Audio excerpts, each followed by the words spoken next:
What's going on, everybody? We are back in here once again with another live stream. Shout out to you guys for being in here, being involved, and being active on this channel. It is Friday Junior, aka Ling Ling Thursday, aka Takeout Thursday, aka Thursday. That's right, one more day, and it's Friday, and then the weekend, my ninjas. I hope you all are doing well. Good morning, good evening, or good night from wherever and whenever you are tuning in. Shout out to the live gang, replay gang, watching this in the future, and of course, the Lurk Squad. Grateful for each and every one of you all here. Let me go ahead and check for any audio issues that may or may not be on my end. Mic check, mic check, mic check. And mic check. Sweet. So far, so good. Let me get closer, man. Kind of sound like I'm a little too far. Okay, all three platforms are running like a well-oiled machine, as the saying goes. Today, we'll be going over a few Titan talks. I've been saving them so that we can discuss and inform ourselves, not remain ignorant, and make informed decisions on what's to come. Boom! We got the one from Friday, which they revealed a roadmap of the characters following Niza, or Neja, however you want to call him. I'm going to call him Niza. The homie Niza, who follows him. And then there's the one on Monday, and then the one yesterday, where they finally reveal our homie Niza. That's right. We're going to end it off with that one. So without further ado, let's go ahead and get started. Who shall we meet in studio today? That's right, everybody. I went in and snuck. I snuck into the high-res studios, or the excuse me, the Titan Talk studios, and was there present. Live and in living color, I traveled to the past. Let's see who we were with. All right. Hey, we're here with Killgoon, Hindu Man. Well, they switched. They traded sides. And of course, Manny the Mannequin. Of course, though, I knew this because I was there. As you can see, we are right here in the upper corner, right above Manny. That's right. I was there. We were there, everybody. Shout out to the guys. All right, let's go ahead. He's funny. I just did a bad pause there. Holy moly. I wonder why they swapped. Maybe they're testing it out. Interesting. Hello, chat. We're here. Hey, Killgoon. And later than expected simultaneously. How's it going? How do we do that? That's Okay, Excuse me. so I had a conversation with Uh-huh. man yesterday, and we were like, "Oh yeah, we should move it to 2." And then because we had like a lunch meeting, and then the lunch meeting was winding down, and I was completely had forgotten that we were going to move it to 2. So That food coma got him. That food coma, he was like, oh man, just had some lunch. I'm just ready to coast the rest of the day. Like, yeah.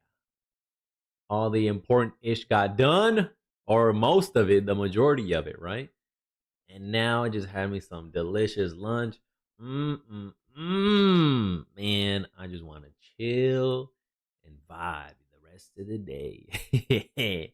Yo, what's up, Mr. Tarano? Good morning. How are you? Hello, hello. Happy to have you here. Welcome back. Holy moly.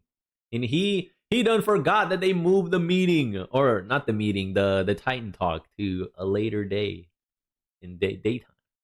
Of course, I knew this, though. I knew this because I was there. We can see me there right above Manny as well. I was in studio. I know all of this, though, all right? I'm just revealing it to you all. You're pretty good today? Awesome. Wonderful. Good to hear. Have you hit your exercises yet? You brush your teeth yet? Showered, you know?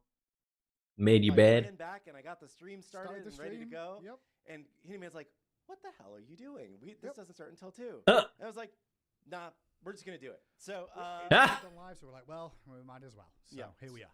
So and we're not even in the same spots either. Look at this. I know this. Yo, oh, it's like a rush job. Of course. Wonderful. Hell yeah. Bravo. Well done.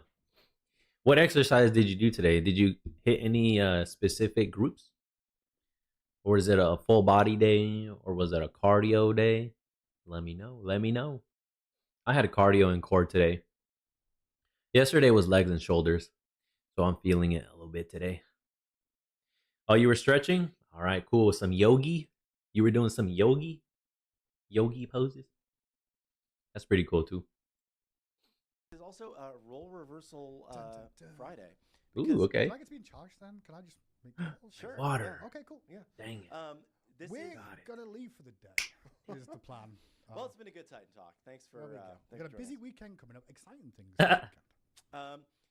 The eagle-eyed among you have already noticed that our set looks slightly different because we had something else recorded in here on Monday of last week, and some things got moved around. So if set dressings are in different places, don't read too much into it.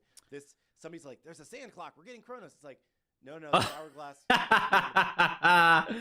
Oh my gosh, they're trying to make a mountain out of a molehill. Oh, that's funny, man.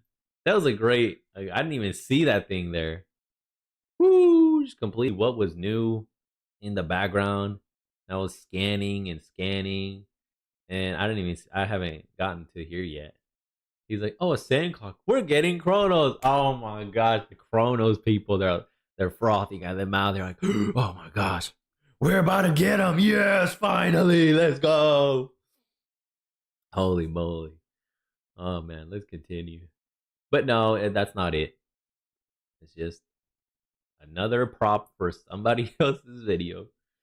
Oh man, that's funny. All right. Background for forever. I love chat for guessing with stuff like that. We've done stuff like that. Uh-huh. We put little drops in the background, but yeah. They funny, Okay, man. So, Y'all funny, chat. Y'all funny. It is. yes, and I have prepared a roadmap. A roadmap, the first one ever. People have been asking for one for 11 years, and now there's finally one. I'm lagging. Oh, hang on. Yeah, you're right. I'm seeing there's a little issue here. It's lagging. All right. Let it catch up. I saw myself. All right. I'm going to let it just do its thing. Catch up, OBS. Come on. There we go. Are we back? Hello. Okay. It looks normal to me. Okay. All right.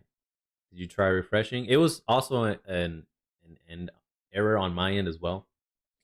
OBS was telling me, "Oh, there's an encoder error happening." Nah. It's always bugging, man. I've tried so many things to change the settings. No matter what I do, it still shows that. Damn, maybe I have to again another GPU update happened on my firmware for the GPU. Who knows? I just recently did it like a few weeks ago. Yeah, like the beginning of the year. No. It was like, what's today? The 5th? Maybe 2 weeks ago? There was another one, and then I did one in December previously before that. When stream was crashing, I was like, "Oh, let me figure this ish out." And then it turns out it was firmware stuff that was outdated on my GPU. So I updated it like 2-3 times now. So maybe there's another one. I'll have to check. Thank you for letting me know though. Encoding error loaded. Blah blah blah. Okay. Are we good now? You stop bugging? All right, let me see. Okay. Let me try to continue. Move on. Move forward. Play. Disclaimer slides as usual. And then we'll get kind of just right into it. And that's why you're set over there today, so you can drive it because it's your presentation. Yeah, so we're going to talk through kind of upcoming gods and a few features. Not Not everything. We don't want to spoil everything. Yeah, good, There's good. things to look forward to still and surprises. Mm-hmm. And we're gonna jump in just a second here once I find the right button for the handy dandy desktop. Yeah, he said it. Yo, shout out to Isaiah. Bring him back. We need to have him again on the show. Smite 2 beta, beginning of the year roadmap. Titan Talk, January 30th. My fuzz button gonna go off. There we go. That's for the handy dandy desktop. Finally got to hear it again after a while. All right, let's hit play. There we go. It works. Yeah, that works. I'm gonna hide us because We don't need to be. we don't need to be here. Okay. Okay, we good. We I good. just leave now. Go Nah, on. you good. You can stay there. You're Not the just best a little light view small. person, but small the frames. slideshow with our beginning of the year roadmap. Now, this is my same disclaimer slide that I run every time because people maybe haven't seen this before, and it's going to have a few little warnings in here. The first one is that everything is subject to change. Of course, naturally. Game development is very unpredictable work. Yes. Sometimes it's hard to know if something will be fun.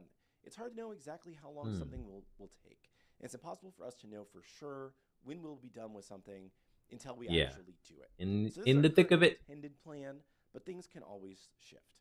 Also, priorities can and do change. Sometimes we always really are thinking, you know what, we're going to do this. And then something else comes up and we go down a rabbit hole that we think is more important at that time. So we feel pretty confident about what's going to be in the next few updates, which is why we're sharing. But something could come up which causes us to delay or reprioritize. Yeah, things. cause a reshift. Lastly, we an are organization. people. No. I know. Come on. I know. No people way. They have family issues. You know, you missed the show on Wednesday because of a family I issue. did. I did. Yeah. People have jury duty. We had a string of jury duties for a while. Damn, really? These things can and do impact the schedule. If somebody is the key person on a project and has a family or personal issue come up, that means the thing is going to get delayed, and that's okay. We aren't trying to force people to work when they're sick or avoid family things. Slave work. I've also added a slide of a few new notes for people that haven't watched our most recent shows, where I've talked a little bit about like how our schedule is changing a little bit from the last time we did one of these. Yes, that's true. The first one is that we're being a little more flexible with our God role rotation than before. We are trying to prioritize highly requested gods a little bit more than we were previously. Finally. W there. W decision. That questionnaire that they put out about a month ago, I would say, a month or two ago, really helped. That was like the driving force behind this decision, because we got to choose who we wanted to see and who was our favorite god out of the gods and goddesses that were remaining. And out of that, they got a lot of feedback, and they're like, yo, maybe we should not be as stringent and strict about releasing a support first, and then a warrior, then an assassin, then an ADC, and then a mid, and recycle the roles. You know, release gods in that order by roles. Instead, why don't we just give the people what they want and go from there? W. I'm glad that they did that. Finally, we'll be seeing our favorite characters a lot more earlier than we would have if they had stuck with this dogma of like, oh, we're gonna release this role first, and this, and then this, and then this, and you know. Am I making sense here? Am I talking English? Is my explanation understood? Please let me know. I'd like to improve on that. And fit them into the schedule. Yeah. That can mean that we may not follow the exact role order completely. Yeah. But it also doesn't mean we're which is entirely fine. roles. If I'm we think okay we're with going that. Too far without addressing a role, we're still going to do it. But we are trying to prioritize gods that, from the survey that we did and from our past data, we think players want to see sooner than later, because we think that will have more of an impact on the number of people that are playing and having fun. Yes, which is kind of our goal. it will. But just don't expect a fixed rotation. Things will happen. I'm fine with that. Um, It's way better While than also being a little what bit we had more before. flexible on feature ship dates. Yeah. Rather than having a firm schedule of like, this thing is definitely going to go live on this date, we're kind of saying internally, this is our next priority, and the team of people that needs to work on it is going to work on that as their priority. Mhm. And then when it's in a good place, it's going to ship. That shouldn't mean that things slow down overall, but it just makes it a little bit harder for me to say exactly when things are happening. So if I say, Yeah, you don't want to have a hard, like concrete date, because then it can be easily used against you. Like, oh, this is gonna be done on February the 6th, tomorrow, for example. Tomorrow, bam, Niza is dropping, which we know he's not. Just an example, people. Bam, tomorrow Niza is ready, and guess what? When he doesn't show up tomorrow,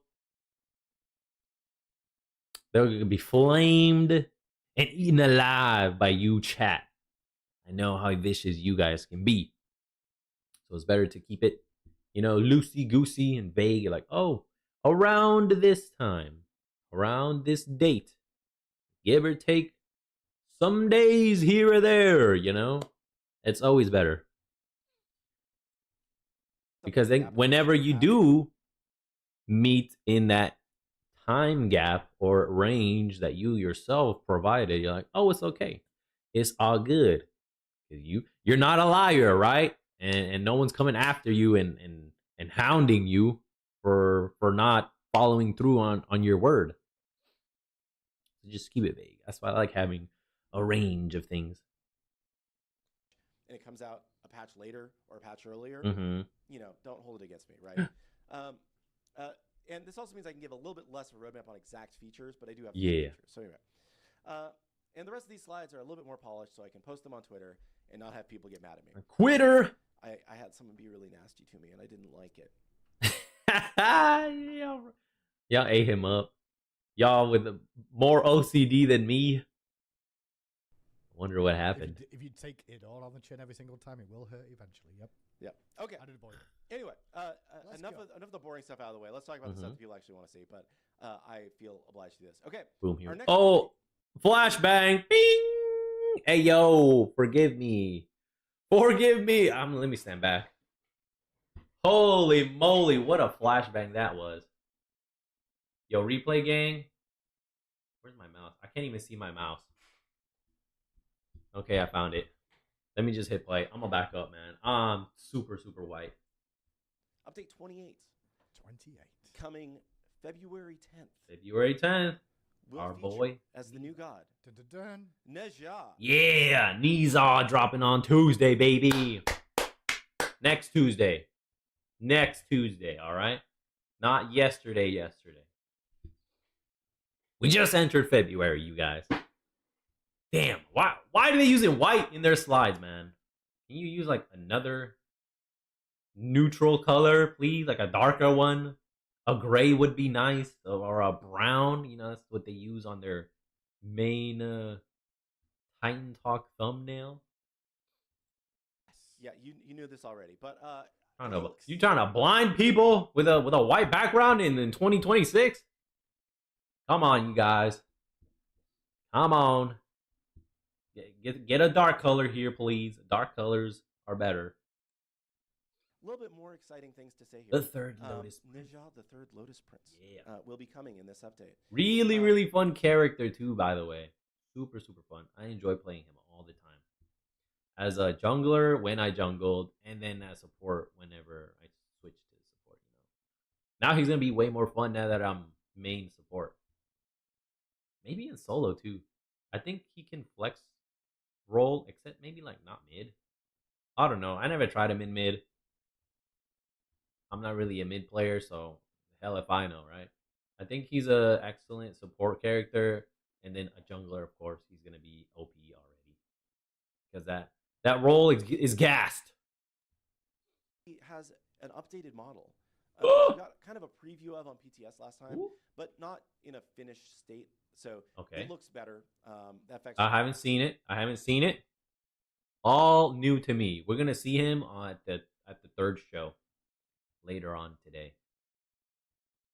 I'm glad he's getting an update. He did look kind of goofy in-game model. I was like, my boy Niza, you look whack, dog. I like his Firelord Ozai form, and then his Dragon Prince form, and then the EXE one, the Tron-esque skin. Those are the 3 best forms he has. Better. There've been a lot of improvements that have been made, so very excited about this. Plus ones. You gain crit strike damage with passive stacks now. Ooh, new. You can catch the ring bounce for an additional throw that crits but doesn't bounce. Correct. Okay. There's a new quick time event. Morning, brother. Ultimate. New quick time. What? There's a new quick time event for the event. Ultimate. You're going to say it? Go for it. Listen, it's surprising how many people have been around the scene for a long time and years of playing Smite and don't know all the intricacies and mechanics involved there. But Smite 1 had a quick time event with Naja Ultimate that would do extra damage if you hit the quick time event. However, if you look back, it wasn't very clear, and the audio noises, whether you hit or didn't hit, didn't really give you any sort of difference. But there's been improvements to that now. Okay. Yes. Yes, indeed. I was shocked as much as they were. They were probably even more shocked than I was. Because when I started playing Niza, I noticed the little lotus flowers that appear. So you get 3 lotus flowers where you click to add extra damage. And it can crit too. So anytime I saw that, I was like, oh, click, click, click. You do way more damage, right? And then the final one, boom, when you crash land, and then you return to wherever from where you launched yourself, right? So I noticed that. I knew it was a thing too. And then I watched other streamers play Niza, and they did it too. And then they also mentioned it there. So I knew, I was like, okay, that's a thing. Come to find out, apparently not that many people knew about it. I said, what? No way. You have to be joking. No way. With all the 11 million players that play this game, and all the freaking junglers and support players, and all the people that play Niza, they didn't know? What? Like, how? How did you not know? Like, to me, it was evident. I guess it wasn't, because not that many people knew about it. I'm in the minority, I guess. Damn. That was interesting to find out. Yep, click when you see. Yeah. To us, it was obvious, brother. Like, you gotta click whenever you see the lotus flower. Bam. Whenever he's passing by it, too. Boom. Apparently it wasn't. Apparently it wasn't. Shocking. Shocking revelation of 2026 for me, and as well for them. I'm not going to call him out directly. Yeah. Someone in chat says February 10th sounds pretty far out. That's like 10 days from now. That's like a week and a half. So it's the last day of January right now. Mm-hmm. We are. Chiron came out on Tuesday. Yeah. So this will be like, same as always. 2 weeks from the last update. Yeah. So this was from last Friday. This is last Friday show. We also have a teaser for the aspect, Ooh. which we'll talk. What's his aspect? Maybe a little bit more about support. I know some of the creators and stuff have seen it on the PTS a little bit. Support. Around with it, seen some sort of things, but it's not really been fully fleshed out and explained. If not, it's okay. I'll still blame support. Is bonk. Bonk. Yep. So if you want a bonk, maybe Aspect and Neja can be for you. There's other stuff in this update as well. What did that mean? Bonk. Hit people over the head? Huh. I guess maybe the only way that makes sense is his 3 is his artillery sash, where he throws his artillery sash and then pulls himself towards the target, and then that's how you bonk him. maybe you can cast it multiple times or more frequently. That's just what I'm thinking right now. I haven't seen anything. No spoilers. This is just my own synapsing. You know, my brain is braining, trying to think of what that could mean. Or maybe it's like ADC because his 2 is a stim where he gets more attack speed and like health whenever he has his lotus flowers. So maybe Bonk can be like even faster basic attacks. I don't know. Or the 1 more ring tosses that bounce but do less damage, so it might be support. But that would be like a bounce, not bonk. Bonk is like, boop, you like bonk somebody on the head. And the only way that really makes sense is with the 3. By the way, in my opinion, you should have his 3 on instant cast. I'm just saying, it works for me. I try to have it in normal cast and try to, you know, like land the ability on the enemy. And I wait for them to juke me. And sometimes I would miss it because I waited too long. Or whenever I did shoot it, they would still dodge it. So I'm like, it's like a lose-lose for me whenever I had it in normal cast. I was like, I can't land this thing. Even though it was like super easy to land. Because it would come out like delayed. So the enemy could just whoop, keep on walking. Even though I was predicting their path and I aimed it slightly ahead of them, they would just they would dodge it easily. And I was like, oh gosh, that sucks. So then I experimented and tried it to instant cast. My 3 accuracy went up. I was landing it way more frequently. So that's some game for you guys right there. Put his 3 on instant cast. And you'll be landing them more frequently. You gotta get used to it though. You gotta remember it and keep it at the forefront of your mind that his 3 is on instant cast. So as soon as you press 3 or whatever key bind you have it to, bam, it's gonna lash out. Right? And you better be ready. It's another thing. So it might take some practice if you're not used to instant cast. Just letting you know. Big tip right there. Huge hint. It will improve your Niza gameplay a lot. We will have jungle practice improvements. Okay.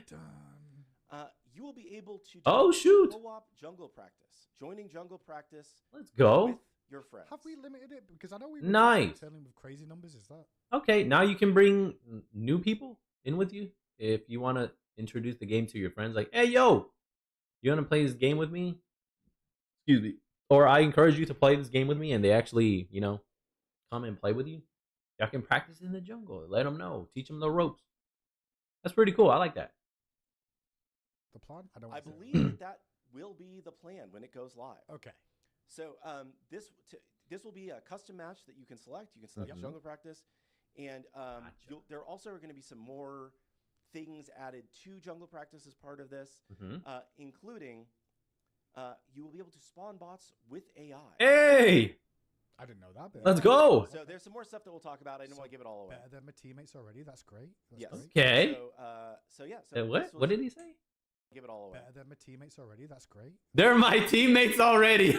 That's great. The jokes. Oh man, Hindu man, you funny dog. You funny. He's like, these freaking bots, man. We all say it, man. We all say it. Like, man, my teammate's a bot. Y'all some AI mofos. Y'all ain't ish. We all say it. We're all guilty of it, all right? No one is above that. That's funny. I like the little joke he said. So yeah, so this is not a not a visual update to it. It's just allowing you to queue with some more features. So I like that. Next, the Reign of the Archfiend event will continue. There will be 2 new travelers, one for Discordia and Dachi. Let's go, baby. There will be Valentine's Day content. I hope they have there some will nice be skins. Seasonal supporter store bundles. And there will also be a new Athena skin in a chest. Oh, okay. Which is kind of a last minute thing that Emma just made came us out? do. Okay. And Bless that's you. That's just been That he's confirmed for coughing. the next patch. Still All bless this is him. coming. Yes, all this is coming. This is great. The next match. Touching on the juggle practice real quick, I know I've seen like at least, just to be clear, about 6 people in one of these custom games with the jungle practice. Do not quote me for sure. It may go up, may go down on numbers, but multiple people can get in there together, and you can spawn bots individually and test around as a group.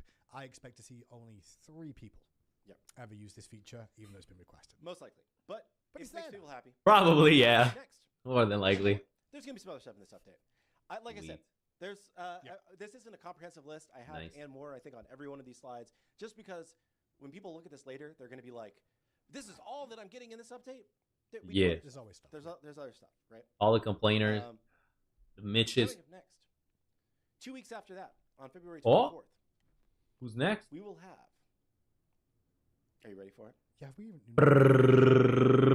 Drum roll. Morgan. Hey, MILF! MILF is on her way. 2 weeks following Niza. Yo, that's freaking awesome. Morgan Le Fay, baby. W. She is so irritating to play against as like a melee character. And for like supports or junglers or solos, like any backline divers. It's her too, man. Her too. Like her whole kit. Her whole kit is just like she can like self peel for a little bit. At least one target. If 2 people or a lot of people are grouped up together, then she'll peel against a lot of people. But she's got a lot of self peel. Quite irritating to play against. She's pretty good though. She's fun. I enjoyed playing her. Yeah. She's back. The Dark Enchantress. Yo, chat, let me know. Will you get enchanted by her? Yes or no? Let me know in the comments below.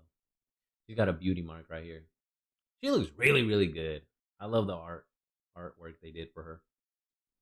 Beautiful. And killgoon's choking Beautiful. mainly because he sat in my seat, and that's what happens when you sit over there. For some reason. You talk a bit. Oh my goodness, he's in trouble. That's what you get, Ninja. The Dark Enchantress Taking my is seat. back and will be available as part of the February 24th update. Morgan Le Fay was the one who surprised us the most Mhm. in terms of climb? how highly requested she was. Oh, really? Compared to some of our other data. Yeah. Mm-hmm. So we went out of our way to prioritize getting her in sooner because she was so highly requested. Okay, cool. So hopefully, out of interest, where was she on the list before in our minds? I guess. I mean, she in was terms of maybe she was still in the top third. right, okay. But she just was like Pop right up clearly there, number yeah. one compared to like all the, because we did obviously the overall chart of where you'd like people, but they also did the comparisons. And I Mhm. guess all that data matched like MLF seems to be the one. Yeah, I mean, I think that like, it might have been like, Cthulhu might have been ahead of her, right? Right. But Yeah. other than that, she Cthulhu? just was very top really tier. up there. Okay. Okay. Damn. All right, that's Those cool. ones, I have a little Let's teaser go. for these. Okay. She also has a bunch of dragons, which I think is awesome. I enjoy dragons myself. +1s, cleaning up the passive loop so that you are incentivized to cycle through abilities and not just stay on 4 out of 5 runes. Yes. Her 1. Her passive, because you get runes depending on the abilities that you use. And on her ultimate, you can consume all the runes you've collected to do bonus damage. And which one was the one that people didn't use? Probably the Shadow Clone one. Because the one that was used the most was the orange one. That was the one that made the enemies go away from you or from the circle area. So whenever someone would dive you, if you didn't have your 2 away to push them away, you just drop that on yourself. You drop the 1/1, and then they would go and run away from you so that you can just escape, right? The second one was a slow field, an AoE slow field. And then the third one was a shadow clone that you could deploy. It was pretty weak. You just like 1 or 2 shot it and it was gone. And that was it. So you could apply the runes with the 1 3 different ways. And then the 4th one was her 2. and then the 5th one with her 3. And then with her ultimate, you just consume them all. You do a bunch of damage and you heal too as well. Cleaning up the passive loop so that you're incentivized to cycle through your abilities and not just stay on 4 or 5 runes. Yeah. Okay. Yep. I think it was one of the complaints a lot of Morgan Le Fay players had. Once upon a time was like, yeah, you kind of want to kind of dance around that, so try to improve that. Does make sense. And then Cool. aspect. This is a direct quote from Clumsy, who is working on this god. Morgan Le Fay has a sword for a reason. Her aspect. We get to use her sword more often, or what? Can she stun? Because she has her sword, it levitates because she's got it enchanted, and then when she does her basics, I think if I remember correctly, it's the sword swipes that it's dealing out the magical balls of magic, or maybe it's her I don't remember. But as part of her ult, she grabs it. She grabs her ult, and then takes in all the runes and then does 3 slashes with it in a cone area. Now, her aspect, is she only going to be using the sword? Melee? I don't know. I don't know what that can entail. Completely lost in thought here. I don't know what it could be. That is your aspect teaser. Okay. So she's going to use her sword now, is what we're saying. She has a sword for a reason. Okay. Is that all you've got, Clumsy? I know you're in chat. Perhaps. A little more? To use as a gear shift for her Smite cart? Clumsy, no. No. Oh my god. Of course he made a full circle Smite cart loop. Oh my gosh. This man's in love with Smite cart. He has a sword to use it as a gear shifter. There's probably like 1 or 2 people who enjoyed that one. Him being one of them. I don't really think anyone else was like, they thought it was a great. They're like, hey yo, somebody boo this ninja.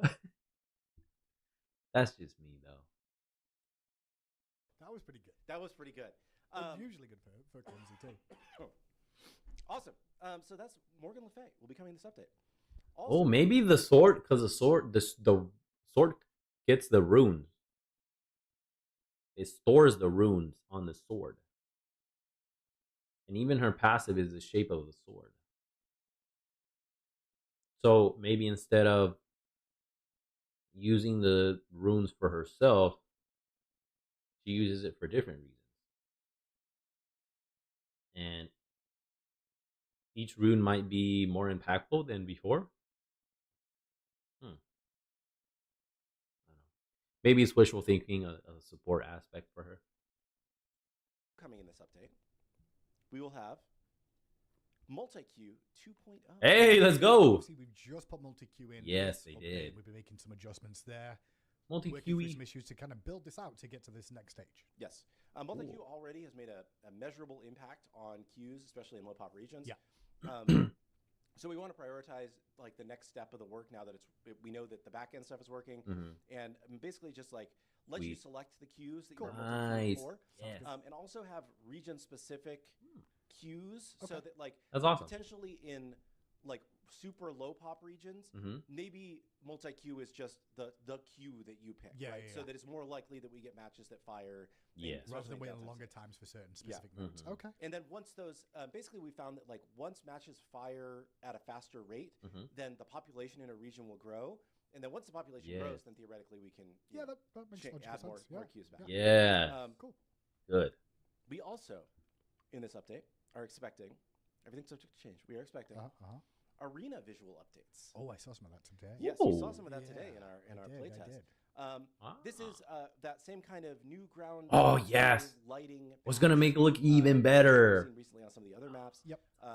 It will be everyone is a little bit different, right? So I can't say exactly what to expect, but I think that from what we've seen so far, it's looking good. Oh, for sure. Yeah. And I think that's the thing to expect is that we will continue to iterate and build on these as always. As we always have done. Yep. Also, coming in this update will be the Reign of the Archfiend continuing. Yeah, baby. That's right. Up until May. This roadmap basically go through the end of Reign or of the April. Archfiend. So all of this, all of these it'll terminate by the roadmap basically go through the end of Reign of the Archfiend. So all of this, it'll terminate by the end. Okay, that makes sense. So once the Archfiend Or event March. ends, is kind of where we're is the end of this roadmap. Okay. So I figured that was a good time. middle ground. Oh no. So we will have 2 new travelers, one for Neath and one for Giannis. Janice. And we will also have the reward traveler from Worship. Yeah. Hey, let's go. And I like all these skins. I think they're pretty good. And you already know like what gods are getting travelers, but this is just kind of confirming the order that they're going to be released. Right. That's true. We'll also have more. Like I said, every slide has and more. And more. Yes. But wait, there's more. Billy Mays here. On March 10th. March 10th. This one. Okay, wow. This one. I think is the one I know. A month and a half away. I think so. You know. Yeah. You know. Does he paddle? Oh, does he paddle? Everybody's favorite boat boy, Charon. Yes! Lord Ainz' cousin, Charon, is joining the battleground of the gods, everybody. Yo, let's go. Yo, ho, ho. Hell yeah. Look at his sick-ass freaking card art. That's amazing. Now we can sail the seas as the ferryman, Charon. We have Chiron, and now we're gonna have Charon. Ah, yeah, let's go. Hell yeah. Support, baby. Yes. Looking forward to it. I'm not looking forward to his extremely long cooldown, though. Jeez Louise. His cooldowns are long as hell. It's so bad. It's like each ability is like 30 seconds long of a cooldown. I say that facetiously, of course. They're like 15 or 16. It's tough, man. I really enjoy it. Attack speed Charon is back. We're gonna have fun with that, man.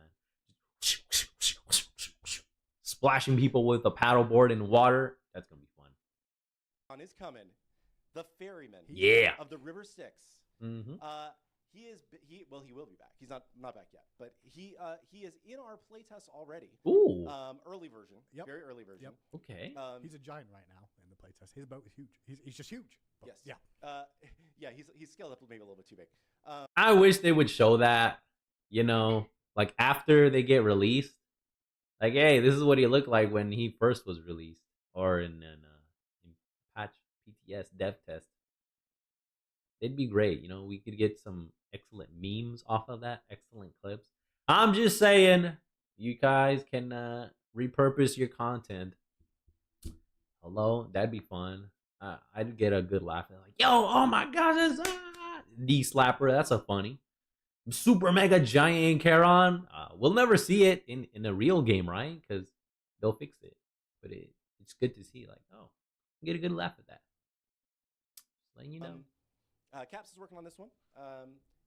Still early days. Yeah. So no teasers on plus ones or aspect, but excited to bring him to the game. Gotcha. Yeah. I know a lot of fans loved when Charon first came out, and obviously because of his, I think Yep. some of it is just his playstyle's a little bit nuanced, a little bit different from the support role, but he can be aggressive, as well as defensive. And then he's got that global ultimate. People love global ultimates for impacting the map and doing crazy things. Yep. Stealing fire giants with it was a good thing back in the day. Yeah. Yep. This was one of the most requested supports that was not in the game yet from our. Who's next? Tell me it's Fafnir. Please tell me it's Fafnir. I want to see our dragon boy back. I want to transform into a dragon and breathe dragon breath. And be freaking awesome. Interesting. Surveys. Okay.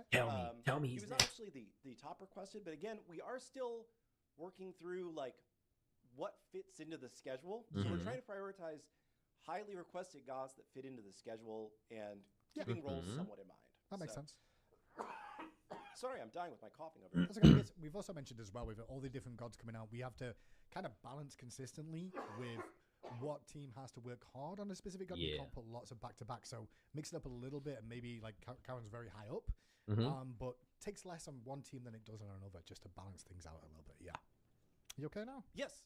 Also coming in this update. Chair. It's that chair, I swear. We're currently hoping to have anti-lever and anti-dodger 2.0. Yeah. Music to my ears. Let's freaking go, baby. Finally. We're getting some accountability against these bot NPC Knuckle Dragger Oxygen Thief Mitches. Yes! Finally! Oh my gosh. I've been waiting for this day. We still gotta wait a month. Yep, a month. And some change there. It's coming though. It's coming! We just need to continue being patient, everybody. Finally, anti-lever and anti-dodger is here. It will be here. I'm grateful. I'm grateful. Looking forward to this very much. Frick those people. To be clear, we have stuff in the game already, but we're making improvements. Yeah. So we've found Good. both from player complaints and the metrics that we can look at in the back end that these are some of the biggest issues that players are facing. So we want to we want to prioritize getting something in to address this, right? And I don't have the full details for the system yet. I don't want to, Sure. tell you exactly what's going to happen. But That's our goals cool. are basically like there's going to be more warnings before you can just leave a match, right? Yep. I mean, we've got things in the Okay. game now, like if you try and exit the game, it'll give you a warning already, but we're going to continue to improve on that. Yeah. There's going to be more penalties that are harder to dodge if you are a lever or a dodger. And there are more incentives, which is maybe a weird word, but we're talking about how we can make sure that players feel rewarded for finishing a game. I know I'm going to Win or lose, but I lose. should at least finish this one out. Yeah. Yeah. Okay. So, so the goal is just to make sure that games are more consistently Finished. Yeah, finished. complete, yeah. So, hopefully this all comes together well, and you guys are excited about it once it goes live. Yes, because almost every game is comebackable. I say almost because sometimes it just ain't. Sometimes it's just not. Enemies 5 levels ahead, and almost every freaking roll. We got a feeder here. Someone left. So now it's a 5 versus 4. I don't see a way out. I don't think we can come back.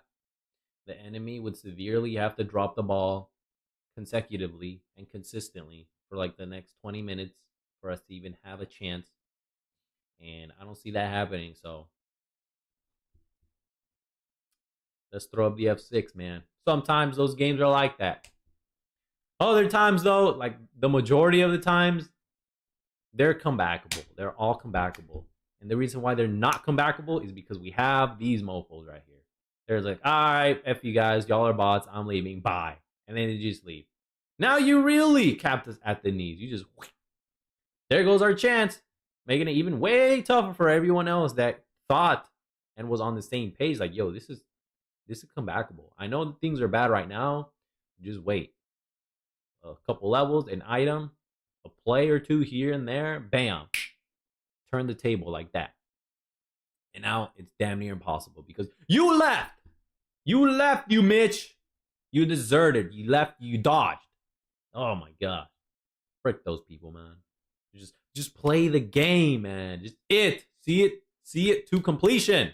Don't leave halfway or early on or 3/4 of the way there. No, see it through completion, man. Come on. How's that difficult? I don't know. Weak-minded individuals, I suppose. Next, So I'm glad that they're doing this. the Reign of the Archfiend. Or, It continues. enforcing it better. Travelers in this? Oh no, I guess I didn't update this. I did the not same one. update this. So Oh what is it? no! Oh What is it? no! What is it? It's not What I happened? forgot to update text. There's 2 sets of I'm the Neath worst. That's okay. I'm gonna do Two Neath skins and 2 Janus skins, everybody. Oh, he didn't clear it up. He'll say it though. My notes real quick. I'm the worst. I'm Casual sorry, guys. anime. Who wanted Karen? A lot of people wanted Karen. I did this quite last clearly. night, and Mhm. I thought I had everything. That's right, okay. but I didn't because I'm the worst. Yeah, my nose I itchy, believe man. this is. I want to say it's Loki and Soul. Loki and Well, Soul. you've said it now, so I want to say that's you what want to say it, but you did. it, that's what it is. Yeah, according to my. He's thinking out loud. What's wrong with Monique? You know, that's kind of a classic. Yeah. Okay. So ignore this. I need to update Okay. this. There's also gonna be St. Patrick's Day content. St. Patty's Community Day. support store bundle. Yep. You know, no, nothing else, but that's what we're. That's in March. this is I content keep for thinking you, it's so- in April, man, for some and reason. then- And more. And more. And more. Makes sense. Okay. One more? Last up. There's another one. Yeah, we're gonna say What? one more, and basically that's all we're gonna say for this update because I don't think I know it. you don't know the next one. I don't think so. You don't know the next one. Who I is try it? and stay in the I now. don't even know. That's really hard to do. You But want to stay in the now? until the playtest say hits, it. and I'm like, wait, what am I dealing with today? Who's it going to be? Who would you want to see? Fafnir. You're not gonna. I'm not going to go down that rabbit hole. Would 'Cause you it want to won't be see someone who Fafnir. can drop kick? Oh, yo! Our man Gil Goosey. Yes. Gilgamesh. Oh my gosh. Hell yeah. Our man in gold. His base skin looks freaking immaculate. It looks freaking incredible. Amazing. Gold and purple. Colors of royalty. Oh my god. Our man Gil Goosey is coming on March 24th. Let's go. Solo, jungle, and support player. Who knows? Maybe even ADC. The way things are now. Probably not mid though. Although if you really wanted to try it, hey, it's up to you. You can experiment. All right. Definitely, he's a warrior. So solo laner. You can flex him into support and All right, jungle you guys. too. You're Holy about to moly. watch Let's 180 go. seconds of 2-minute ads. warning. For Don't this forget Twitch you game. can use your Prime sub to skip through them. Prime up. If not, stick around. If not, see ya. I understand. Sure, why not? Because Gilgamesh, the king of Uruk, Yeah. He's back. is back. Yeah. March 24th. Okay. What do we know about him so far? Do we know anything? Have we mentioned have we got anything about the plus ones? So it's probably too early, or is it? It's too Or early. is it? Too Okay, early. okay. He is the first Babylonian god. Yeah. Smite 2. It's still early for plus ones Mhm. aspect. That's cool. It's been a while since we've had like a true solo laner. There have been some aspects that Mhm. are, solo lane, Sure, right? But sure. the classic warrior, it's been a while since we've had, and Gilga was super highly requested. Yeah.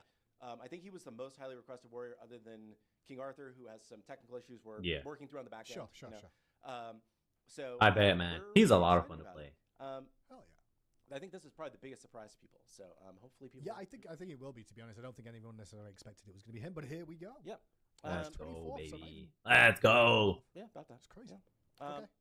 The Rain Archfiend will continue and end in this update. Make sure. Hopefully, I actually updated this one. We'll find. Yes. Oh, Two new travelers. There's an Artemis traveler, Okay. and there's an RTO and Tsukiyomi duo traveler. So it's going to have two Ooh. skins and one traveler. Oh, We're trying okay. something, Okay. something different. So along Interesting, the lines of new. this. Kind of. Yeah. Yeah. I like that they're experimenting a lot. Cool. That's great. And then the last bullet here is just and more, because this is far enough out that I cannot say that much more for this update Mhm. because it's so far out that I know kind of what our next priorities are, but are they going to actually ship in this update? Sure. Hard sure. to say. No, definitely. Gotcha. So hopefully I have my recap slide here at the end. This is the next four gods. This is- Yeah. An excellent lineup. W. Powerful characters. Hell yeah. I enjoy playing each and every one of these characters. And then playing against them, it is quite irritating. I'm not gonna lie. Playing as them is fun. Playing against them, sometimes not so much. Yeah. Solid month though. Lineup. Tuesday, we got Niza, the third Lotus Prince. Following that, MILF. We got a hottie with a body, baby. Hell yeah. Following her, Charon, the ferryman, Lord Ain's cousin. And then after him is Gil Goosey, baby. Yes. Exciting. Get excited, everybody. Screenshot it. Spread it around. Take the screenshot. We have have, these Yeah, are yeah, brother. 4 of the most highly requested gods. And hopefully people are excited about them because we want to. I am. We're getting in the gods that people want the most and tell us that they want the most. So we're pretty stoked. I think it's also a pretty good, role selection. The only thing we don't have here, I guess, is technically a hunter, but we just released quite a few hunters. So Yep, that's fine. That's fine. Look, we got a purple. We got a lot of purple here. Yes. People should be good on that front, Sure. I think. So yeah, I'm Exciting excited times. for this lineup. And that just takes us till March. And that just takes Yeah. It's January, what, 30th 30th today? 30th. So. Yeah. So, The next 3 months. this is Holy moly. our lineup going forward, and I'm pretty excited. So Exciting hopefully times. people are. So it's funny. 2 people in the chat have said too good and too bad. I'm going to guess that they disagree on who the too good and too bad are, because it always kind of just depends on what gods you play. Everyone's an Mhm. individual, and everyone's got an opinion. Yep.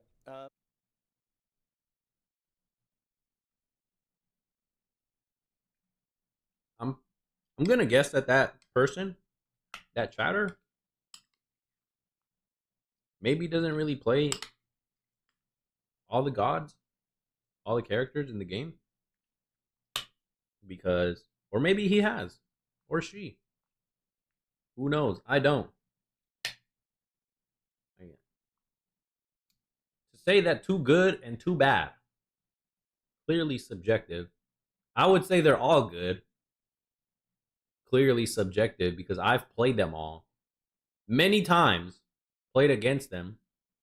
Run through the whole cycle of playing a character, playing against one, like them, dislike them. Like, overall, I would say it's been positive, and they're all fun to play as. They all have their own pluses, pros and cons, pluses and minuses.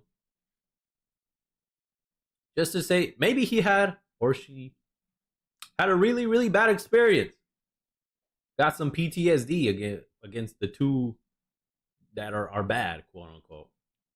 I don't know, man. I would say this is great. The W all around. They're all great. I'm excited that they're even coming into the game. So let's go. I'm here. I'm just going to be positive. Look at the positives. So And continue. we're back. We're back. We're back. That is our little roadmap that we're running through today. Hopefully people are excited for these upcoming gods. I'm excited, and I'm excited to see them get into the game. Mm-hmm. And people who are the next gods? People are asking. I'm not telling you yet. Told you. We're Y'all some impatient as mofos, man. Hell no. Chat, y'all ain't ish. Not y'all chat, but chat. You know whose chat I'm talking about, right? If you don't, you got some issues you need to sort out. Y'all can never be satisfied, man. Holy moly. You just get a month and probably month and a half's worth of information revelation. And you're like, that's not enough. I want more. More. Jeez Louise, man. Y'all so used to getting things, that instant gratification. Y'all are so just addicted to it. Y'all are sick in the head, people. Y'all are sick. Golly. Y'all never experienced delayed gratification? You're missing out, man. Holy moly. You can't win. Catch 22, man. They're damned if they do, damned if they don't. If they don't reveal, if they only revealed milk, you're like, oh man, they should have revealed at least 1 or 2 more. Now that they did reveal an extra 3, oh man, they should have revealed more. Yeah, that's not enough. Hell no, man. That's loser-ish to me. I gave you more gods than normally. Normally I only did 3 gods, but I did 4. Unless we gave out every single god of when they're going to get released, people are still going to be like, but when's this one? When's this one? Yep. So this is the the gods that are releasing through the end of the Reign of the Archfiend event, and we'll I'm sure do an update right after that with kind of what's coming next. So, Awesome. but when's Fenrir? That's a good joke. I like that one. Hmm. Yeah, It's a and good throwback. people now for the rest of the day will be asking in chat about their favorite god and when they're coming. Yeah. And we're just, I can't comment on anybody after this 4 just because we have a plan for who we're releasing after this 4, but Subject to change. it's subject to change. To be honest, I want to ask you a question of like, I guess the first 4 gods we were talking about at the start of this, well, not the first 4, but these 4 weren't always in this order until we did the survey as we did over the Christmas period. Yeah. Yeah. So, we made adjustments since then. yeah. So up through Naja, Yeah. that was we had Kind of, pre-decided that. Like that Okay. was decided before we started doing the survey. Charon was on the schedule before we started doing the survey, but in a different order. And we found out that he was a little bit more popular than we thought that he was. And also, he just kind of fit well into the schedule in that place. So we went with him. Okay. And then Morgan Le Fay was I don't think on the schedule at all. Like maybe like tempt him towards the end of this year. I mean, there's a ton of mages too, isn't there, in the game? So excited to get her in, and then Gilgamesh again kind of was a riser as part of this process. He was towards the top of our warrior list, but was kind of a clear choice once we got the data. It does feel like some of them are just later gods in Smite's life cycle as well. When you look back, Well, there's a lot of like later on ones. Yeah. And people have been criticizing us for doing a lot of the earlier gods. Sure. So, but they're in my mind, they're the ones classic that ones, Well, they're the classics, but also probably the ones that needed a bit more love and attention earlier on because they've not been updated for quite a while. Yeah. In some sense too. Yeah. So For sure. But yeah, I was looking this morning and like 3 of these gods had cinematics. So that was a sign of how recent they were, I guess. Yeah. Yep.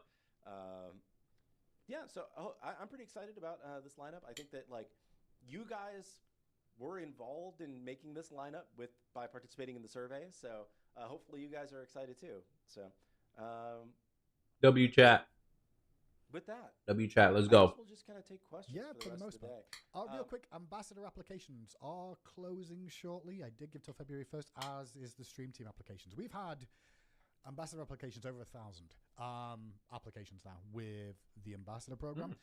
I'll get through them. You won't necessarily be contacted. I can't contact everyone, unfortunately, but we'll be selecting people. And my goal always is to try and make sure we get a good mixture of players, of console, Xbox specifically, PlayStation specifically, and different skill levels of players that have never played Smite 1 before, and also some experience from Smite 1. What's up, Pon? Breaking news from Pon Pon. We have disabled Hecate. She has a infinite damage bug. I already have a fix. Okay. But it's gonna have to roll out, so it's gonna take a bit. But Hecate's disabled till then. Okay, Hecate is disabled due to an infinite damage bug. Nice. So What? No way. This was last Friday. When did I stopped playing on Thursday? I think I played Thursday. Ranked regrind. Then Friday was Hollow Knight, and then after Thursday, I didn't play Smite 2 until Tuesday? A couple days ago? Yeah, till Tuesday. I missed out on this. Holy moly! Infinite damage bug. So shows you these shows are live, by the way. Yeah. They're not pre-recorded. we have a fix, and it'll roll out, and then she'll be turned back on. So sorry about that. Raise your hand in chat if you were abusing it, so I can make sure your account is terminated. By the way, hey, but if you didn't, good job. Let's go, Hindu.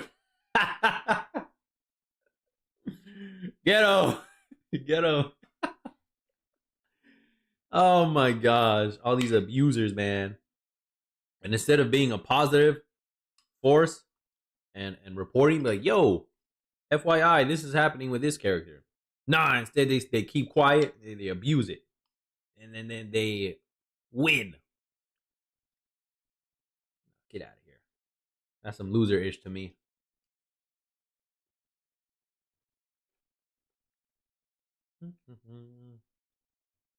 You're not doing anything to improve the game. Nothing positive.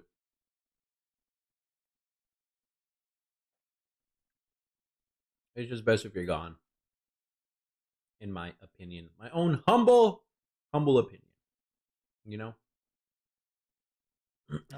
So Hecate disabled, re-enabled as soon as we can. Somebody had a question up here. What about Pon Pon's Patch of Terror? So we have alluded to kind of a bigger balance patch that we want to do to address some kind of like long-standing issues that we want to see. That's something that is on our like to-do list, but trying to give you an exact patch for when that's going to happen is very difficult. Yeah. Because it has to fit in, and we're going to kind of work on it in the background. So it's a timing thing. So it's more of a timing thing than anything else. But yeah, I would expect that at some point there is going to be a bigger than normal balance patch. I can't tell you exactly when. I can't tell you for sure that it's going to be in this patch range. It could Hopefully. very well be. Yeah. But it's possible that other things pop up and it's delayed. So I didn't want to specifically say, look forward to this patch, is Pawn's Patch of Terror, and then it's not. So. Sure. And to be fair, Patch of Terror, it's Gotcha. I'm gonna predict middle of the year. That's my prediction. Pawn's wording of that. Maybe it's not Yeah. terrifying, you know? Everyone's concerned or not using it. Get them at the edge of their seats. Be in the next PTS. Almost certainly she will be. She has a lot of temp effects right now, so it'll be very, very rough, I would say.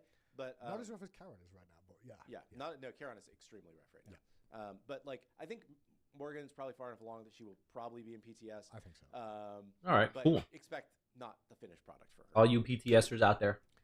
Can you queue from jungle practice? You cannot. That is not something that we were able to get in for this. But you know, that is something that we have heard people asking about, and maybe we'll get to it one day. Excuse me. Is building Yogis in Assault Animal Offense? No, because you can't build it unless you're trying to cheat the system, which I know about. These to be fixed. To be honest, Yogi should be available in it anyway. I'm going to say it. There's so many other healing things in there. Why's Yogis, huh? Yeah. Why's Yogis get taken out? Yeah. I love that there's a guy named Back. Amusing Cobb Man who He is just, mentioned AMC straight away. he's just posting He's about like, B-Man. I mean, to be nonstop. fair, It's where great. is he, man? Like, he's an OG. He is. He is. I liked playing him a lot in Smite 1, but yeah, I again, I can't talk specifically about guys beyond this. I just got caught by the name, and I was like, oh, Yeah. it's fun that he's here. The social yeah, for sure. He was so slow, man. That's why will I didn't all like playing. GS as him. work in network jungle practice. That he's a lefty, man. He shoots his projectiles from his left hand, not his right. I'm a righty. It's a bit confusing. I had to adjust to play him with his left hand.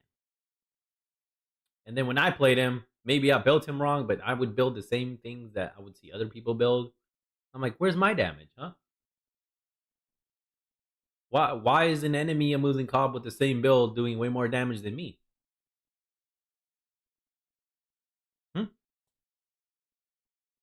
Hello? Why am I a useless and ineffective Amusing Cobb while others are wrecking with the same exact build? And we do like the exact same thing almost. Is that just me? I don't know. It certainly seemed like it. Probably not. It probably will have the same VGS restrictions that it does now. I don't think we specifically tested that, so Yeah. I'm assuming it will have the same VGS issues. He's so immobile too. Like his movement speed is super slow. He was like Zeus back in the day. Unless he dropped his hives, that's the only way he would get his movement speed increased. He was just so he had no escape either at all. It was like really not my speed, man. Not at all. I tried him out, tested him out several times. I was like, damn, man, he's just not for me, man. I tried him. I'm no AMC, man. Although he has some excellent skins, I will say that. It's pretty cool character too. People are asking about all new gods. We aren't we aren't 100% confirmed that we're going to do new gods or more classic gods or what the plan. No, not yet, man. You had like 160 160 plus gods in Smite 1. Get those done first, man. Get them in. Then worry about new stuff. That's my opinion, though. And is after these 4. We don't want to say specifically like what we're doing because we want to be flexible to listen to what the community wants. Yes. And right now, the most of the community, it seems like, has still been saying we want these classic gods, and that's the thing that's most important. And I'm waiting for my god, and you know, so we've been prioritizing those. If the sentiment changes, then you know we have a few kind of partially done new gods that we've been brainstorming on. Okay. Could come back to one of those. We could do a different one. We're definitely not opposed to the idea of doing new gods, and we will certainly do a new god at some point. But I don't want to say for sure that there's one coming at any given time Mm-hmm. because we want to listen to you guys and prioritize the thing that's most important at a given time. Good. Give them what they ask for. That's right. W community. W devs for listening. Notes from chat. Reporting bugs as usual. I'll just make notes of those.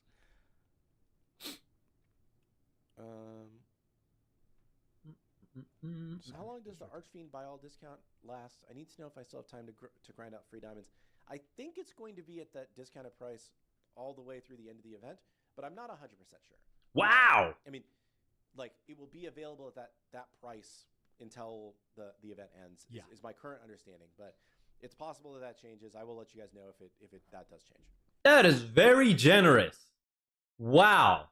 To have that much of a discount for that long of a time period? Oh my goodness.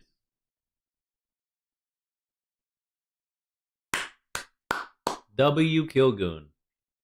That's why I put in my 2 grains of rice, my 2 shekels, my 2 cents into the Don't Get Killgoon Fired Fund. Holy moly. You get like 3.5 months roughly of a huge discount. And if you missed out on any travelers, you can still go back towards like the last day or the second to last day, however you want to time it, and still go back and get all of the things. Oh my God. That is huge value right there.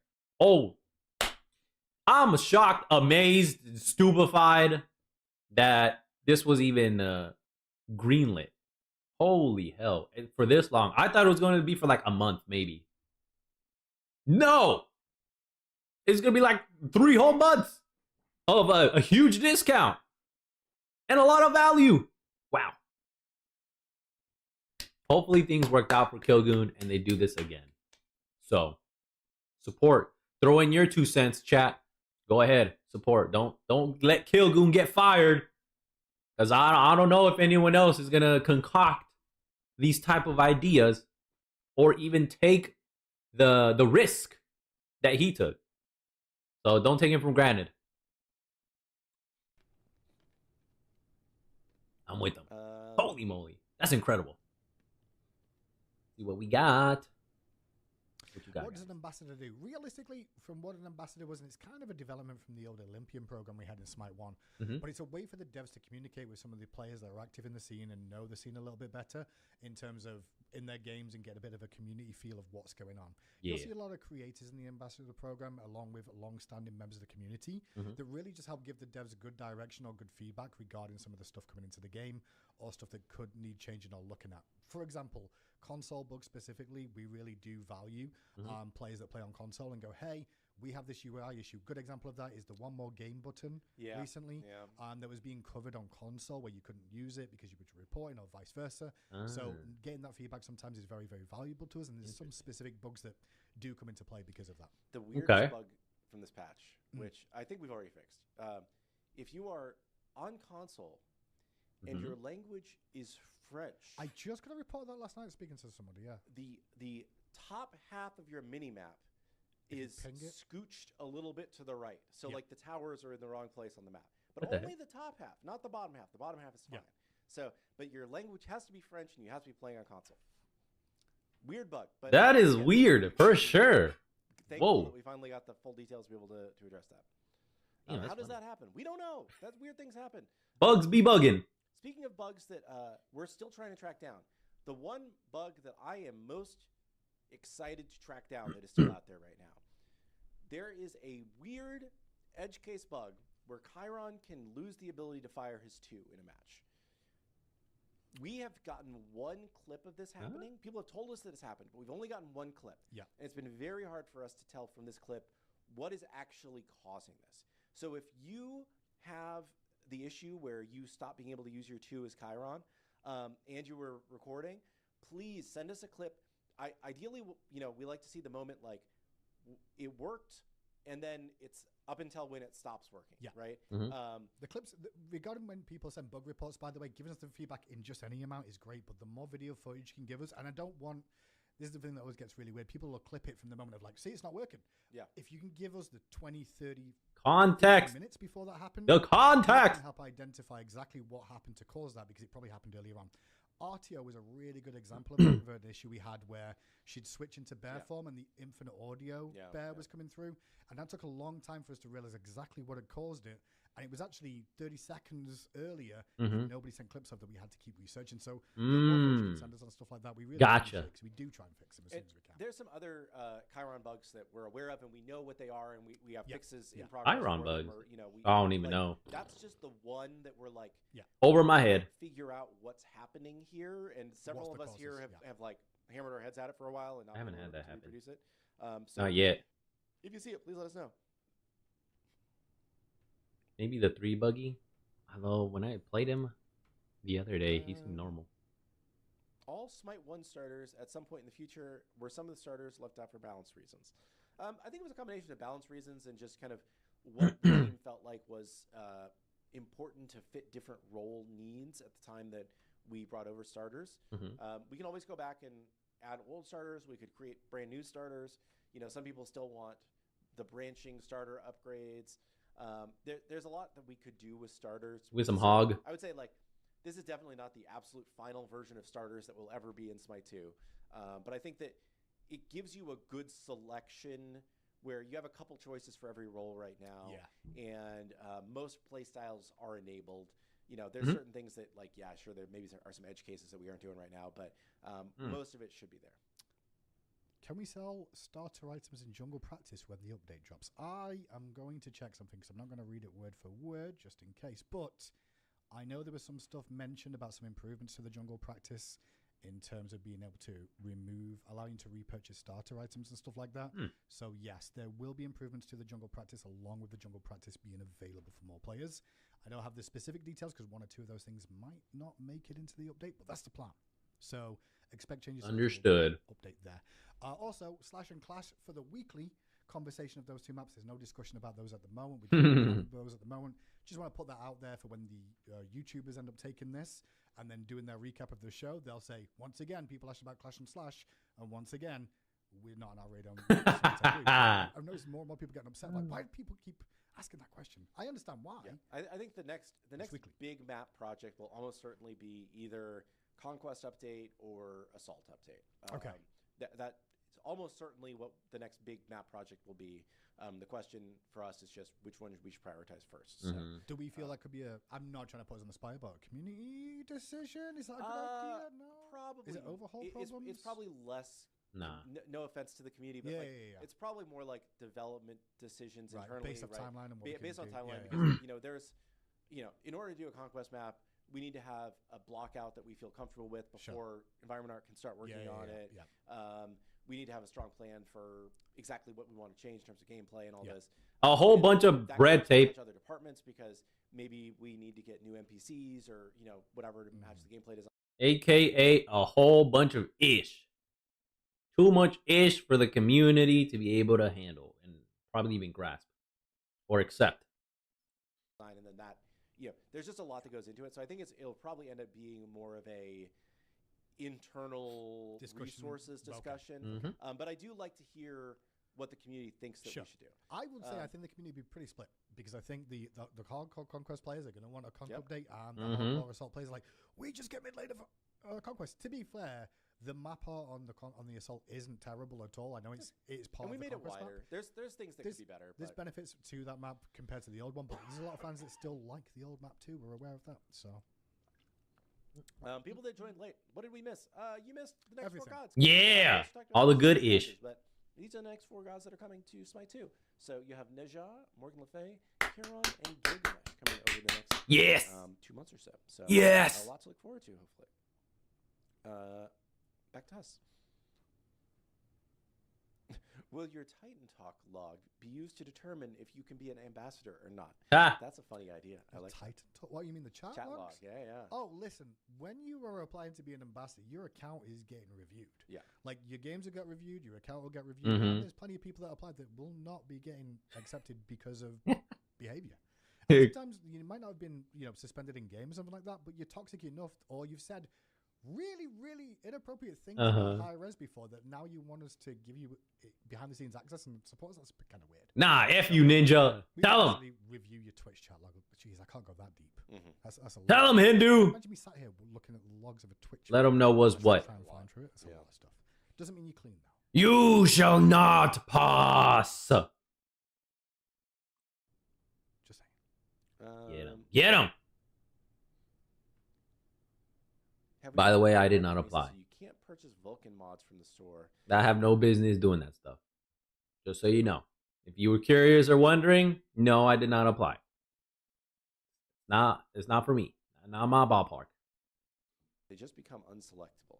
I've not heard about that in particular, but I heard about a different Vulcan mod bug, so they could be related. We'll pop it down as a note real quick. Vulcan mod bug. Interesting. Okay. Maybe in the future, just not right now. Perhaps. We'll see. Oh, I need to look into that. Thank you for. I missed who said it. Somebody said something about the Danzaburo CC causing camera shake. I was going to look into that. What? I got busy the other day, so I'm going to make a note. Interesting. Pretty cool how some of these bugs get discovered by players at different times. Tease if the RTOs I wonder how they if we have appear. that. I haven't really seen I them. could, but I'm not going to. Oh, there you go. Get told. The what? I don't know if we have that. I could, but I'm not going to.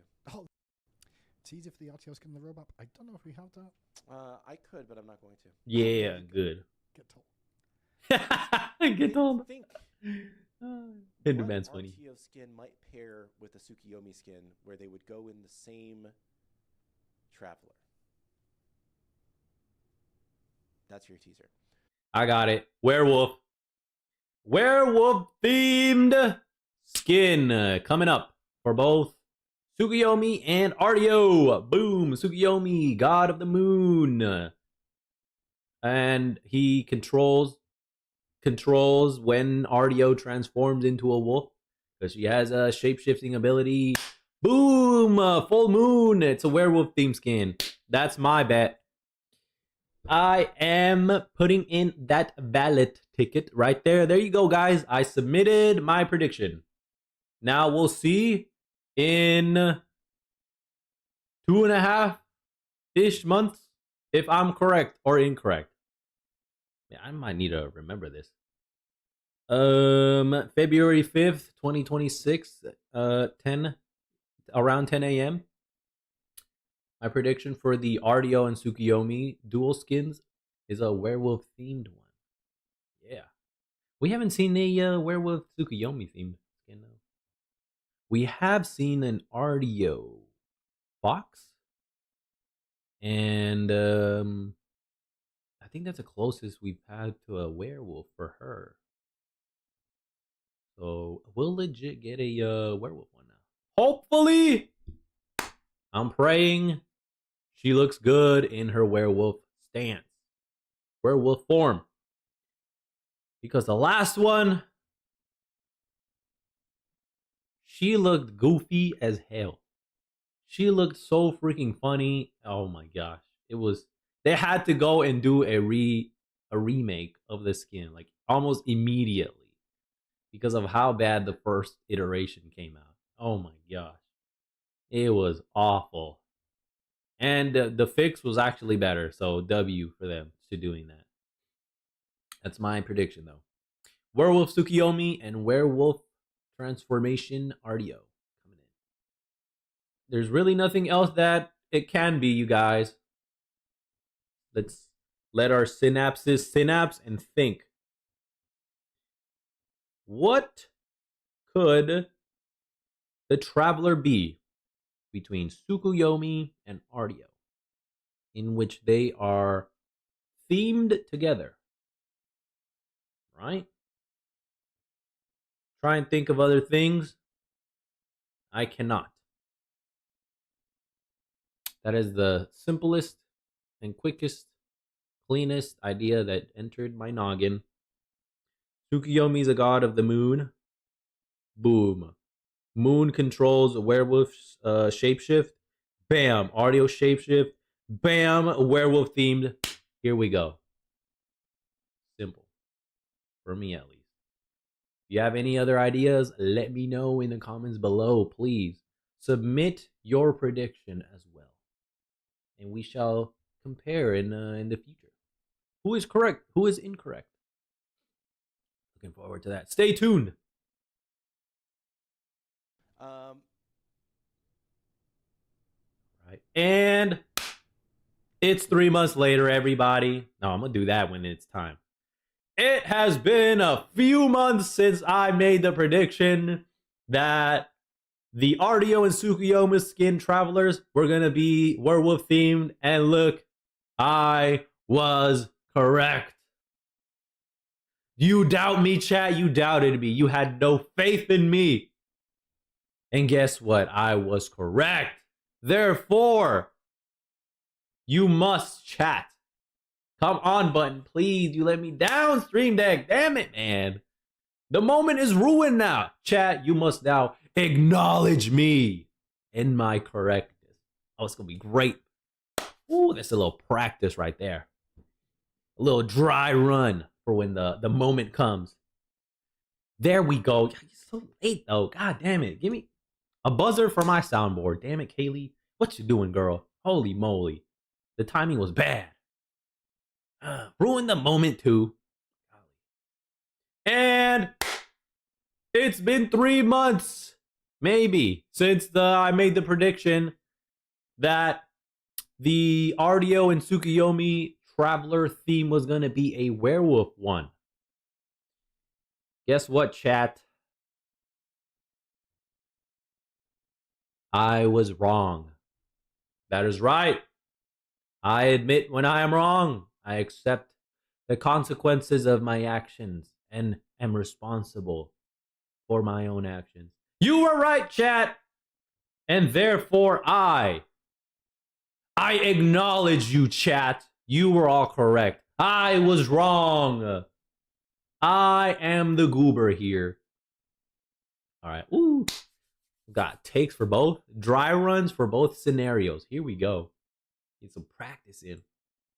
That's going to be fun. Are not It'll be planning fun. to do diamond sales in Smite 2.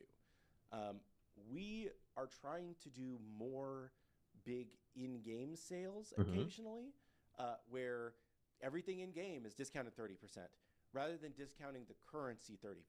Yeah. We think that that's just a healthier economy for us because for a lot of reasons, which I could go off and rant about for probably 20 minutes. Mm-hmm. I'm not going to.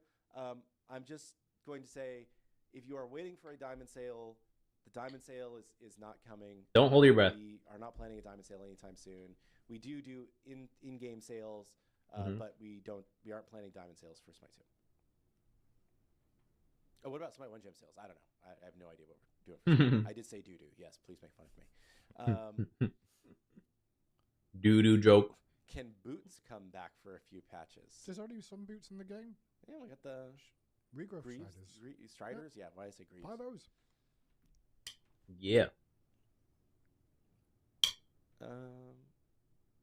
When we say map updates, we mean like a visual update or an actual map update.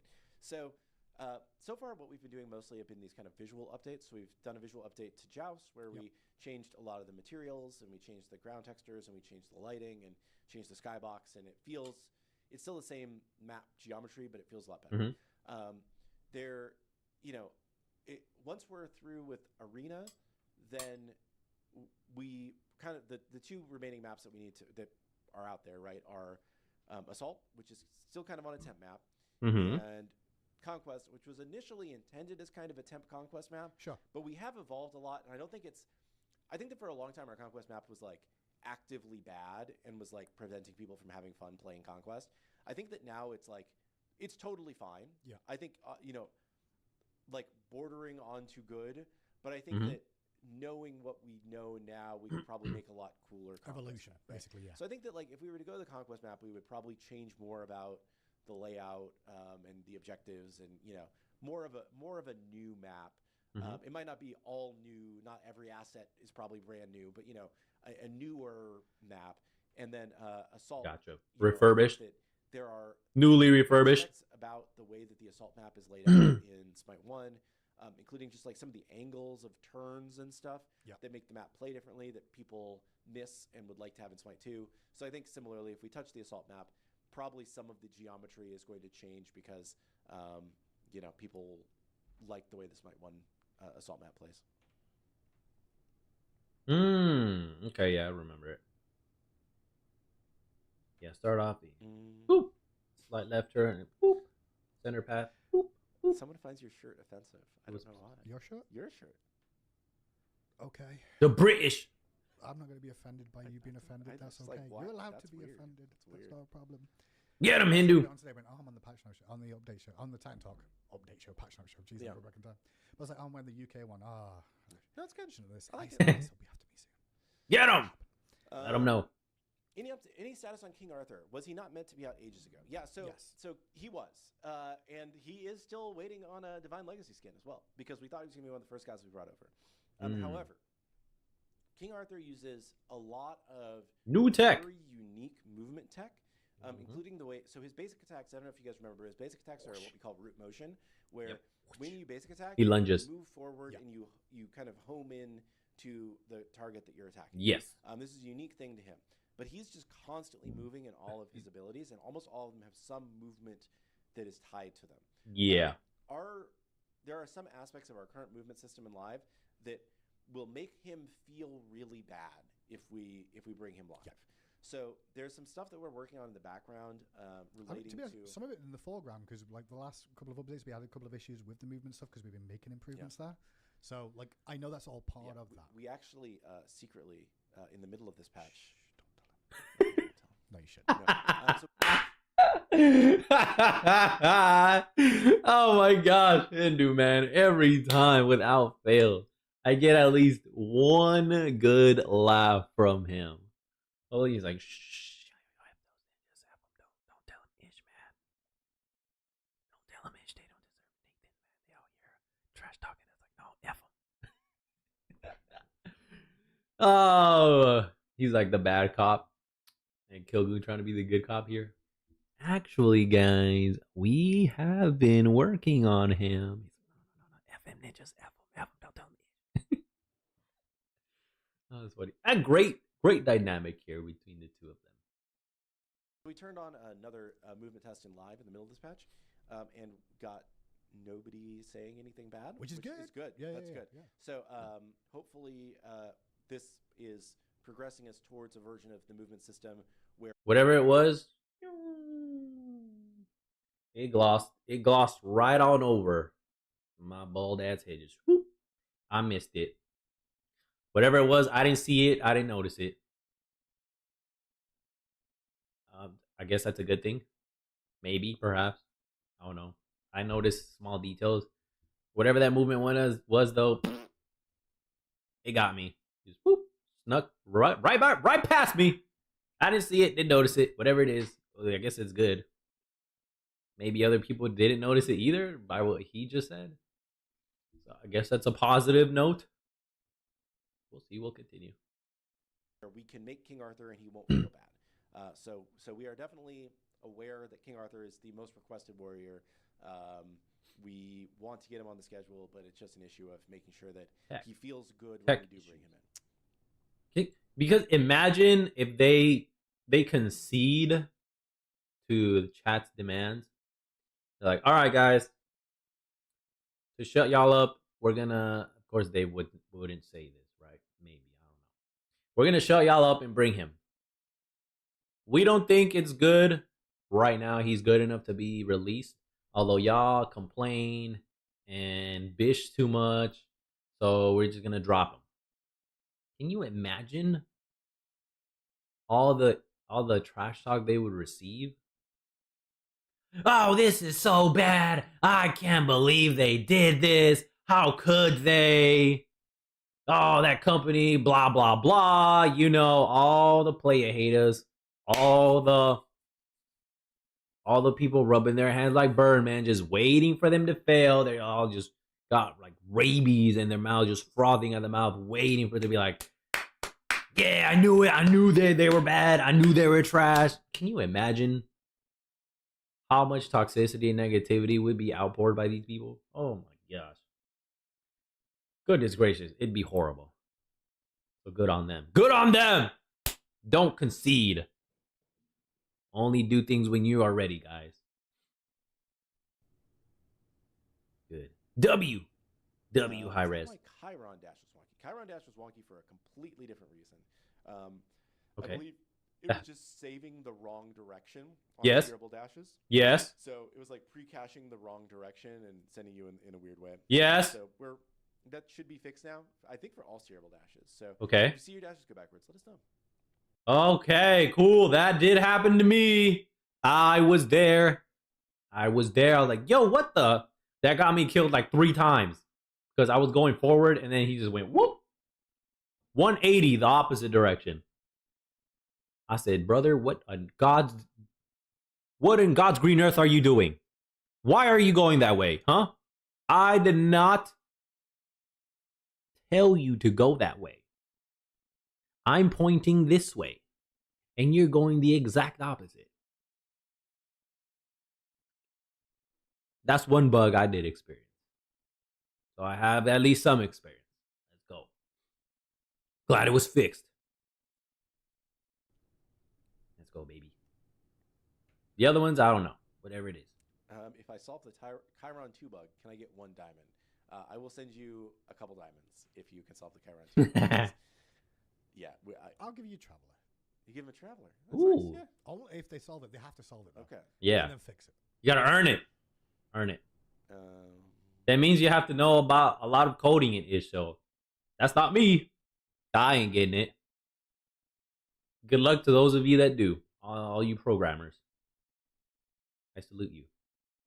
I wish you the best of luck. Not if they're choosing, though. Might choose. Oh my gosh, let's go, Hindu. Let's go, my man. He's like, hey, I'll one up you. You know what? I'll be generous. I'm generous. I'm not evil here. Not purely evil. I'll give you a traveler if you solve this problem. That said, there are strings attached to this traveler reward. You will not get to choose it. I will. Oh, that's great. Hell yeah. W Hindu, man. Love that. Freaking funny. will the Kebri Valentine skin be with Athena? No, it will not.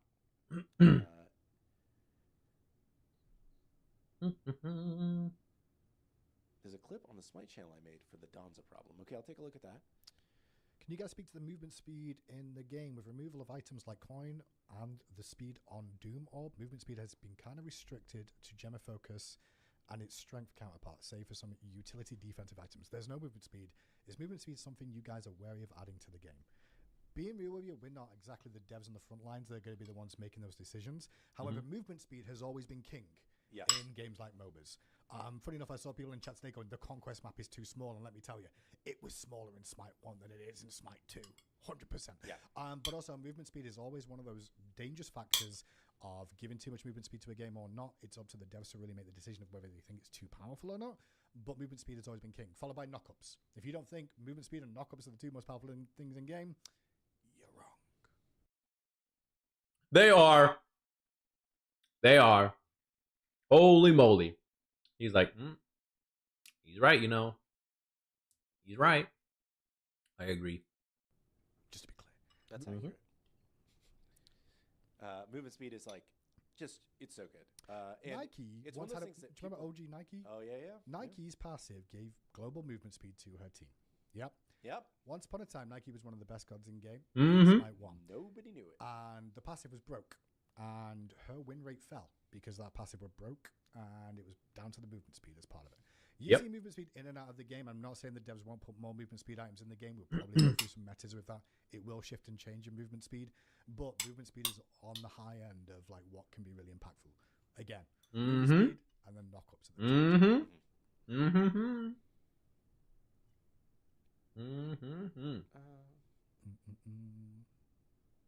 Is there a reason that upgraded starters lose the healing off of killing jungle camps? It feels awkward to lose something that you play your game around. I don't know if there's a specific design reason, so designers have to answer that. I will say you do also like gain something, so you no longer get the reduced damage versus lane minions once it's upgraded. So, you know, it changes quite a bit on the upgrade. I don't know why the healing doesn't stick around, but maybe there's a designer who wants to chime in. Trade-offs. Simple answer. I feel like sometimes of these shows were like, save it for when the dev show comes. But then sometimes those shows end up being like, here's the balance and here's the new character.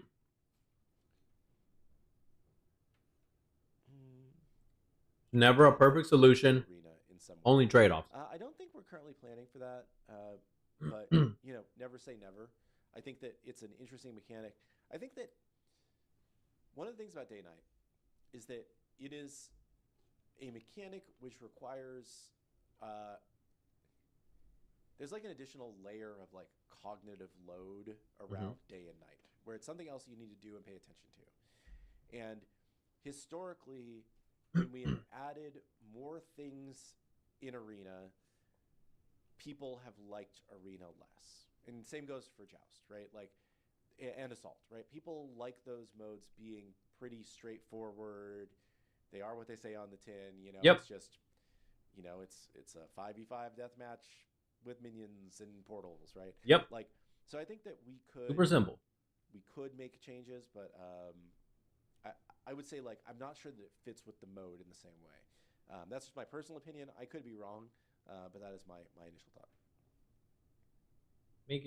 Maybe make it as like Arcane an Arena was event. cool. I loved it, but players, not so much. An event here and there. Meteor they were okay with. Just the Meteor was all right, because it was just, not that you could just like completely ignore it, but it's kind of on the same level as the roses, right? Where it's like, the thing spawns in, you can kind of fight over a little bit, but it's not like a huge objective that you have to pay attention to. Correct. People keeps asking about 2x worshippers for the weekend to celebrate the roadmap. No, I will say that the next worshipper weekend will be Valentine's Day weekend. Oh, okay. Fall in love with Smite. I want to make sure that Let's go.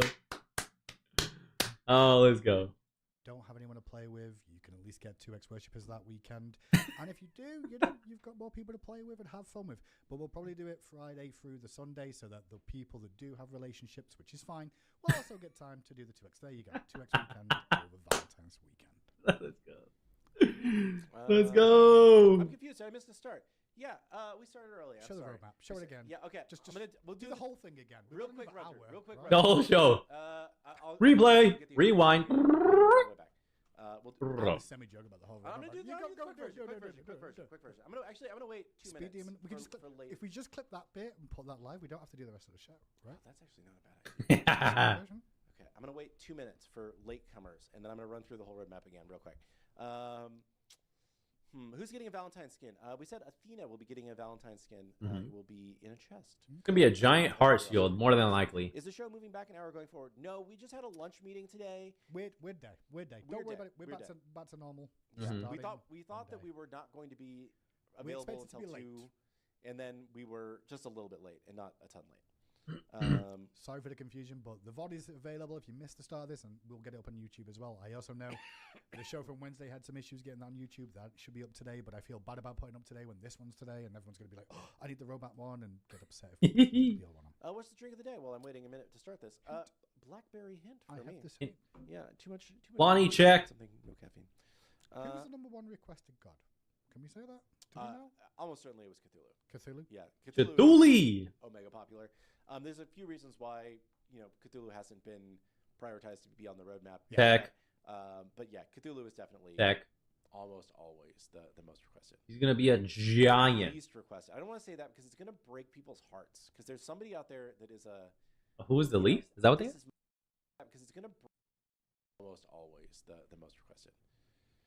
Least requested. I don't want to say that because it's gonna break people's hearts. Because there's somebody out there that is a, this is my favorite god, and the only thing I want is this god to come to too. Probably. I don't know it. I'm just probably. guessing in my head. Probably the monster. Let me look. Let me see if I can. Senti Choro.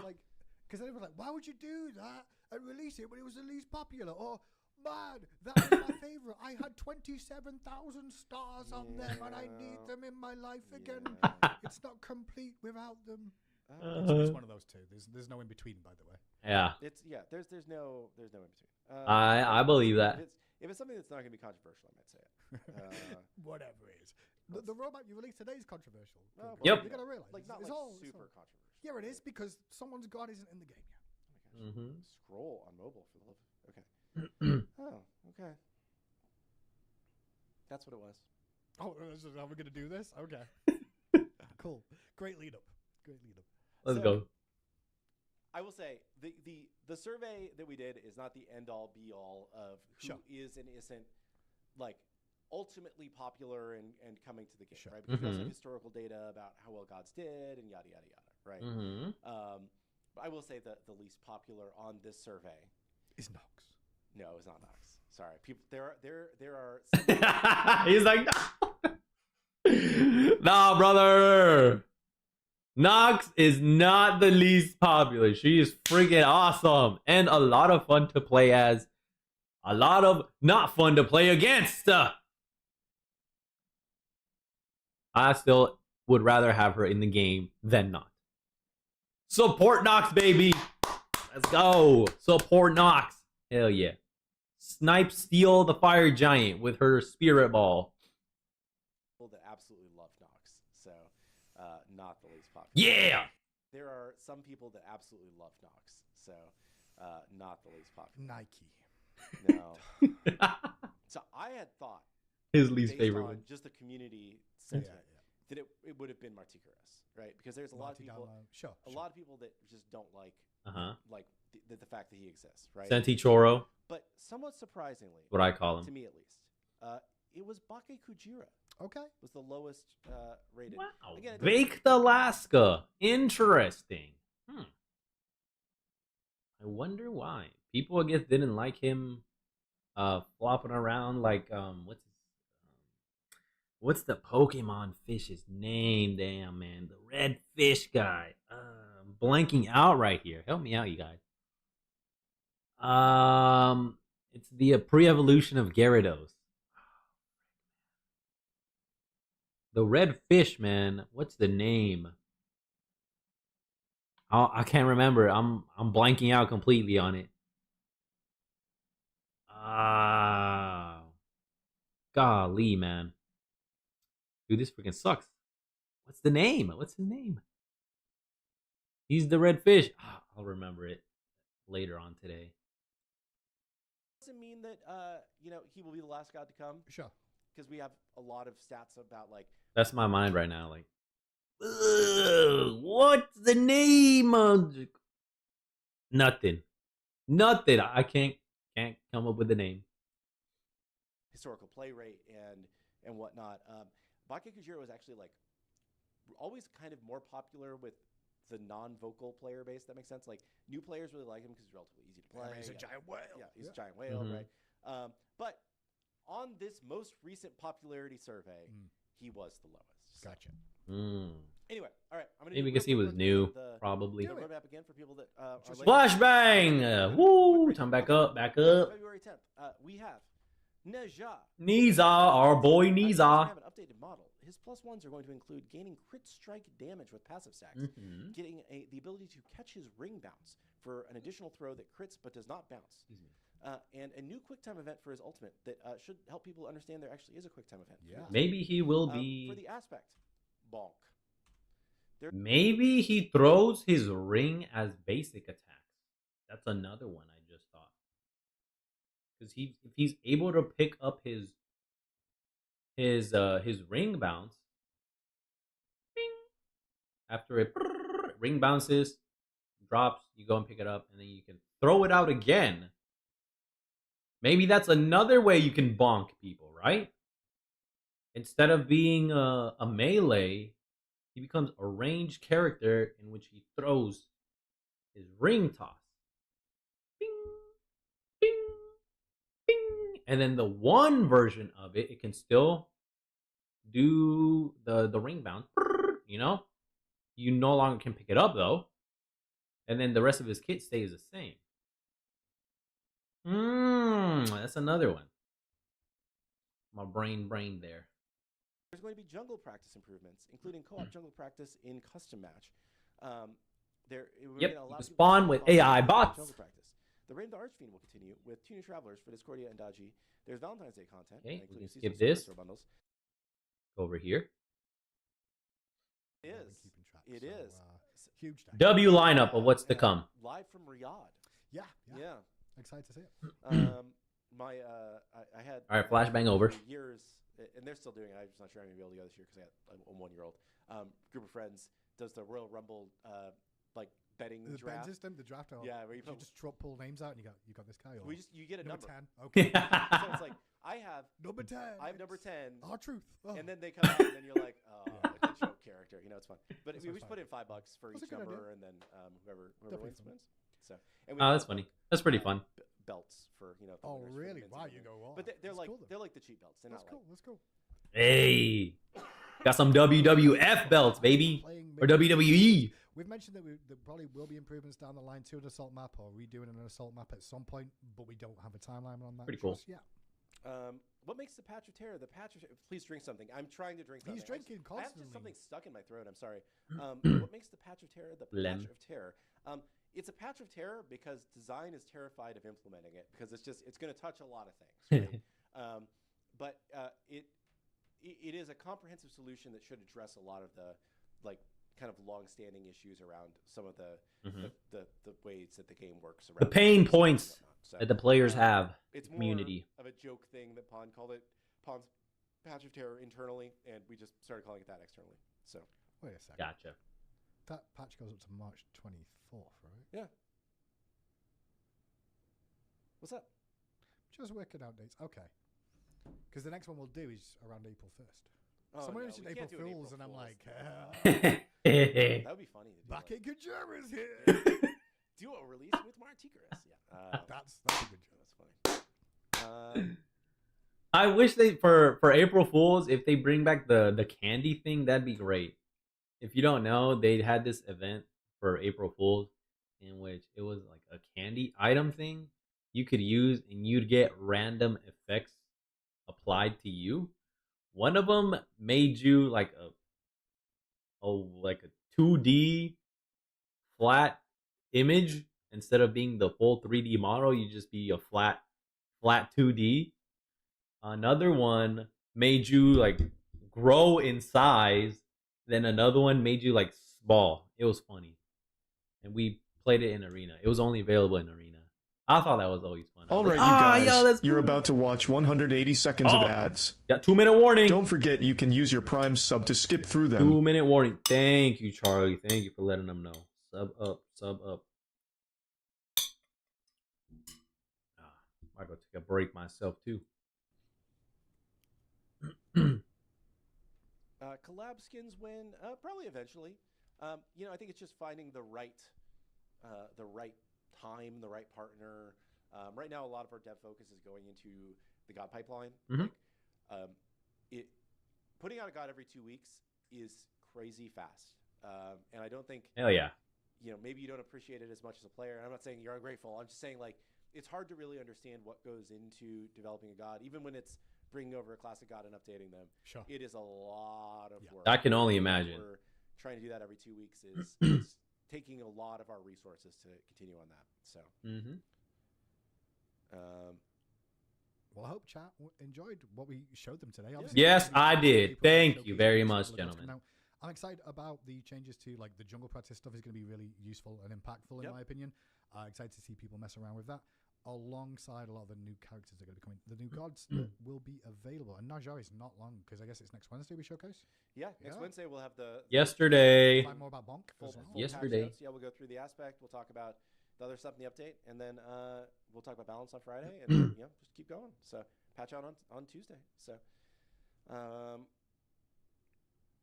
That's right. I feel like we've been here for about an hour now. Should we Yeah, do just one over. more question, or should Yeah, we? sure. Damn. you can Their do timing is three spot more. on. Said it, but 58 minutes.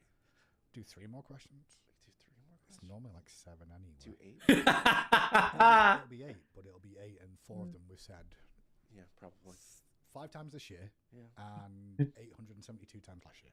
Uh-huh. Um. One more question. No update on Giannis aspect. Yeah, no update on Giannis aspect. So for- dance emotes. Dance For emotes Janet. were incredibly unpopular in Smite 1. There were a few people that really liked them, but they weren't used very often and they weren't purchased very much. So, and they were a lot of work to do. So Gotcha. not prioritizing those. Low ROI. Considering players just didn't really like them very much. That's the reason why we kind of stopped doing them, was because nobody bought them or used them. So apologies. No need. Like I said, Don't there are apologize. people that really like them, and we hear from them in chat every once in a while. But by and large, it was not a popular feature. Yep. Is it just 2 people in jungle practice like Smite 1? No, I believe you can take more people in there if you'd like to. Yep. We were testing around with it today. Pretty It cool. does seem that you can get more than 2 in there as well. I just don't want to give you a number and then be wrong. Covering their bases. I think that's it, man. Talk about how we're handling Gilgamesh passive. No, he's too far out for us to dive into that too much. I think that there is a chance that his passive changes in some way, right? But Yeah. but we don't have the specific. Here's exactly what's going to happen with Gilgamesh passive today. Is there a Smite Prime button on there? SmitePrime.com. Oh, ad break. All right, I'll be right back, everybody. Where would it be? Would it be under? I'm gonna pause this right here, and then go over here. BRB. Let's go stretch our legs and get some water and use the restroom.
And we're back.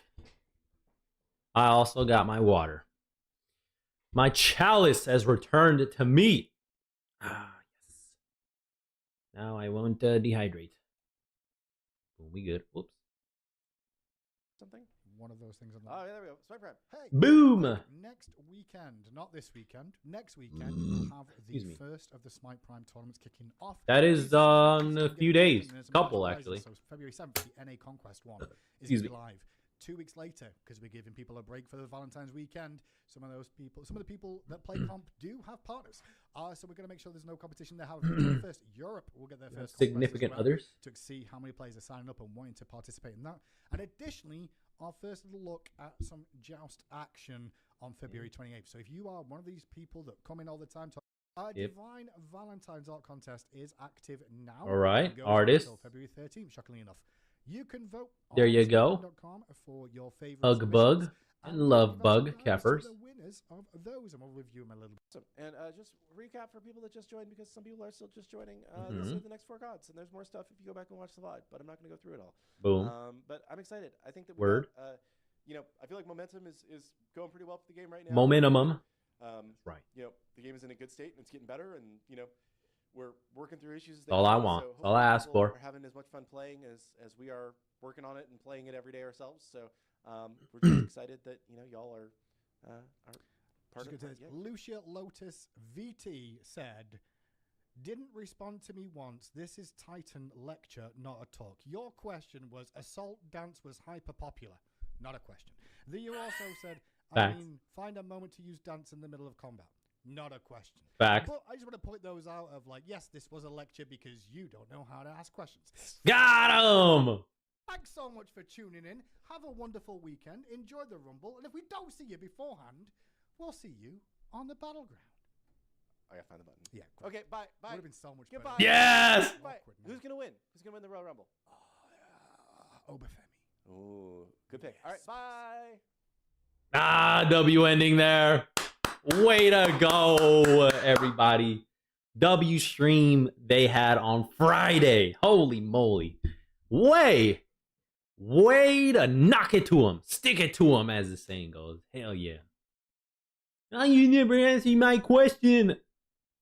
B, you never wrote down a question. Hey, it's on you, man.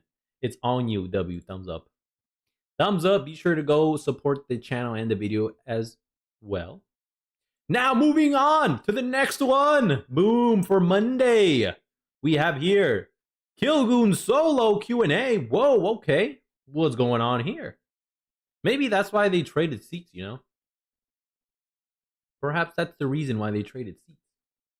On the Friday show. Okay. Here we go. Hello. Boom! He's not solo. Because we're in studio as well, ladies and gentlemen. We got Killgoon with us, Manny the Mannequin, and of course, yours truly right here in the corner above Manny. Pause. If that's pause worthy. I don't know. It's a pretty cool chair they got. Ooh, every roll? ADC support? Is that jungle or mid? I can't tell. Chat. Pretty cool chair. I should change the camera to just be me. Hello, chat, and welcome. There we to go. Titan. It's kind of more scary now. We can see Manny's head. Whoa. Whoa there. Oh, this is what this looks like from his end. Oh, this is pretty cool. Oh, they have a mini chair. Hey, yo, that's awesome. That's cool. What is this over here? Like a black and blue dog? Is that Calder or somebody? Oh, no. Is that Calder, one of Basted's cats? Perhaps. That's freaking cool, man. I always wonder what their studio layouts are like for other streams. I'd like to know. It's pretty cool. We got we got a small insight as to what it looks like from their end. Solo Killgoon Q&A session. Mm-hmm. Because everybody else is busy today, and we didn't have any super exciting new stuff to talk about today. Because on Wednesday, we have the full update show with Neja and looking at some of the other stuff that's coming in the As yesterday. And then on Friday, we'll be going through balance. Yeah. So we've already tomorrow. Those shows. Didn't want to ask people to do too much today. So you just have me. Gotcha. And we're going to talk through your questions. Also, this is like your one real question or one real chance to ask questions this week, because pretty much all the show on Wednesday is going to be taken up with going through the new content. Most of the show on Friday is going to be taken up with going through balance. So I do like to squeeze in one Q&A show on the weeks where we don't, where we have a lot of other things to do. And that is today's show. Pretty cool. One quick recap to get us started here while people get ready, though. Is that if you missed our show last week, we have confirmed the next 4 gods coming. That's Smite. right. So you'll be getting W lineup. on February 10th. W lineup. You will be getting Morgan Le Fay. Excited. Looking forward to this. Cameron on March 10th. And Gilgamesh on March 24th. If you go back and watch the VOD on Twitch or on YouTube, you can see I went through a lot more details about some of the other stuff that's coming in these updates and some teasers for +1s and aspects and whatnot for a few of these gods. But that is just the upcoming list of gods. Generally speaking, we've seen a lot of community discussion about this. It seems like people are very pleased, which is good. I'm always happier when people are pleased with the list of upcoming stuff Yep. versus upset about it. And you know, there's Excuse me. there's a few people like, what happened to my god that I really want to be on this list? But by and large, you know, I saw some people doing tier lists and saying that we had at least 2 bangers on the list, which is great. And we're excited. I'd say 4. They're all great to me. That is my quick little recap. And beyond that, I don't really have plans for today. I'm here to chill. We shooting the ish, Killgoon. Let's go. Talk about Smite. We can talk about video games. We can talk about sports. You guys don't want to talk about sports. Nice. We just have a good day. Talking ish and swallowing spit, as the so saying goes. I'm going to start reading through some questions here. Any updates on Terra? We haven't said anything about Terra yet. Terra's also really we fun to did a play, survey by the way. recently. If Support. you guys participated in the survey, thank you so much. Excellent support. We looked at data in a couple different ways. We did a survey saying basically like what your order from 1 to 5 star preference is in terms of gods, and then we also presented people with, would you rather have this god or this god?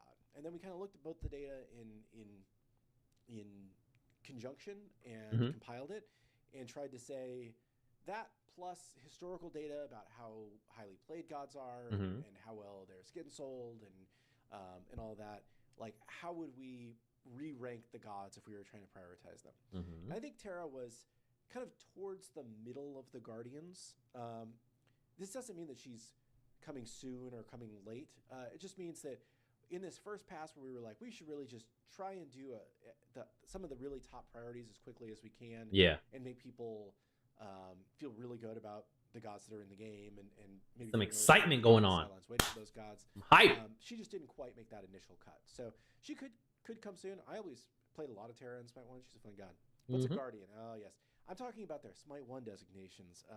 I can't pronounce your name, but I'm talking about their Smite 1 designations. In Smite 2, obviously we just kind of have tanks that, you know, deal magical damage, and yeah, that's kind of a Guardian. That's true. Will there only be one aspect next update? Yes, there will only be the aspect for Nija. We are working to try and get through all these gods, and then we're also working on some other stuff in the background. You know, you've heard whispers of Pawn's Patch of Terror. We play tested today, which is, again, we're really early. It's not going to come, you know, in the next few weeks or anything, but we are looking at some bigger foundational balance questions from the game that are contributing to, I don't want to say negative game feel, but game feel that people aren't just completely sold on with Smite 2. So with the active stuff, you know, you can balance anything, but if you're starting from a starting point that isn't as good, it will lead to some of the issues that we're facing now. So it was a good first test today.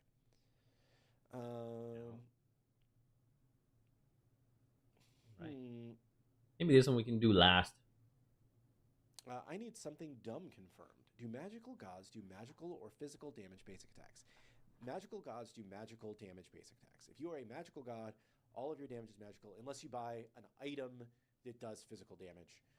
Because there are certain items that have passives that deal damage for that item specifically physical. But all the damage that originates from the god will be magical. Same thing for physical. In the early days of Smite 2, we experimented with letting gods deal different kinds of damage, and we found that this was incredibly confusing for players, and not in a way that it really made the game any better. Like, sometimes adding a little bit of confusion, a little bit of a knowledge gap is good because it adds depth to the game.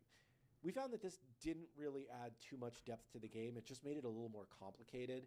Muddied the waters. We moved away from that after the first few beta weekends. I'm not sure exactly how long that stuck around, but yeah, basically nowadays, if you are a magical damage god, you're only going to deal magical damage. If you're a physical damage god, you're only going to deal physical damage.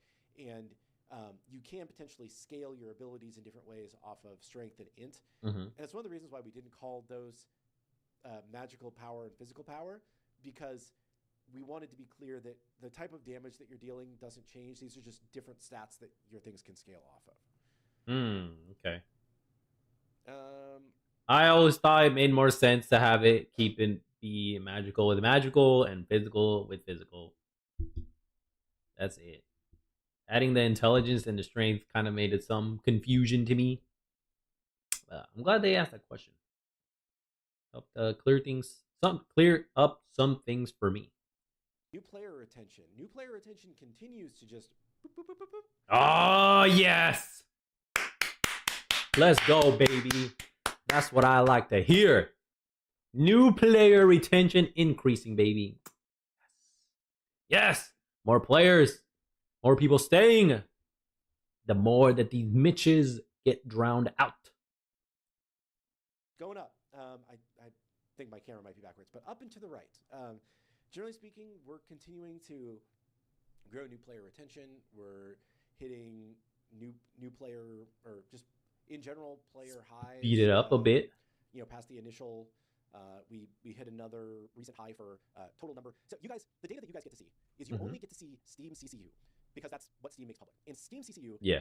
sure, directionally, you can use it to get a rough idea of how well a game is doing. But Steam CCU alone does not tell the whole picture. And it's not really one of the main things that we look at behind the scenes here. One of the things that we look at is just like total number of people that played the game in a day, right?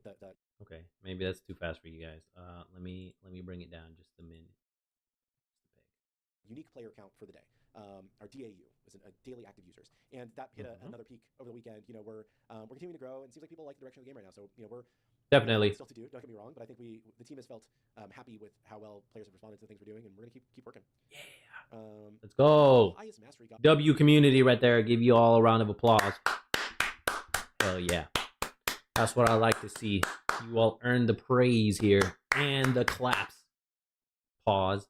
If that's pause worthy, I don't know.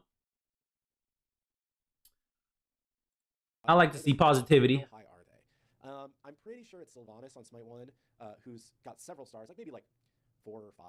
I am not the kind of person that just sticks to a single god and plays them nonstop. They're like, I can't play the same god in a play session, and I don't like to play the same god multiple times in a week. I'm one of the, like, some people are like, I play a god, this is my main, and some people are like, I just bounce around, and I'm a bounce around kind of guy. I have, you know, Same. I think I have pretty much every Guardian rank 10 in Smite 1 because I just played a lot of the Guardians. I played a lot of support and I played a lot of solo, and I play Guardians solo. I know I'm horrible. Guardian solo. Oh man, because they have the extra protections and the extra HP. Buddy, and then they have damage on top of that. Like, oh, great. And if the range is like, oh gosh, that's like even worse. I understand. I've been there, both as against and as the Guardian myself. Sylvanas is my top, but not by a lot.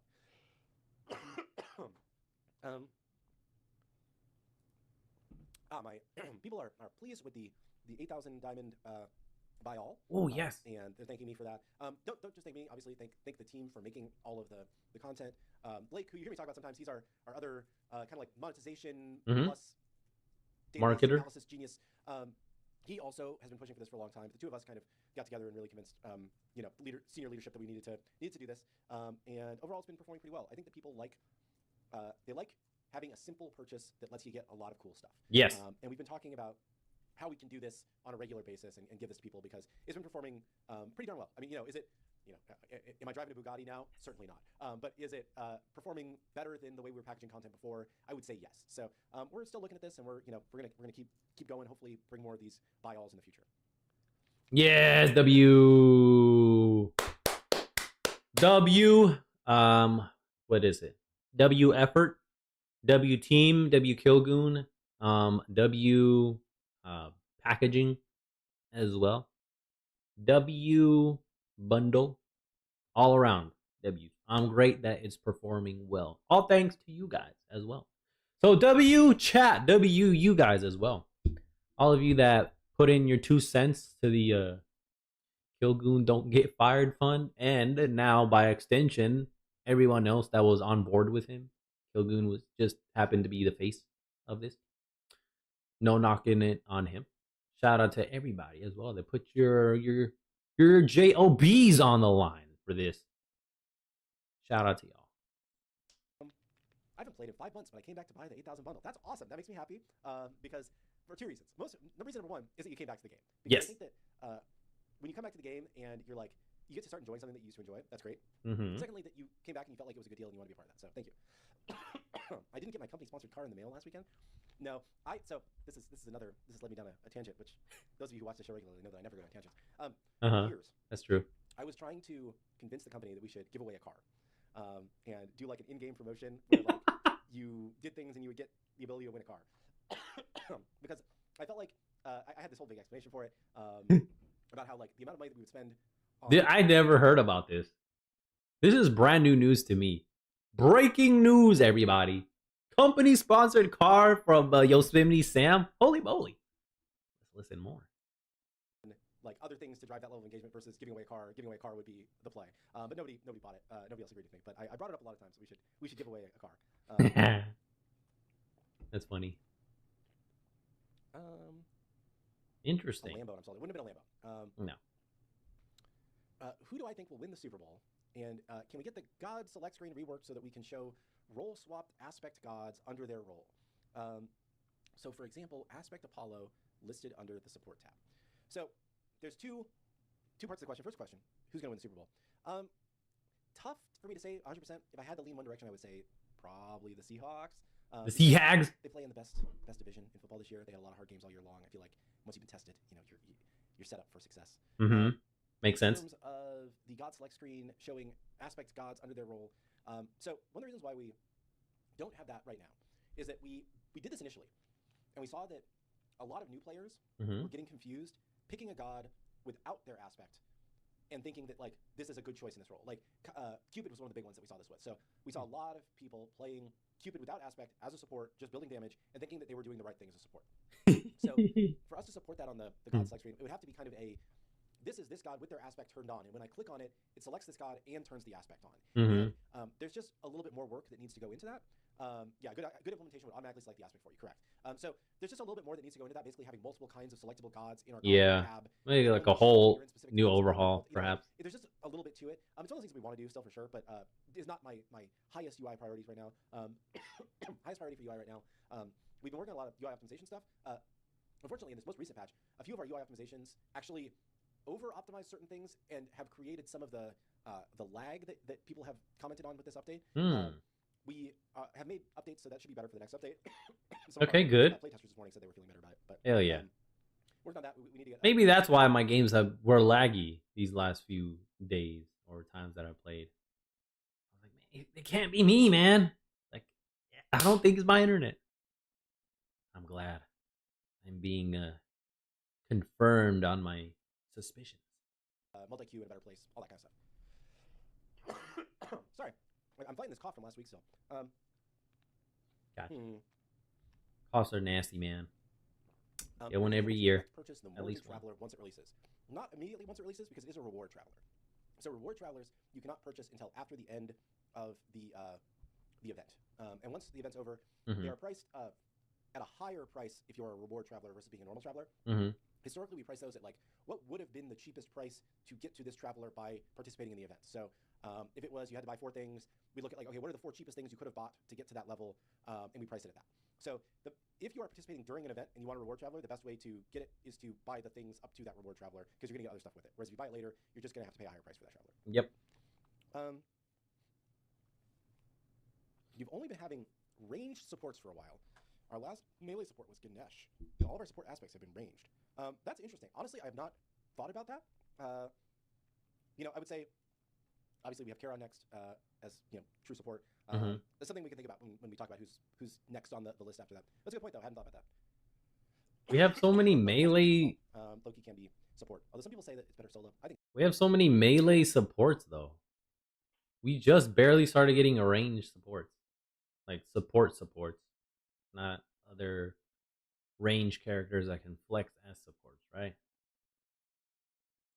it's fun support though. So I'm glad I have way more range supports in the game, and continue to have more.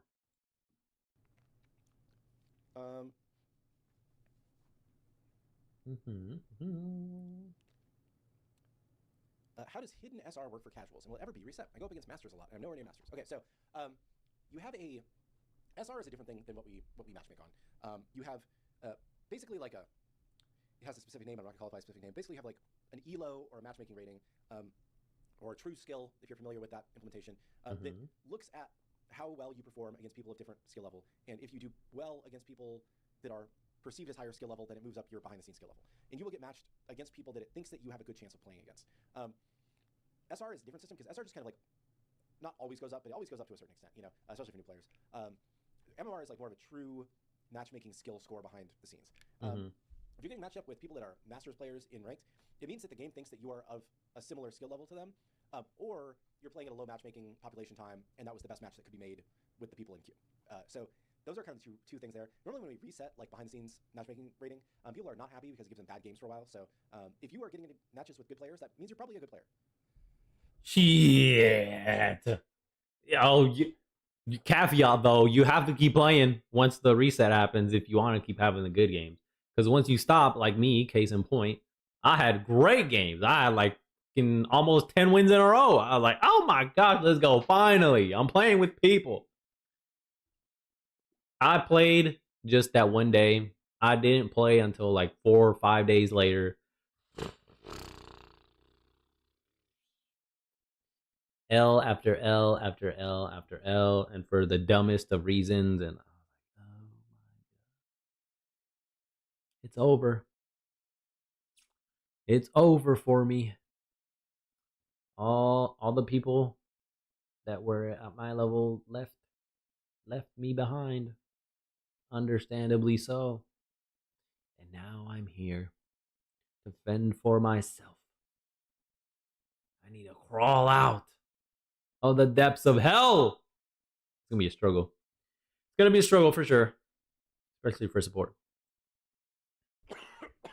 Bless you, man. People asking for updates on upcoming gods. I don't have those for you. Okay, this is a fun one. Is it possible to add a gifting system? I think it would boost sales. For example, I'd like to send a friend a chest or diamonds for their birthday. Just sending them money to buy it themselves feels a bit impersonal. This is a great question, and this is something that gets brought up, I don't want to say all the time, but gets brought up somewhat frequently. And I used to have that. Like, it's my one. Be a great idea. The problem is what the word is arbitrage. We price things differently in different regions. So if you are in, I don't know, Turkey, you will pay less for diamonds than if you are in America, because the average salary in Turkey is lower than the average salary in America. So we need to price things specifically for that. Gotcha. We had a gifting system in Smite 1 that had a lot of hoops to jump through. Like you had to be friends with somebody and yada, yada, yada. And even still, most of the time, it was abused by people like using arbitrage and paying somebody in a lower income, cheaper region to buy a bunch of things and gift them to them. So interesting. People were gaming the system come back because it's mostly just used by people trying to get around things to get a cheaper deal. People who say, "Oh, you could country lock it." It's harder than you would think to actually do that because essentially most of the times it's like you're not buying. Like I can. Most of the time the way it works is like you would not buy a DLC, like you wouldn't buy like a diamond pack directly for somebody. You would buy a piece of content in game. So because it's like a step removed, where it's like you've already bought the currency and now you're buying the thing in game to give to them. It's very hard. Also, people can change their country more easily than you would imagine on certain platforms, and can lead to people using that. So also we saw a lot of people using stolen credit cards to run gifts. Ooh. So people buy a credit card and then buy thousands of dollars worth of gifts with the stolen credit card, and then the account gets shut down. Too bad, and then they're on the next one. So there were some issues around it. Damn, that's unfortunate. Happened, and it's a lot to just keep track of, especially when like 80% of it was tied to that. Woo. That fail. I mean, holy moly, that's a lot of BS to deal with. Ugh, I can't imagine the BS that you had to go through. Not fun at all. Not fun.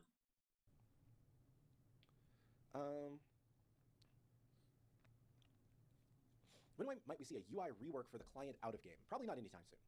I think that like there's people that don't like the out of game client. I think that an overarching redo the whole thing probably not happening anytime soon. There are certain screens and whatnot that obviously we want to go back and update. The end of match lobby in particular is very underwhelming right now, and it's a big area for improvement. But I don't think we're gonna like redo the whole flow anytime soon. I think that like it is. I think it does the job fairly well, and yeah, I think it's largely okay. Damn, all right, cool, man. Let's save this one. Maybe come back to it later after the Nizov one. I really want to see this one. I gave it a thumbs up already. 3 thumbs up. Let's go. Make sure to go support them at the channel as well. We're moving on to... Oh my gosh, 2.5 hours already. Woo! Woo! All right. Niza Titan talk from yesterday, baby. Here we go.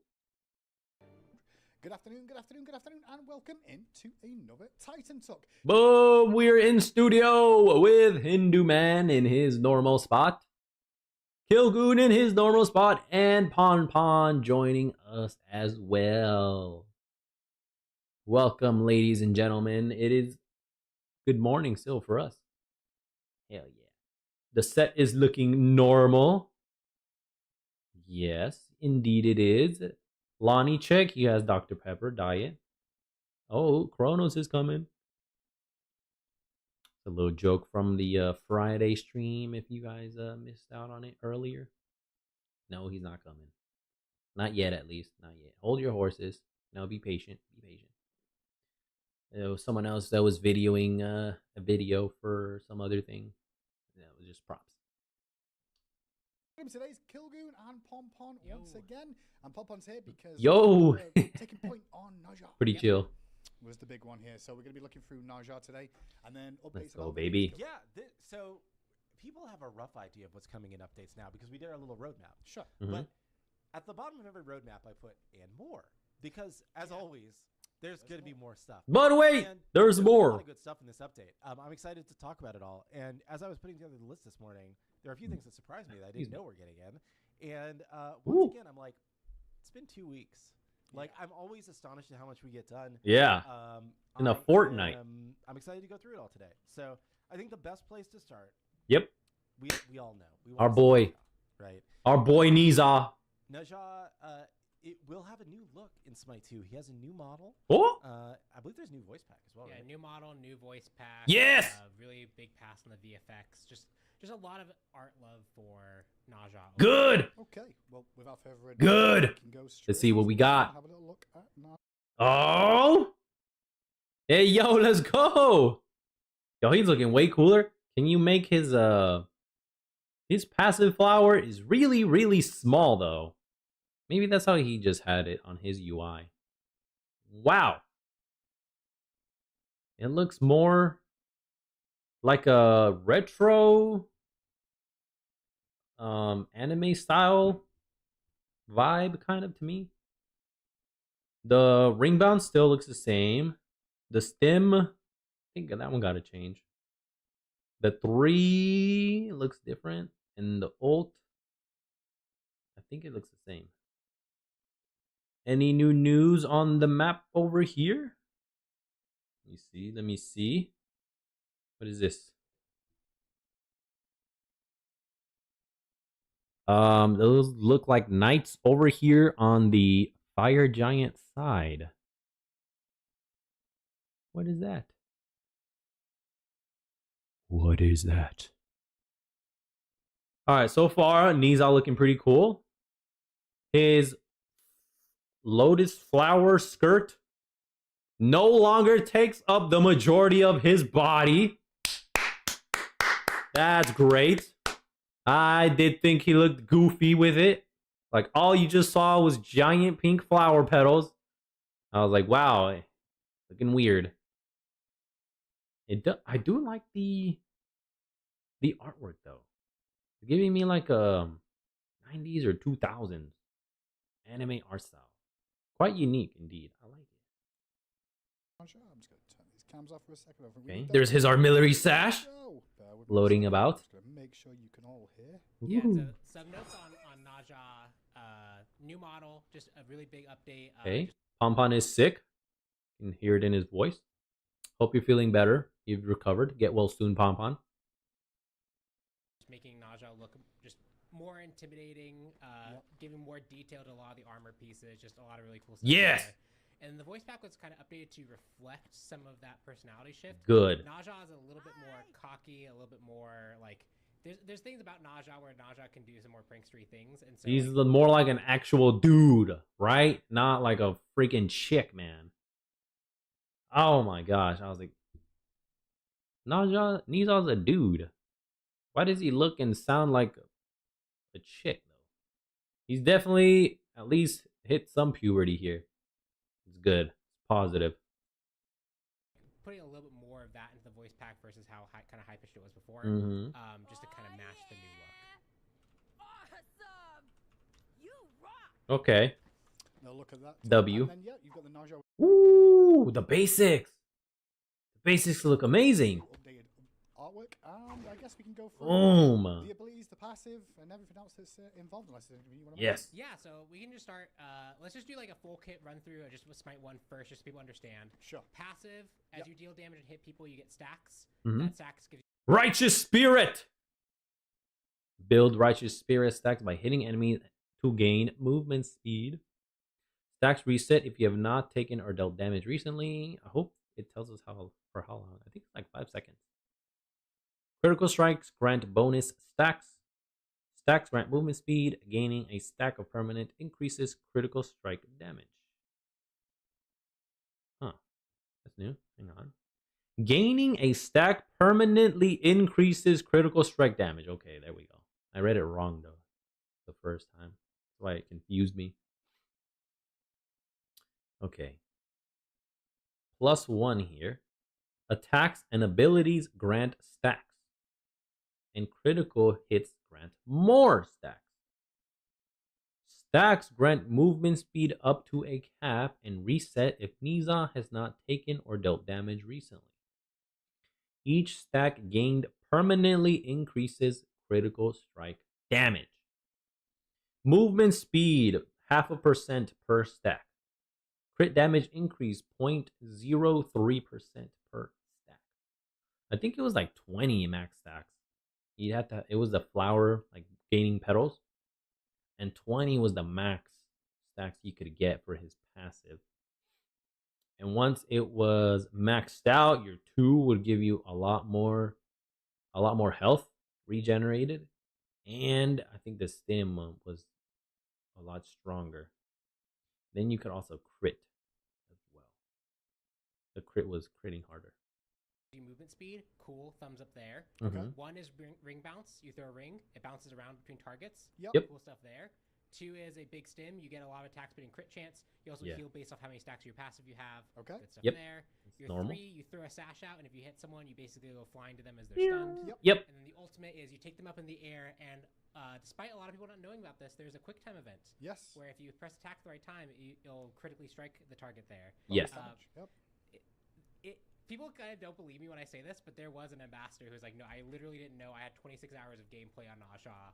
Really? What the hell? Damn. Amazing. That's- So they just AFK'd when the ult. That was really cool. Yeah. Yeah.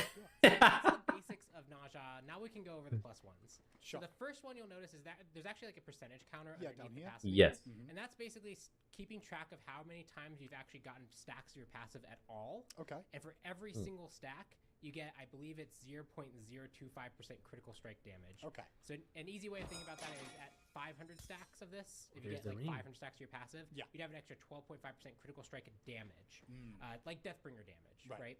So basically, as you play the game and as you are getting your passive and working towards it, you're just kind of like infinitely scaling towards this late game monster powerhouse. Okay. Oh, damn. Okay. Yo, the fly. I see why it's so small now. The petals blooming actually look freaking huge. They used to be like way thinner and longer. It would almost look like a daisy, the shape of a daisy in the previous passive. Now they're like way bigger petals. Okay. Awesome. It doesn't fall off. It stays the entire Stays time. there the whole time. I think the highest I got in a game that went a little bit long was like 33%. Okay. which is a lot. It is a lot. Damn, the percentage is what stays there. Gotcha. So you can still, so you don't lose it all for losing your stacks. Pretty cool. You can just keep on increasing it. What's the max though? I mean, realistically, on a full-on game, what would that even look like? It's wild. Yeah, It a hurts. third. Yeah. Okay. It chunks. And that kind of like goes into the theme of Naja, which is I really wanted to push that Naja's identity is around these critical strikes. Mm-hmm. So I wanted to make sure that there's a lot of critical synergy in the kit. I brought back, for example, the 3 critting. Yeah. I adjusted the scaling to make that make sense, but the 3 can now crit again. Right. Because that just felt like Oh my gosh, let's go! Yo, when I started playing Niza, his 3 did not crit at all. Now everything in his kit can crit. Let's go. I did find it weird that only his 2, because it empowers your basics, and then his ult would crit. And maybe the 1, I forgot. So 2 out of the 4, if not 3 out of the 4 abilities could crit. I found that very weird, and he was a crit character. I'm like, why doesn't everything crit? Now it does. The stun is not affected by diminishing returns. Stun for 1 second on the 3. This pull is considered a leap, which means a Wheelix can directly counter this with her ult. Niza is crowd control immune, never mind, and cannot be targeted while pulling to his target. While pulling to his target. Key wording there. So maybe I don't know, you'd have to be like super fast and time it perfectly. Like like when he's jumping up, maybe get that in that 1 frame there, perhaps. I don't know. But it says he's crowd control immune, so I'm just gonna assume that he's CC immune the entire time. We'll see. We'll get a look at it here in a minute. So you can't a Wheelix ult him. Dang it.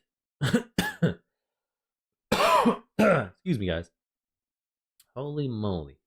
It's CC. Before it wasn't CC immune. I don't think so. I don't recall his 3 making him CC immune. Maybe I missed it because I didn't see him glowing at all whenever I would 3 to people. Interesting. Okay. It's a 12-second cooldown flat. Ooh, flat 75 mana. Let's go. 80% strength scaling. Damage from 70 to 190. Ooh, okay. Like a unique identity and build path that Naja had, and I wanted to make sure that that was respected. We can go in probably the biggest +1 feature now, which is on the ring bounce, which you've shown a few times. I did. Yeah. So basically, as the ring bounces around, when it ends and finishes, it bounces up in the air, and you can catch it. And if you catch it, There it is. It's around him like a hula hoop. Hey, yo.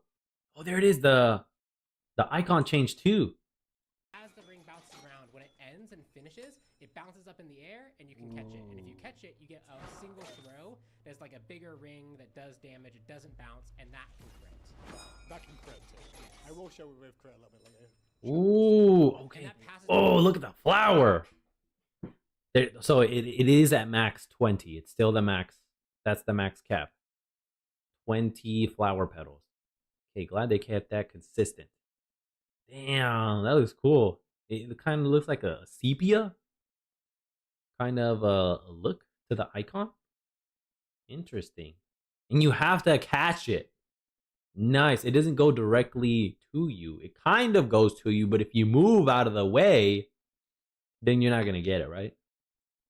Interesting. So you can also use that for wave clear as well. And I will say, Ooh, just for okay. the fans at home too, when you use the ring toss, as you're moving around, you can see the ring is always feels like it's in a catchable position. Yeah. Based off my input and movement. It's not just going to, if I continue going this way, you'll see it heads sort of my direction. So Ooh, We okay. tweak that a lot. It's now it doesn't try and really basically go to where you are with a little bit of bleeding, but the idea is that you should be able to react to wherever it is and catch it. Yeah. Boom. This ability has won his ring toss. I think they may touch on it later. Excuse me. Ooh, burp there. Is an excellent counter to Loki and his invisibility. Because whenever he throws out his clone before, I'm not sure if they're going to still make this a thing, you would throw your ring toss at the shadow clone or the clone that he would deploy, right? And because the ring can bounce, it would go from the Loki clone to wherever the other Loki was. So that was a great way to find and counterplay against Loki and his invisibility. I hope that's still there. I hope that's the case. I would like that to be the case. because that's a great counter to him and his invisibility. Also do things like if you know the final bounce is going to be on a particular target, you can sash to them and it'll bounce at that location. So there's some things that you can also kind of control and manipulate. Oh, you can control. No, I won't go to that sash location. It's like so if you hit that front Odin, and you know that the bounce is gonna end. Well, there one on that side one. You could one sash that other one, and if you were quick enough, you'd land there, and it would bounce there instead of where you were. Okay, But interesting. This is gonna be one of those things that like catching it and actually following up with it is gonna be an interesting skill test, especially laning because it's a lot of extra damage. And then if you're laning or if you're jungling, this gives you some additional clear as well because it will pass through the minion targets. And again, that one ring bounce that you catch is just one bounce that'll hit the target and crit as well. Yes. Doesn't continue to bounce on, you can't keep recatching. Next up. The only other +1 that Naja has is around actually the ultimate and just getting really There's the 2 feedback on the quick time event. Right. So the passive got the +1, the 1 got the +1, the 2 and the 3 are basically identical except that the 3 can crit now. With the ult, that's really got the major art treatment to try and make sure that people were really clear that this is a quick time event. So if you want to use the ult, you can see the treatment that he gave Coming with me. shows you when to click. It shows you if you're Boom. successful. The buttons light up. It's a bar that goes to the side rather than like the little flower that appears and just says miss. You can see if you fail to click at the right time. You get You don't hear the damage audio. Yeah, you don't hear the damage audio. You get like a little Coming with me. like it's like a little and if you click at the wrong time, that'll also basically lock you out. So it's a lot more clear how it functions. This functions basically identically to Smite 1 and Smite 2 as well. Gotcha. So this just makes it more clear what it's doing. It has like a really cool art treatment to go along with it. So now, if anyone does not understand that there's a quick time event, it actually is a skill issue. You have no out of it, no escape. You can't say, oh, I didn't know. No, it's a skill issue. Now you have no excuses. Zero excuses. Excellent feedback, though, for especially the unknowing, the ignorant, and new players, too. Now they know. Now they quite literally know, as they're saying. It's a skill issue if you don't know at this point. So, be on the lookout for this quick time event during Niza's ultimate. We can't fix that. And that does change the input if you're on console, if you're on controller. Yeah, so it'll show instead of mouse click, it'll show whatever button you press. and then I just want to draw some special attention too to also just the art treatment of all this stuff. Like passive meter. When you activate the 2, like just throw some auto attacks while you have the 2 out. Like look at that fire trail and that craziness. Arthur was particularly proud of the 3. He mentioned specifically that the 3 is something that he spent a lot of time. That's amazing. That sash going out and how it kind of Yeah, you can't counter it at all. I think that 3 CC immunity thing is brand new. I do not recall it for the life of me on Smite 1 and previous times that I played Niza. Holy moly, that's freaking awesome. like that. A lot of the treatment around that feels really good. I know Helen has some extra audio, like landing with the grapple. I'm getting a lot of feedback on the after quick time. Damn, he feels a lot smoother. Attention and care went into making sure that this upgrade felt like a really big upgrade for the visual quality of the character. I'm just grabbing a random crit to show Crit items. Toss real quick. But yeah, he's looking really good. Honestly, fluid. As well, he still feels very similar to Smite 1 in a lot of the beneficial ways. But you can definitely feel. Oh, I broke it. Oh, what'd you do? I don't know. Actually, it looks like you're just in a broken state. Can That's you move? fine. That's fine. No. Yeah, no, that's Oh. that looks like you actually hit a. Yeah, It's fine. Your, It's fine, I no, beat. your server hitched. It beats. We're on dev, guys, just so you know. So Yeah, that's a separate from Naja, hopefully. But I will show you the ring toss. Just so people saw. Hi-ya. Damn. Yep. Yeah, All especially right. as you get later in the game and you get more of that critical strike, like you're only like 5.6% right now. Yeah. As that gets more and more, it starts to chunk. And for just like an extra thing that you get for catching it, that's a lot of extra power that Naja has to contribute. So, Oh, he whiffed we've that got one. through base Naja. Next up, I guess. Nice. This, aspect? Yeah, Is the it aspect. time? It's time to bonk. Yeah, it's Damn. time to bonk. Let's go. All right, W based Niza, baby. Let's go. Still feels the same as Smite 1. He looks like it. Seems like he feels the same. with some extra +1s here. Brand new remodel, looking better than before, sounding better than before. I'm loving the effects as well that he got. The makeup work, the evolution of our boy Niza. Hell yeah. So, a little history of the origination of this aspect was Mhm. originally another one of his +1s was one thing that like the 2 is just a stim, and it actually works really well in the kit as is. Yes. But it felt like maybe there's a world where like that could actually be a ability in its own right that gives the stim afterwards. Yeah. And when we actually Mm. playtested with that as also a +1, it ended up feeling like a lot of additional things. And you started to not feel quite like nausea. But for an aspect, I was like, oh yeah, this is actually really cool. So what the 2 does is it's an animation that's basically the final swing of the chain, but it's a really slowed down version of it that has a lot of anticipation and weight, and then you just bonk the ground really hard. Yeah, big bonk. Okay. And this does % What? health damage. Yep. And if you hit a god with it, you get the fiery buff on your spear. That means that your attacks will also do % health damage. Okay. So your whole goal really is Ooh. to use this new kind of like attack that Naja didn't have before, hit a god, and then follow up with a whole bunch of auto attacks. And the idea of this aspect is there's a lot of health damage scaling, but there's very little crit scaling. There's very little strength scaling. Right. So it's hard to actually get to the point where you can one-shot someone, but you can contribute a lot of consistent pressure. And this is to enable bruiser/support Naja. So that's kind of the goal. This is Oh.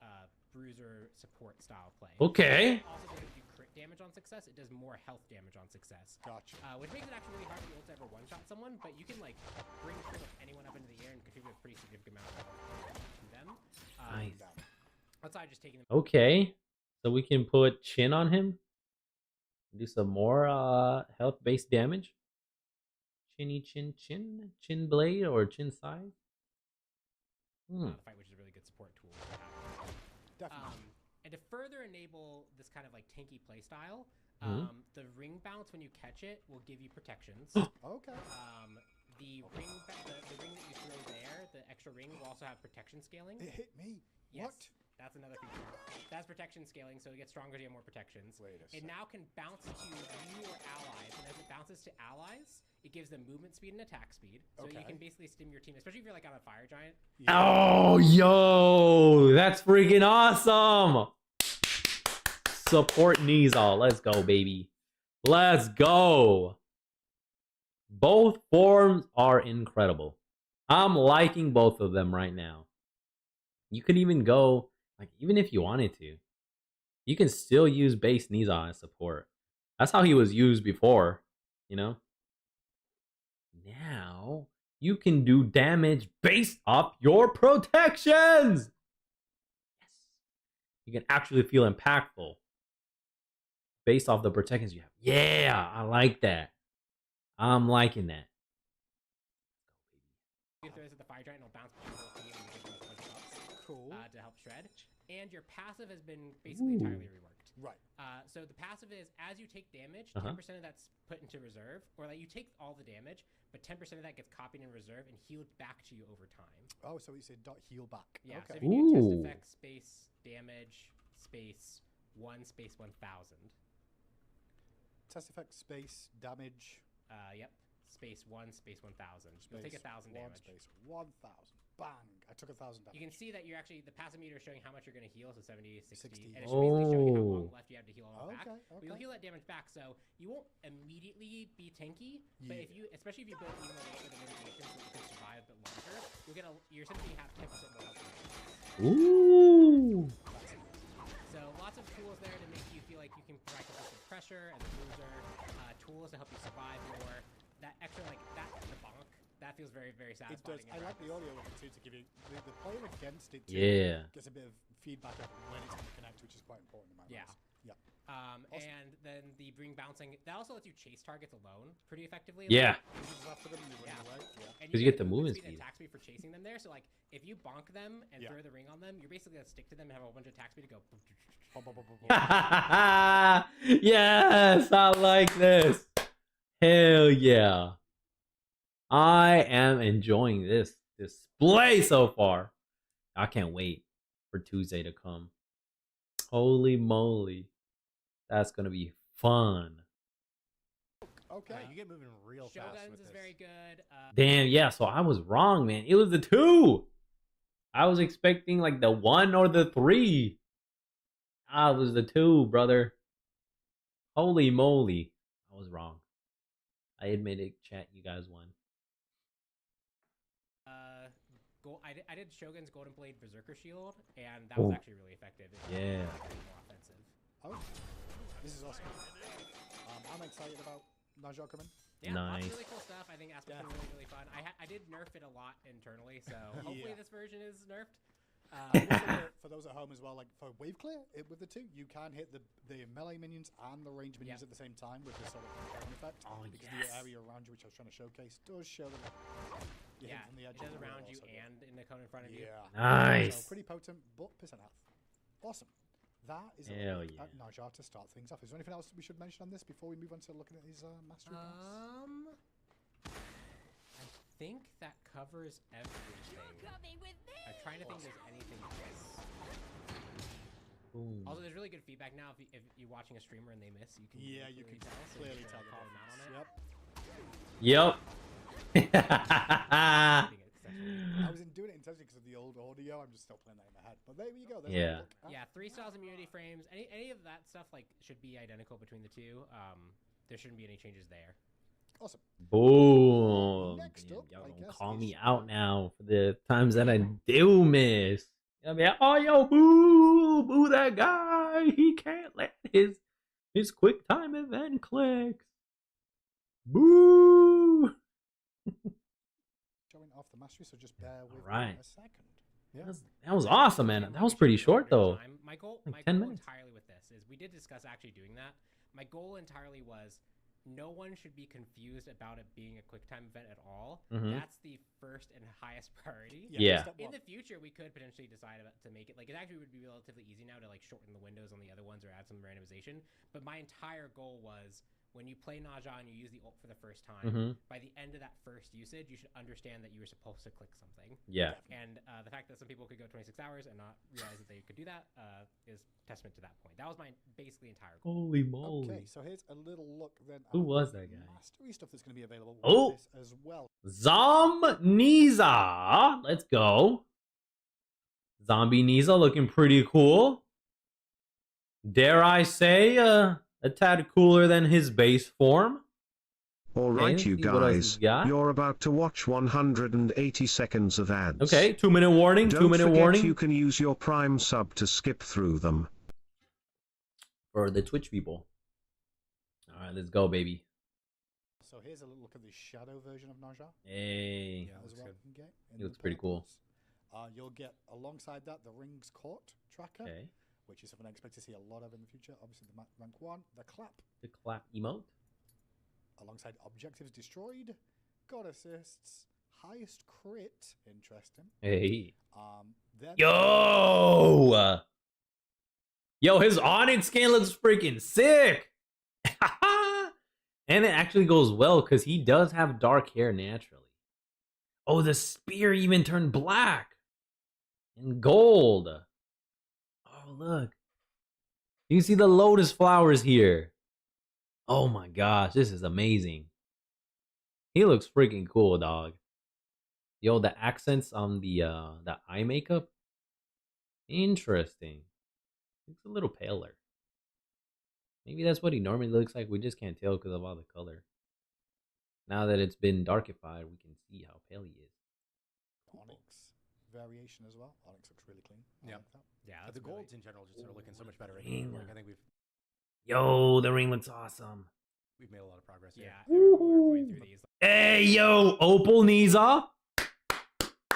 W, he can actually pull it off. He looks quite well. Yo, the spear, look at it. Ooh, the spear tip.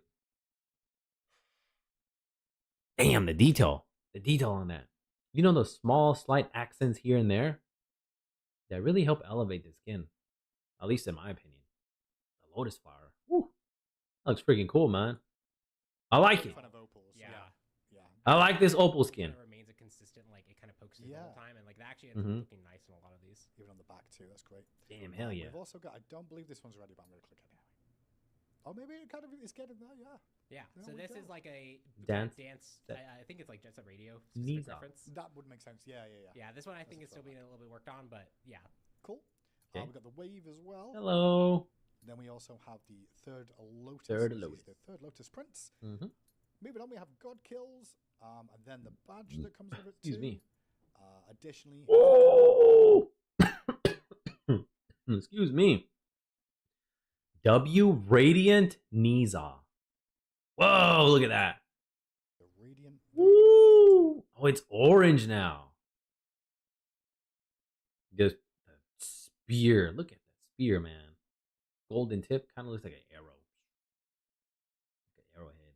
Yo, he looks freaking cool. Yeah, look Yeah, at The that. eye makeup Jesus, too. That's, Light accent. Makes it pop. that's so Looks cool. really cool. Yeah. And also like the ring. Yo, the sash is what? A little dark? Just like the ring ends up looking really Yes. sick. Oh, it's Yeah, white. definitely. Yeah, I think The that- shadows on it, though. The shadows on the sash look awesome. Cool. Yeah. And also like the Ooh. ring, just like the ring ends up looking really, really sick. Damn. All right. Break time. BRB, man. Holy moly. I'm going to go stretch my legs. Be right back. Take a break along with the Twitch people. Let us all go stretch our legs and get some water. Be back shortly.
We back.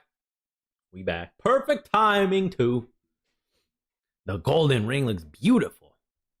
Absolutely. Look at this. Yo, his radiant skin looks pretty awesome, too. Is that a lotus flower on his knee? No, I don't think so. Yeah, definitely. Yeah, I think in general also you're just getting yeah, and you see the ribbons going around Ooh, here. that's awesome. Yeah, there's I know one thing that was being looked at. The ribbon has like an edge that you can see. So it's still being worked on, but this is generally what we're going for. Awesome. Okay. Yeah, Awesome. and you know, I think just like if can you just go to the overview? I don't know if it'll load properly. Probably. Sure. Just because I think we haven't really shown off like the front, Oh, the just front the base character, model. Yeah. Just this model as a whole just has been completely redone, right? Yeah. So I think you know really nice. W remodel. He looks way like leagues better than what he used to. He looked pretty goofy to me. He just looked so weird in the first iteration. He looks way better. I also like the color palette that they went with here. I think the eyeshadow's still the same, or maybe they added it. I don't recall. They kept the two buns. That's what made him look funny. Now he actually looks cooler. And then I like that the lotus flower skirt thing isn't as prominent as it was before. Because it looked whack completely in my opinion. Definitely a huge upgrade to his in-game model. He looks way cooler. This update feels a lot more modern. Yep. Getting a good view of just how Najah looks now. Mm-hmm. Awesome. Really excited about Najah. I love the We'll be, jade I accents guess on here. PTS later Woo! Right here in the spear, his little gourd. on this Beautiful. week. Amazing. Alongside release next week is the plan there. Excellent work, everybody. Another round of applause earned. Well done. I love it. Yo, his rings, ring wheels, or the flame fire wheels, they're pretty sick too. Fucking awesome. Okay. Yeah. Awesome stuff. Can't wait till we get the older Niza version with the new skins. Maybe we'll bring back Fire Lord Ozai. That's what I call that skin, Fire Lord. It's named Fire Lord Niza. I'd say Fire Lord Ozai is a call out to the last Airbender, definitely. And then Dragon Prince Niza. Those two are my favorite skins. Of course, the Tron one too. If we could have all three, that would be great. Some of them can be travelers. Probably I think the dragon one. Unfortunately, his sash is not a dragon. Although maybe now that it's UE 5.5, they can make his sash into the dragon and have the dragon actually be the one sashing and latching on to the enemy. I know that was a huge request that a lot of people had, including myself, whenever that skin dropped. Dragon Prince Niza. You would see so his sash became a dragon. It was free. It was a red dragon. Kind of looked like Mushu from Mulan. It looked like that. It was just, flying around him like the sash does. And when it came time to do the 3, it was just his normal sash, right? And people were like, why didn't you make the dragon be the sash attacker? Because the dragon is a sash, so why didn't you do that? They're like, nah, we couldn't do it. There was a lot of issues that were on the back end, and it was just not worth doing. And I was like, damn. Well, that sucks. It would have been great to have the dragon, flash and attack somebody. I thought that would have been cool. So perhaps maybe now that's possible. Keep our fingers crossed. Maybe they do that. What have you got to tell us? Next, let's talk about jungle practice. Okay. Yeah, this is cool. Yeah, to go in game for this? Yes. Can you go to custom games actually? Yep. It is under Yeah. custom games, everybody. Talk through it and I'll try and get them as quick as I can. So custom games. Boom, boom, boom, boom, we boom, are boom. adding the ability to let you enter custom games with your friends. Sorry, it's a dumb thing. We're adding the ability to let you enter jungle practice as a custom game with your friends. There you go. Now, if you go to the custom lobby menu, Mhm. you can pick practice as one of your available modes. Yep. And you can play with other clients. So I believe it can be 10 people. I believe you can add a full 10 man. Damn. Yeah, I don't see why you wouldn't be able to. I think it's full. So if Pretty you wanna cool. Test things with the extra features that are in jungle. 10-man Practice, party. You can hop into a jungle practice. Let's go. Via the custom game screen to do that. Is Now- there a limit on players in that? Is it? I think guess it's just 10. Lobby 10. Yeah, wow, I think it's 10. crazy. Yeah, Whole it's something lobby. that would be networked. So if there's like sometimes if you're wondering if like a bug is network specific or local specific, you can actually know that that's going to be the same environment as a real match. Mhm. Okay. There, and you can also add bots to it. So in the same way that you can add like players to a custom lobby and you can add bots to a custom lobby normally, you can add bots to the custom lobby and just get bots into your jungle practice that way. That's Cool. another way that you can do that. You also get the tab menu. Yes, you do. That's one of the big points of this. Hey. You if you join jungle practice via the God screen or the Q select screen, those are still solo queue only. So if you want to play with other people, you have to do it as a custom game. That just makes as a heads sense. up. Got it. Yep. In the practice menu, sorry, are we loading? Take a while. Yep. Okay. Keep buying time for me. We'll wait a You second. keep talking. No problem. Yeah. Yeah, I'll keep talking. What's that sound? we have added a remove items option, which will allow you to repurchase your starter items and relics. So it doesn't allow you to sell your starter items, which has been a request, but it is a workaround that is a better, not like a better way technically for us to let you get rid of your starter item and relic. Okay, here we are. So yeah, I think we're good with this. Bear with me a second. Okay. I'm just going to make sure I can set correctly again. Okay, so this is where we spawned in. And first of all, I can see this in the middle. Yeah, we moved a few things. Oh, yeah. This area seems a bit more. Hands are gone. So there is if you interact in the middle, I believe it will cycle or maybe it's somewhere else in the map. It's the one that The circle? was This at. one? Yeah. Okay. If you interact with this, it will change between the totem, Oh! Gold Fury, and free practice with no NPC if you're just trying to try stuff in here. Awesome. Okay. So Interesting. so yeah, so you can try different stuff in here. You can also now buy Hell yeah. That's pretty cool. I like it. Maybe I'll use it. items I'll try it out on stream on the patch day. globally anywhere in the map. So wherever you're standing, you can just open the item menu and buy things. Yeah, I think you can turn that off by going to the item shop. Like the item shop area that you walk by. Yeah. And if you go to the Finally. shop area- Finally, you can buy stuff outside of here because it was quite annoying that you only could buy stuff while you were inside. And this is jungle practice. Why am I restricted to being here like in a normal game? I want to be able to roam around and buy ish from wherever I am. Yeah, then you Glad can that they test added that. mountain interactions such as changing Achilles' equipment, Item taking shop. away, leaving base, Cool. that kind Aye. of stuff. So anything that happens in base when we don't have a base globally, yeah, you can do that there. Yeah. Okay. Awesome. Good. I mentioned that in the menu we've added a remove items button, which is below toggle aspect, How? and that just takes all your items away. Ooh. There you go.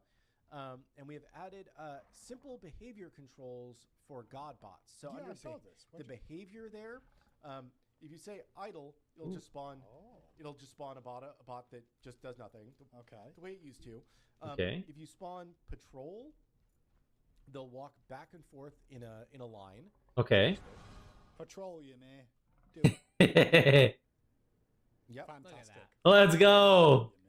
You, man. If you That's awesome. spawn Oops, I didn't mean to do two. yeah, that's all right. We've got in orbits. orbits, they will walk in a 10-meter circle, Oh.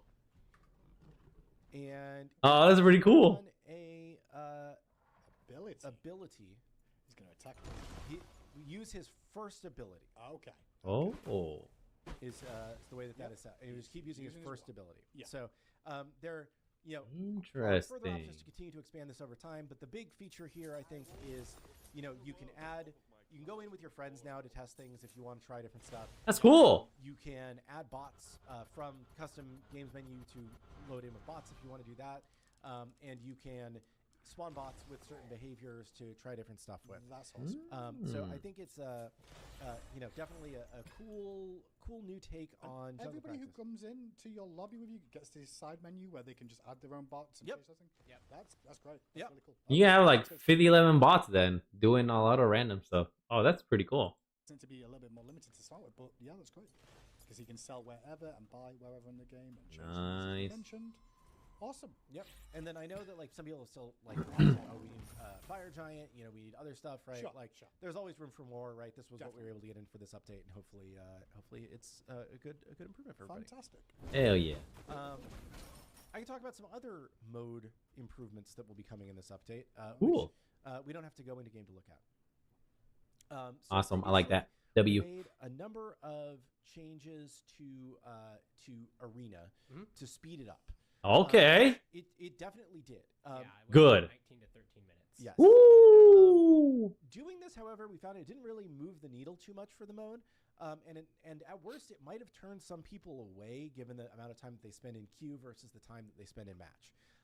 We Okay. do like the quicker respawns. We think that's good for the mode. But we think that bringing the mode length closer to 16, 17 minutes is probably a better place for Arena. Yeah. So we're going to be bringing the player count or the ticket count back to 500 is the current plan. And then we're making a number of changes to respawn time, to the amount of XP bonus and gold spooling and XP spooling and whatnot to try and have the matches end in that 16, 17-minute range. Cool. So I'm fine with that. The exact numbers here today because we're still tweaking those, Yeah. but that's happening. The other thing that we're going to do as a change, which I'm personally really excited about, we're making adjustments to the flower pickup. So previously, the flower pickup just gave a lot of strength and power, which we think contributed to the mode being very anti-tank in a way that, like, tanks just blew up really quickly in the mode, and a lot of team comps were, 5 damage dealers. Yep. So instead, now when you pick this up, is going to give you a percentage of strength, percentage of intelligence, and percentage of protections. So if tanks pick up a flower, they're going to be tankier now. Yes. So it should play a little.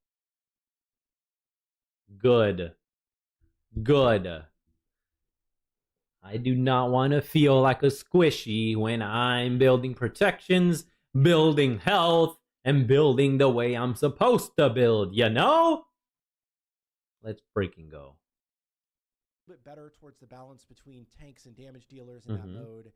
Good. Balance things out. So it Now do it in Conquest. Like, we think Arena's at its best when it feels like a rolling team fight. Right now, it feels kind of like a 5-man full damage gank squad where one person gets CC'd and they die instantly. And that was the issue too, where like if your tank doesn't feel like they can reasonably engage in and make opportunities for people, they'll stay passive until they know for sure they can like basically like blink in and get out. Like, yep, that's exactly how playing support is nowadays. Quite sad. I do not like it. I like to be engaging.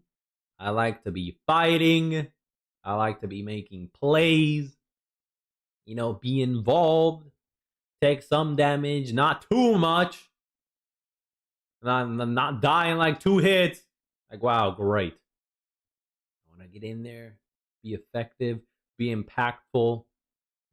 Take abilities, take actives and relics from the enemy and facilitate damage towards my teammates, and I'm glad that they're changing things up. Because just playing super passively is like,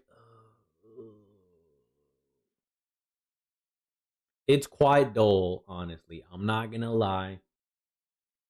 Sometimes, whether I do it consciously or subconsciously, like, damn, man, let me just go int. That happens sometimes. There's really a whole lot of nothing for me to do here. Finally.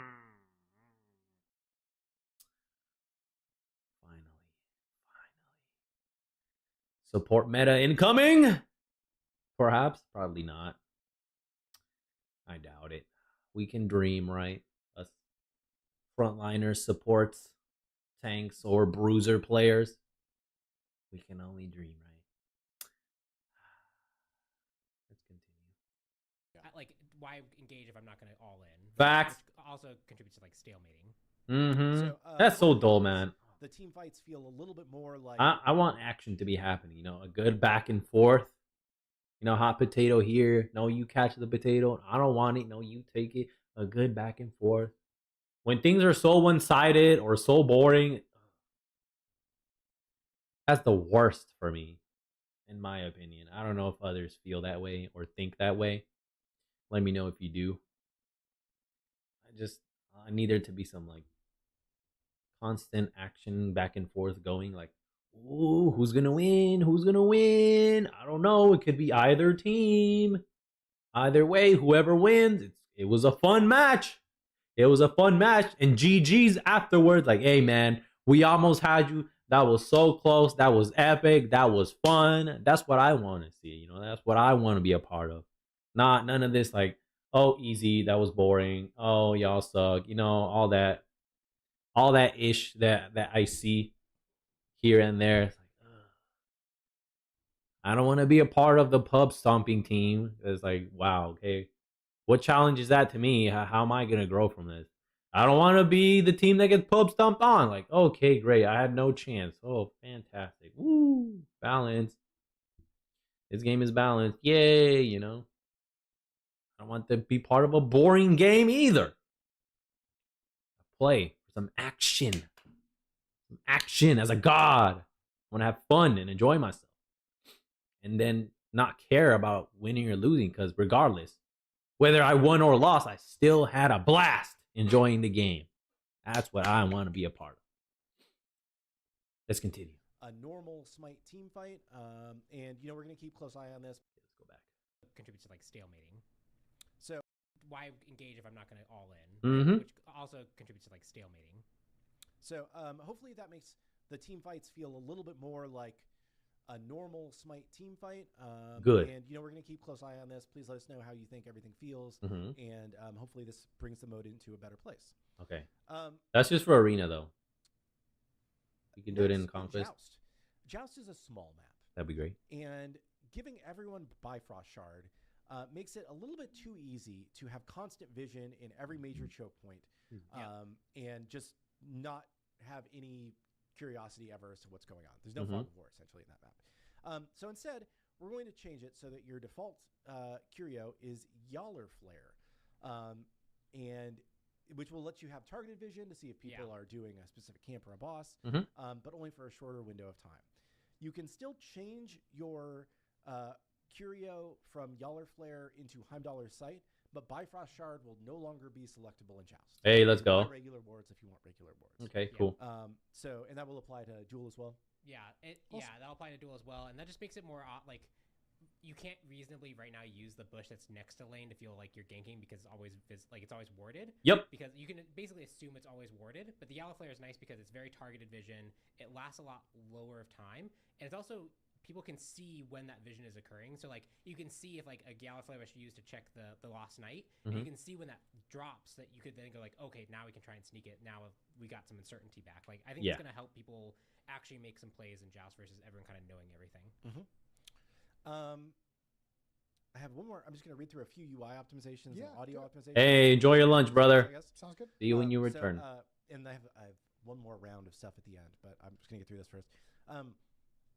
We've made some additional UI optimizations. So in this most recent update that's currently live, we actually, I don't want to say we went too far with some of our UI optimizations, but there were some things that we were trying to optimize that led to some of the performance issues that people are having. Particularly, a lot of the performance issues that people may be having are around like things that cause lots of small numbers to appear on your screen, such as if you have lifesteal and you hit a wave and you get maybe not one me lifesteal 6 times, right?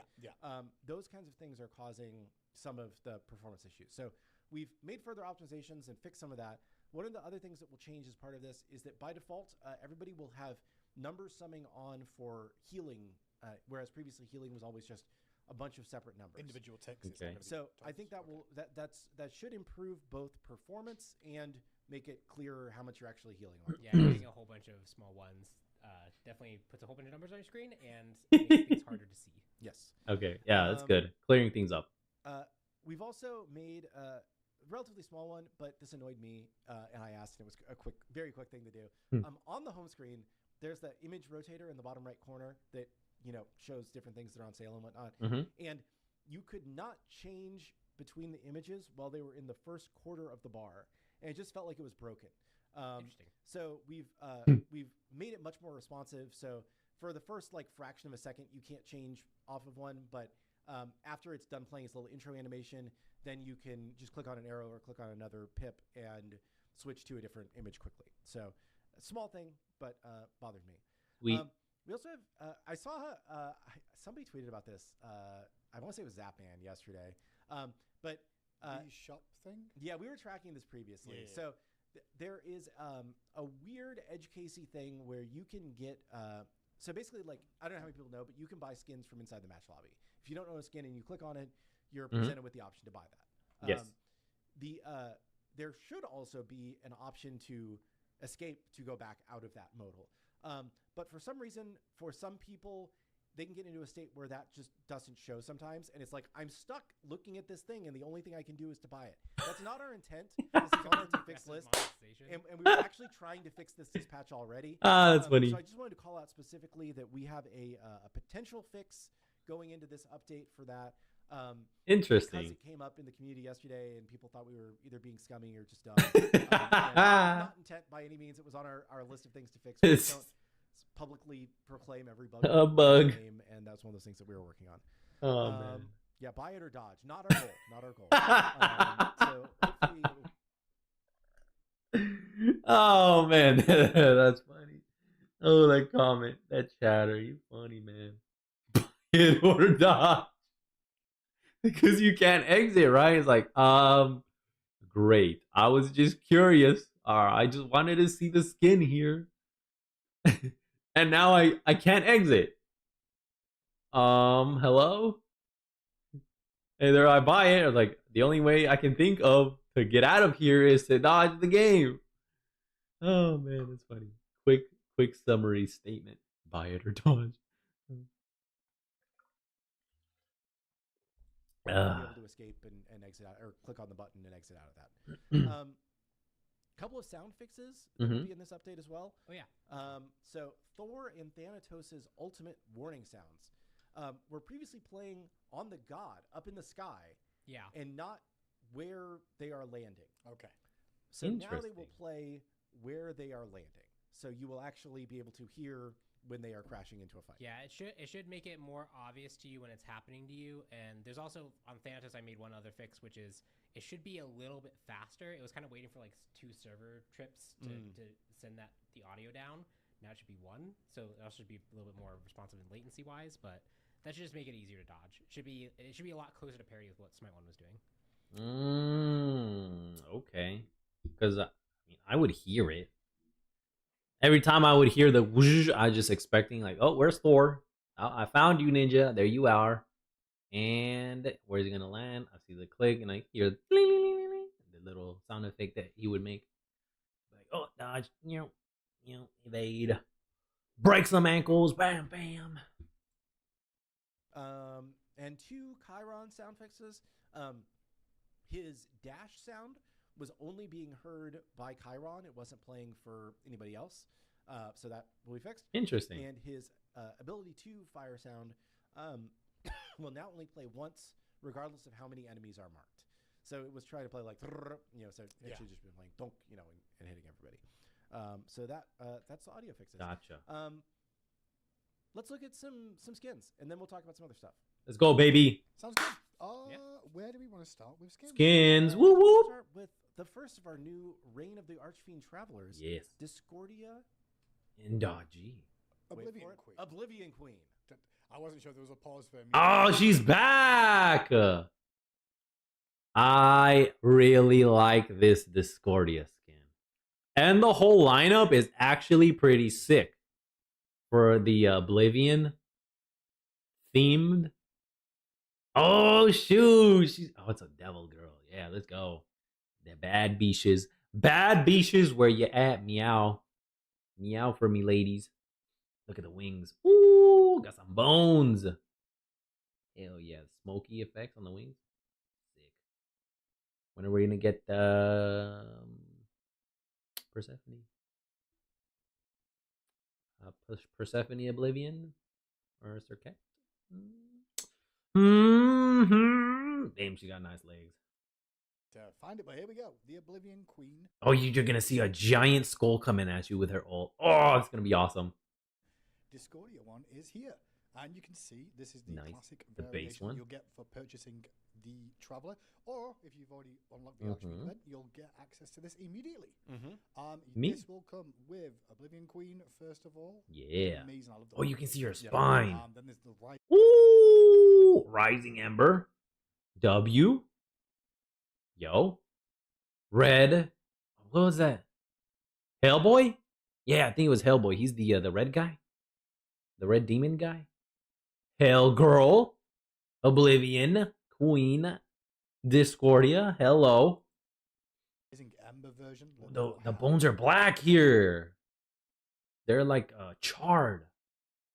Charred bones. Oh, her spine is black. It's charred. I love that you can see the spine. Oh, that's a cool element there. As well, Red skin. addition Let's of go. The glitter bomb. Ooh, glitter bomb. Kind of reminding me of what's her name from My Hero? Pinky.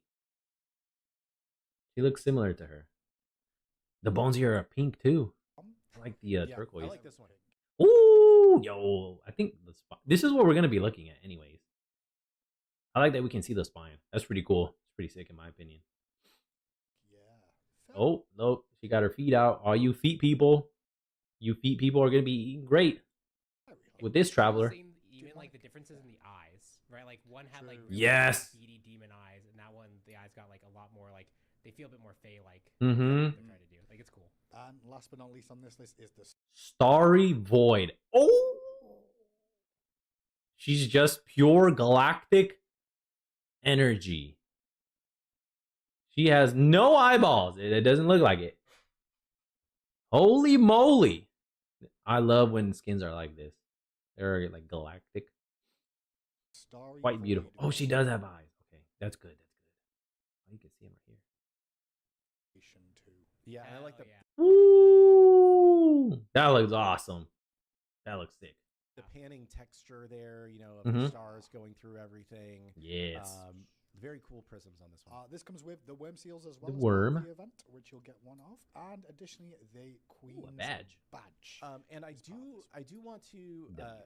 we don't Black. do it right now, but Yep. because I know that like we're on dev today, it's a little bit slow to load in and out of games. But I do want to go into game on this one just because there's some cool effects on this one. Okay. Giant skull coming at you. Yes. Next up, Next, we have Daji getting a traveler as part of Reign of the Archfiend.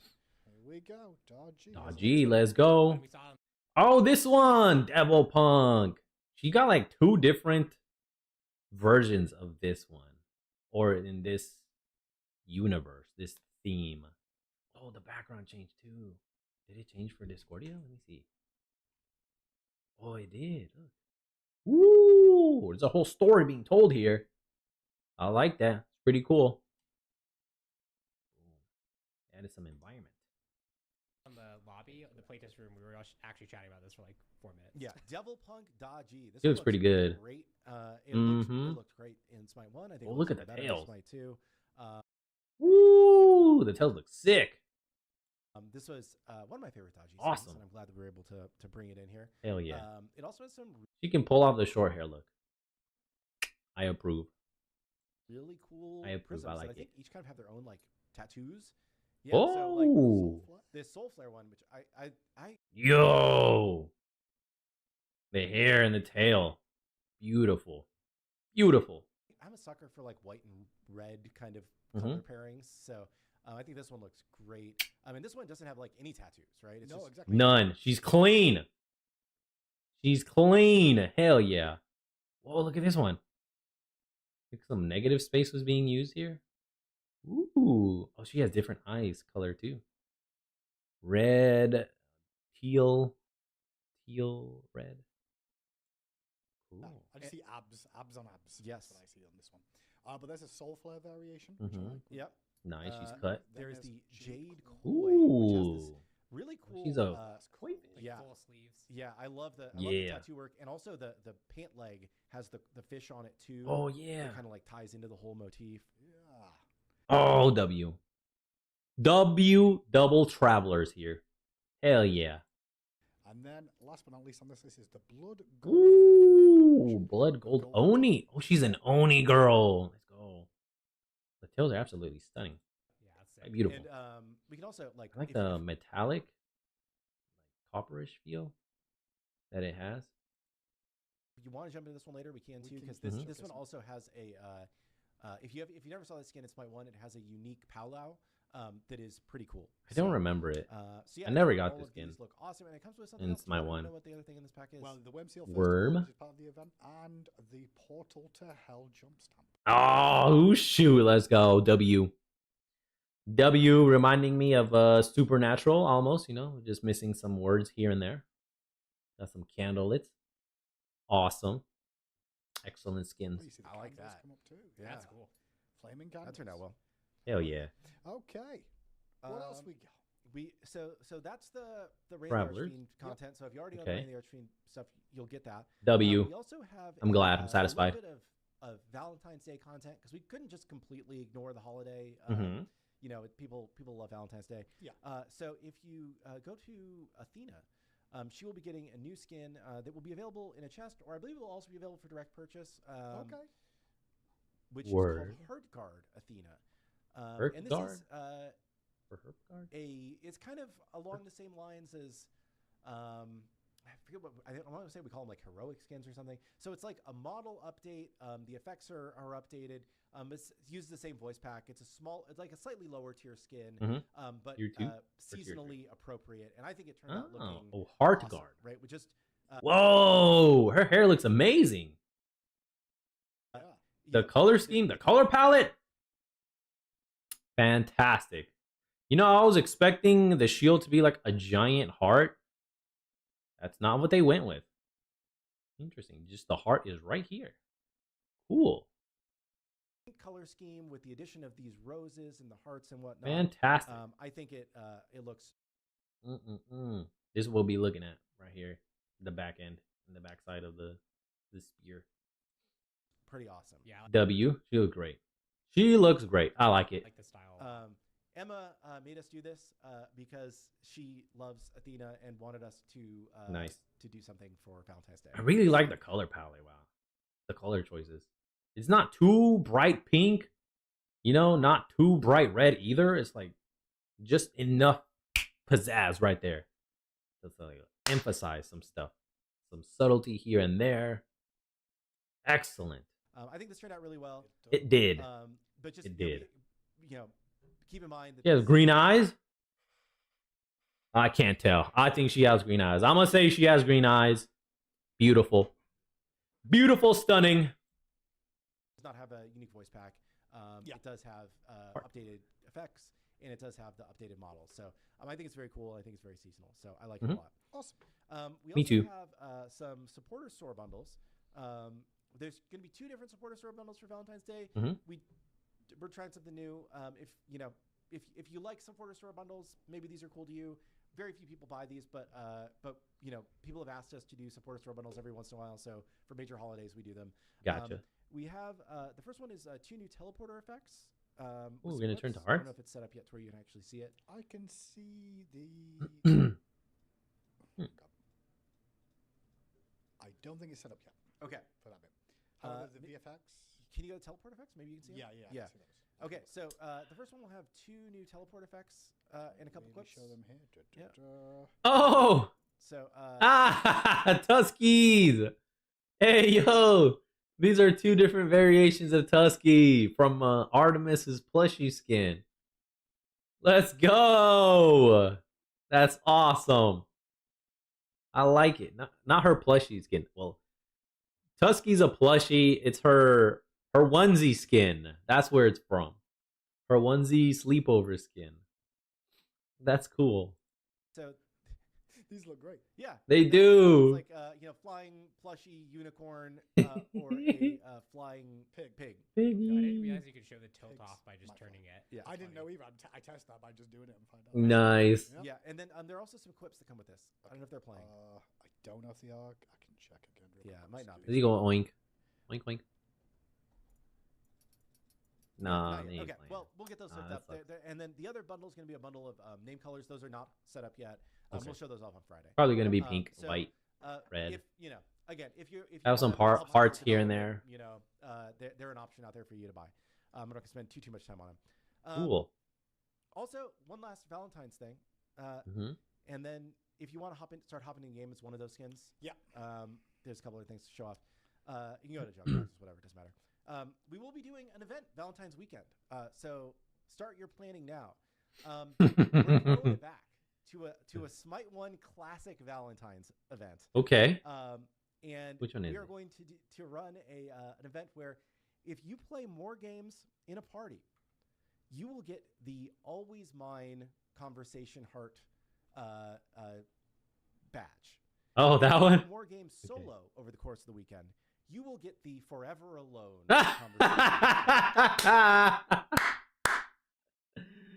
I remember those. They were like badge icons on for avatar icons for like your profile picture or whatnot.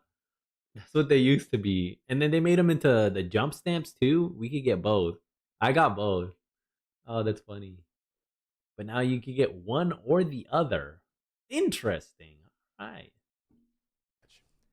The choice is yours. Mhm. Do you want to play more games in a party and get the Always Mine badge? Do you want to play alone and get the Forever Alone badge?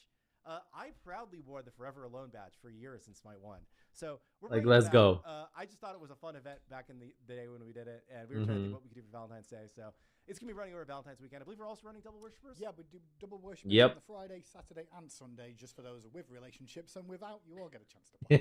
So those will both be running over Valentine's weekend. So make plans now if you're trying to set up a duo or if you're trying to just slam some games. I didn't realize we also changed like just standard jungle practice as well. For if you just go in solo, it's the same setup. Yeah, I didn't realize that. I thought it was going to stay the same way. Yep. Here's a little look then at the Discordia skin. Oh, yeah. And so the thing to really show off on the effects here is the ult. If Ooh. There's the Really useful. Yeah. Hit something? oh. Anything? God. Okay. Yeah. I think the totem will count. so randomizer for her passive. That's what I was lost for words. Oh, it looks pretty cool. I haven't played her in a minute. Who will die today? Yeah, and Is that him farting? It sounded like he was farting. You know, like maybe it's might be easier if you. But like the skull kind of doing the like animation and the explosion there is a cool new thing that was added to this. And I'm trying to find the actual note here on it. And then if you bounce it off of walls, Yep. Cameron, who is one of our new FX guys, did this, and it does a cool new effect to bouncing off of walls. So it Oh. has an extra little glow.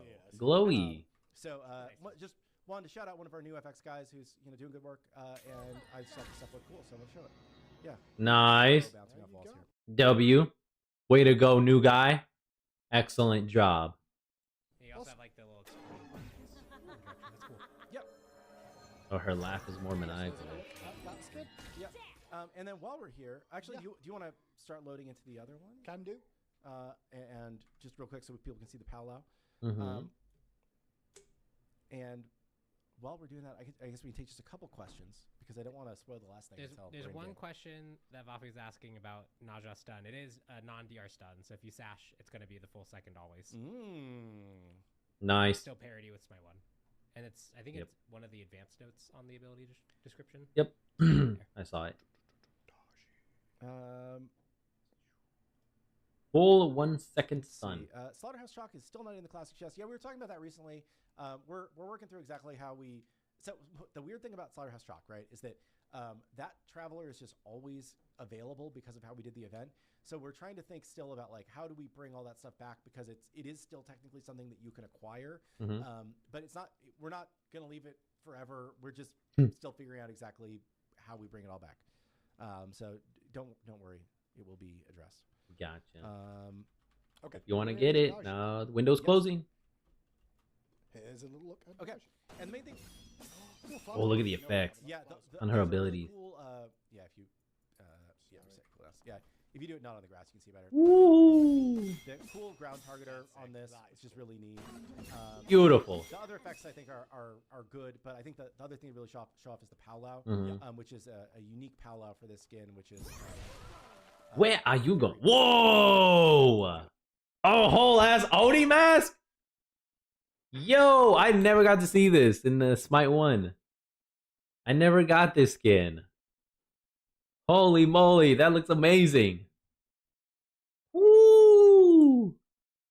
Masks. Yeah, and it's like koi fish going around it, I think. And Oh, yeah. it's just really neat. It's a cool skin. really cool, So yeah. Hell yeah. I'm not going to spend too much time on skins as part of this, but I just thought those were cool and I wanted to show them. Hell yeah. Thank you for showing us that. Which Now I'm gonna get it. Yeah. Woohoo! I'm happy. for some people no, don't leave. Oh, Don't leave. okay. Don't leave. But wait, there's for more. people, this might be the most exciting part of the update. Okay. For other people, you'll be like, whatever. Can you go back and actually you can shop anywhere, right? Yeah. Can you? Oh yeah, this. Oh. I know where you're going now. Yeah. I know where you're going now. Yeah. Does it even shop? Can you click on the anti-heal tab? Yeah. And then can you click on Divine Ruin? Sure. Does it say that it now applies 25% healing reduction? It does. It's back, baby! And the trigger chain lightning went off cooldown. Oh, can hit the same target more than once and applies the 25% healing reduction. Cooldown 15 seconds. Healing reduction does not stack with other similar effects.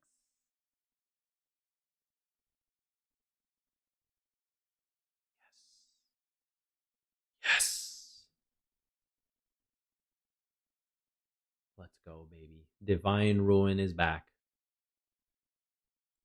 It does say anti-heal is back. Anti-heal is back. So I should probably give a little bit of explanation around Mm-hmm. this. So I just want to give the initial make people happy thing. Yeah. And then we'll go in and look at stuff a little bit more in a second. But basically, I'll let Pawn talk about it. But yeah, It's Brawlers, Stygian, and Divine Wall have that effect where they can apply 25% anti-heal now.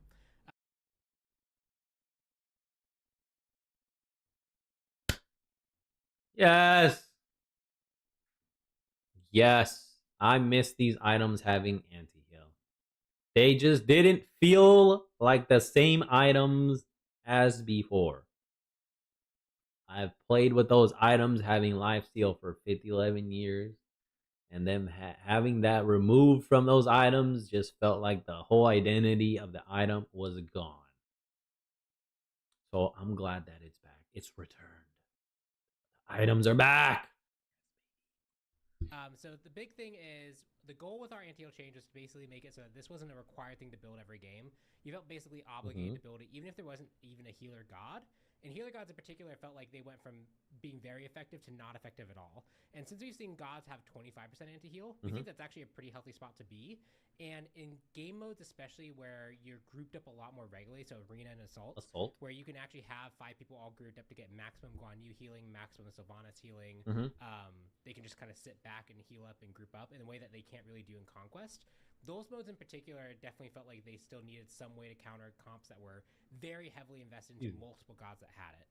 And so in that world, we were like, okay, yeah, 25% makes sense. If you didn't draft a god that has anti-heal, if you feel like there's enough healing pressure that you feel like it's justified. But the goal is that you don't feel obligated now to go that every single game. And you probably don't even feel obligated to go that if there's like one character that has it. Like, you can probably still stun out the Anubis and kill him before you can lifesteal up.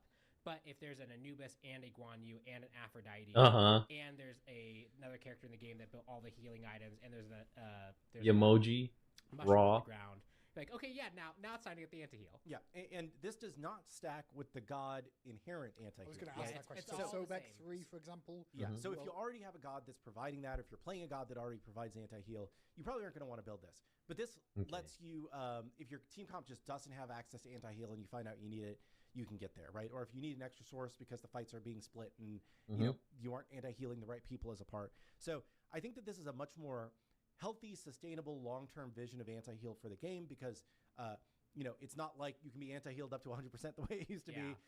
It's still, you're capped at 25% anti-heal. There's just 3 new sources of that anti-heal, right? Yeah, and they also aren't like more got options. a small nerf.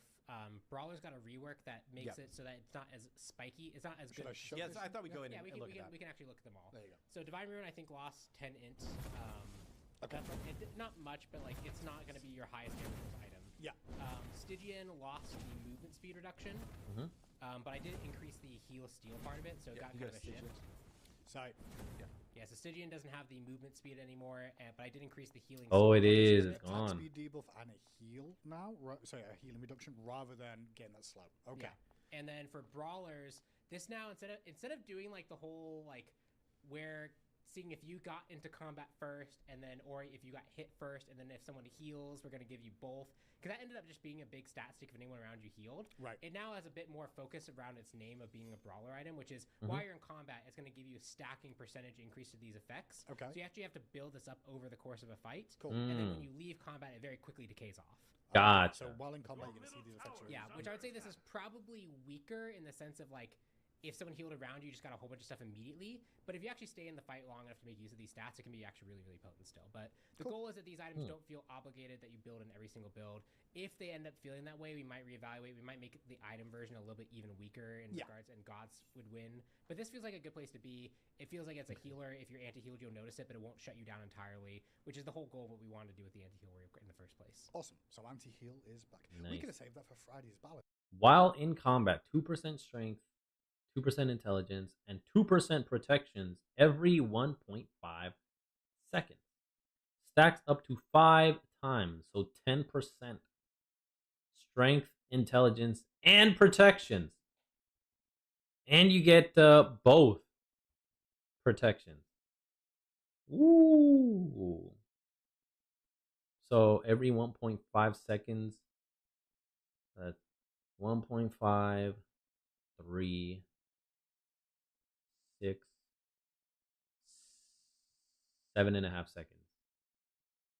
So in 7.5 seconds, you can get the max stacks of this. Damn, this is gonna be really good for like Baloney. She's really good at staying in fights and surviving. Maybe Amaterasu. Mordred, perhaps, as well. Achilles, depending on how you build him or which chance or stance you choose.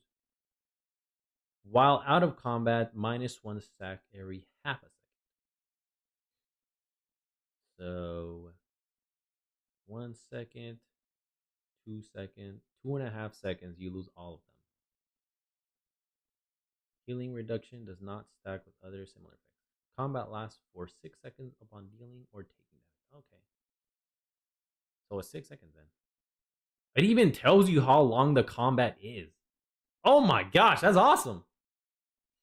Because my quick mass was like 7.5 seconds, but no, it's an extra 1.5 seconds shaved off there. 6 seconds. So for 6 seconds, if you manage to hold off for 6 seconds, damn, you're gonna be really, really tanky and really, really powerful. I think it's gonna be really good for Baloney. I'm telling you, she's like my kryptonite in solo lane. Every time I see her, I'm like, oh god damn it. And it's either her. I always ban Jormusi. I'm like, I ain't trying to brawl that guy at all. He's gonna get a lot of like cheapo damage from his one, and his basic attack is like ever constant. It's like a lot of damage up front. Baloney just sticks to you and she never dies. Damn.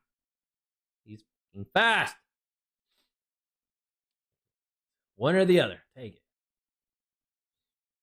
You know, we're just spoiling things out. Hey, you Well, know, I mean, I the just thought other it was. thing- People are going to see this on PTS, right? No, true.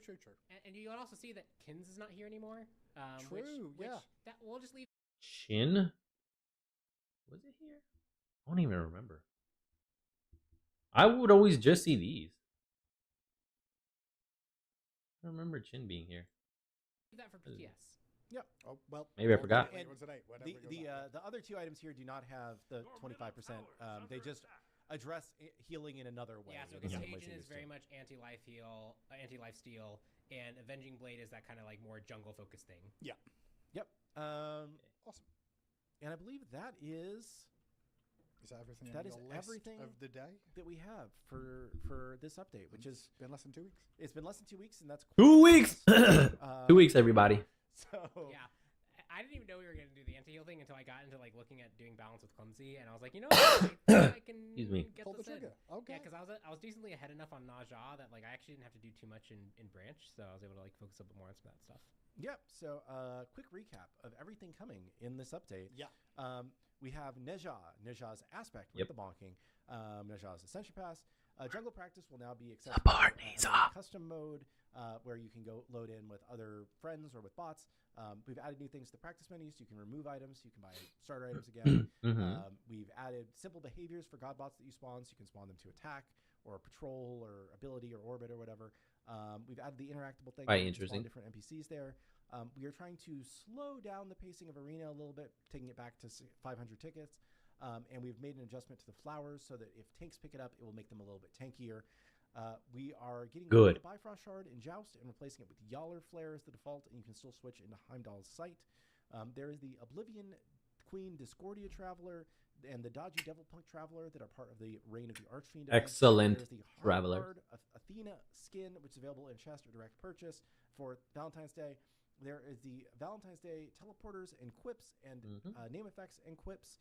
The quips are borrowed levelly from Paladins. They had a couple of Valentine's Day songs, had some great lines that we took from. So I think they're really fun. I didn't even mention this. Excuse me. There is a Redditor named A Smite Bug Catcher. Oh yeah. Who gave us a really long list of like over 100 typos or inconsistencies in the way that all of our item descriptions were formatted. We have fixed all of those, so all of our item descriptions should be better formatted, Nice, and easier for everybody to scan and read and follow. So thank you so much to A Smite Bug Catcher. W. More clarity is always a plus, a positive, a great thing for me, in my opinion. I like it. Shout out to you, Mr. Redditor. Shout out to them for addressing your issues as well. That was a really great post that was easy for us to work through. The fact we read Reddit is the craziest thing. We're like, hey, we read Reddit. And, we do.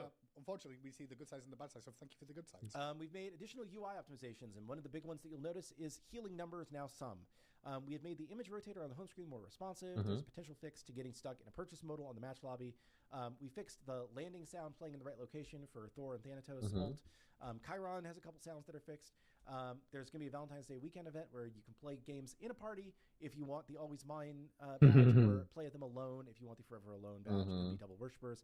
And anti-heal is returning with 25% anti-heal on Stygian Anchor, Divine Ruin, Brawler's Beatstick, and Brawler's Beatstick is also getting a soft rework, so it stacks in combat and then falls away after that. It's been 2 weeks. It's a pretty sizable patch. 2 weeks. I'm pretty excited. Everybody, all the stuff that's coming to the game. So 2 weeks. We'll have PTS Live later today for people who want to check it out. A couple of questions I see in chat that can answer. Hinderman mentioned there is tournaments esports hub last Friday. Couldn't find anything on the high-res site. Is it supposed to be Smite Esports Discord? No. If you check out SmitePrime.com, first of all, there is tournaments going on there. OSL, the Olympus Smite League, did have their tournament open this weekend for signups, but they're already on a wait list with, I believe, over 500, 600 players for the draft league there as well. Damn. Additionally, Smite Prime, the Joust game, I've not told anyone else here this, but they've got over 60 teams signed up for the Joust tournament as part of the month of February, which is crazy to see. But Smite Prime has a Conquest for North America, a Conquest for Europe, and a Joust all coming in the month of February. Check out their website for more information there. And additionally, yes, there is one more league, the Albion Giants League, that is doing tournaments as well that we'll be throwing some cash prizing towards.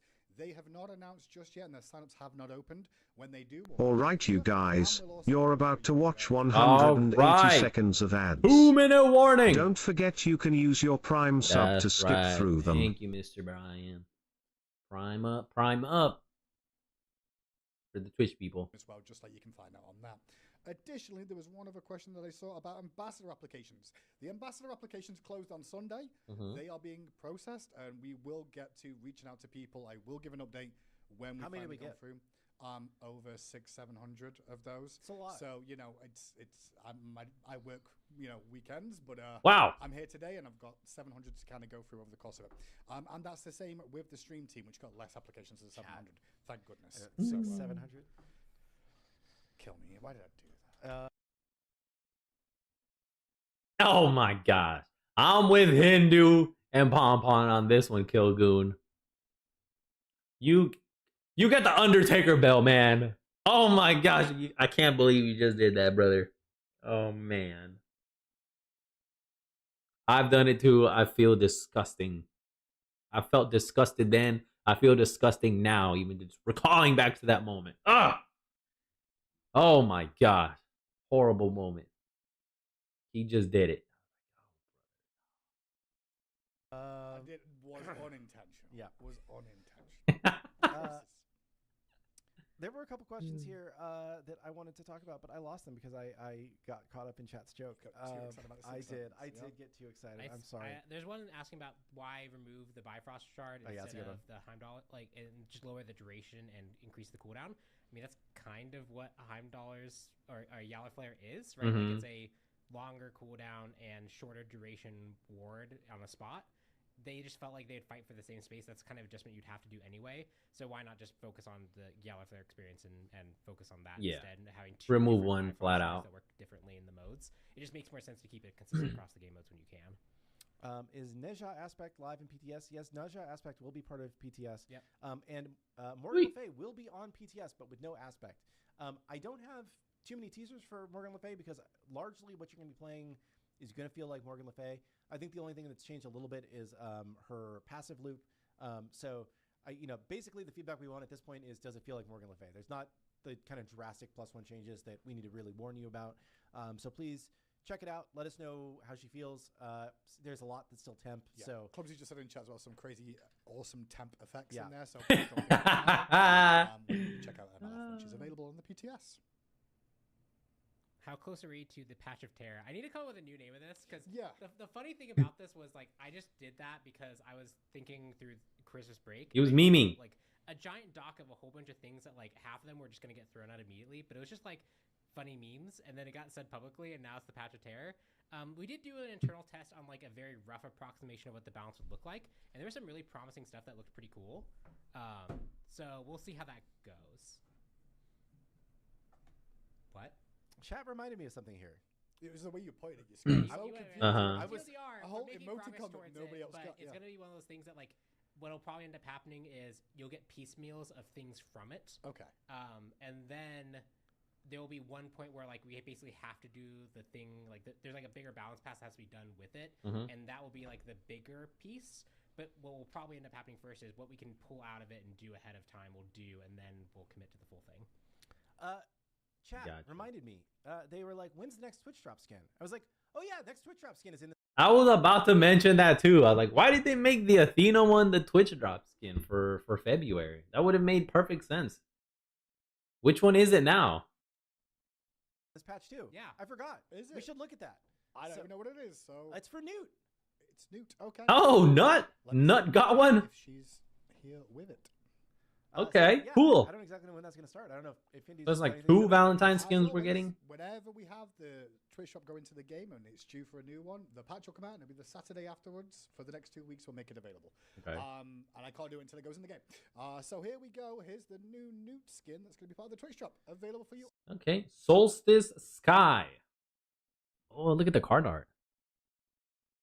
That just looks pretty cool. She still is Gaunty though, man. I don't know. I really don't like her in-game model too much.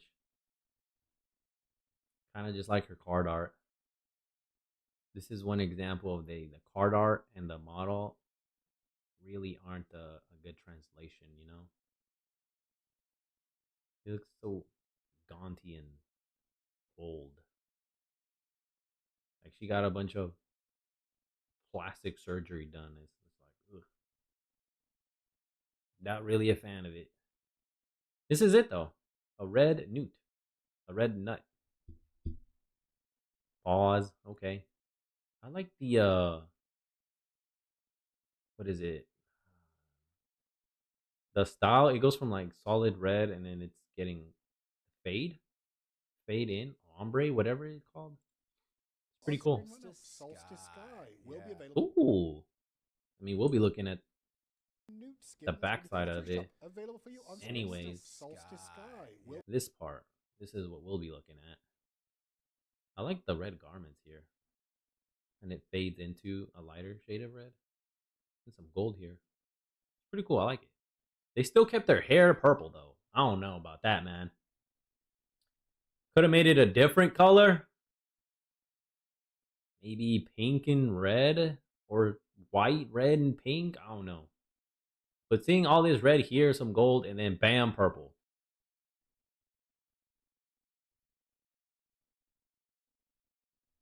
That's just me though, in my humble opinion.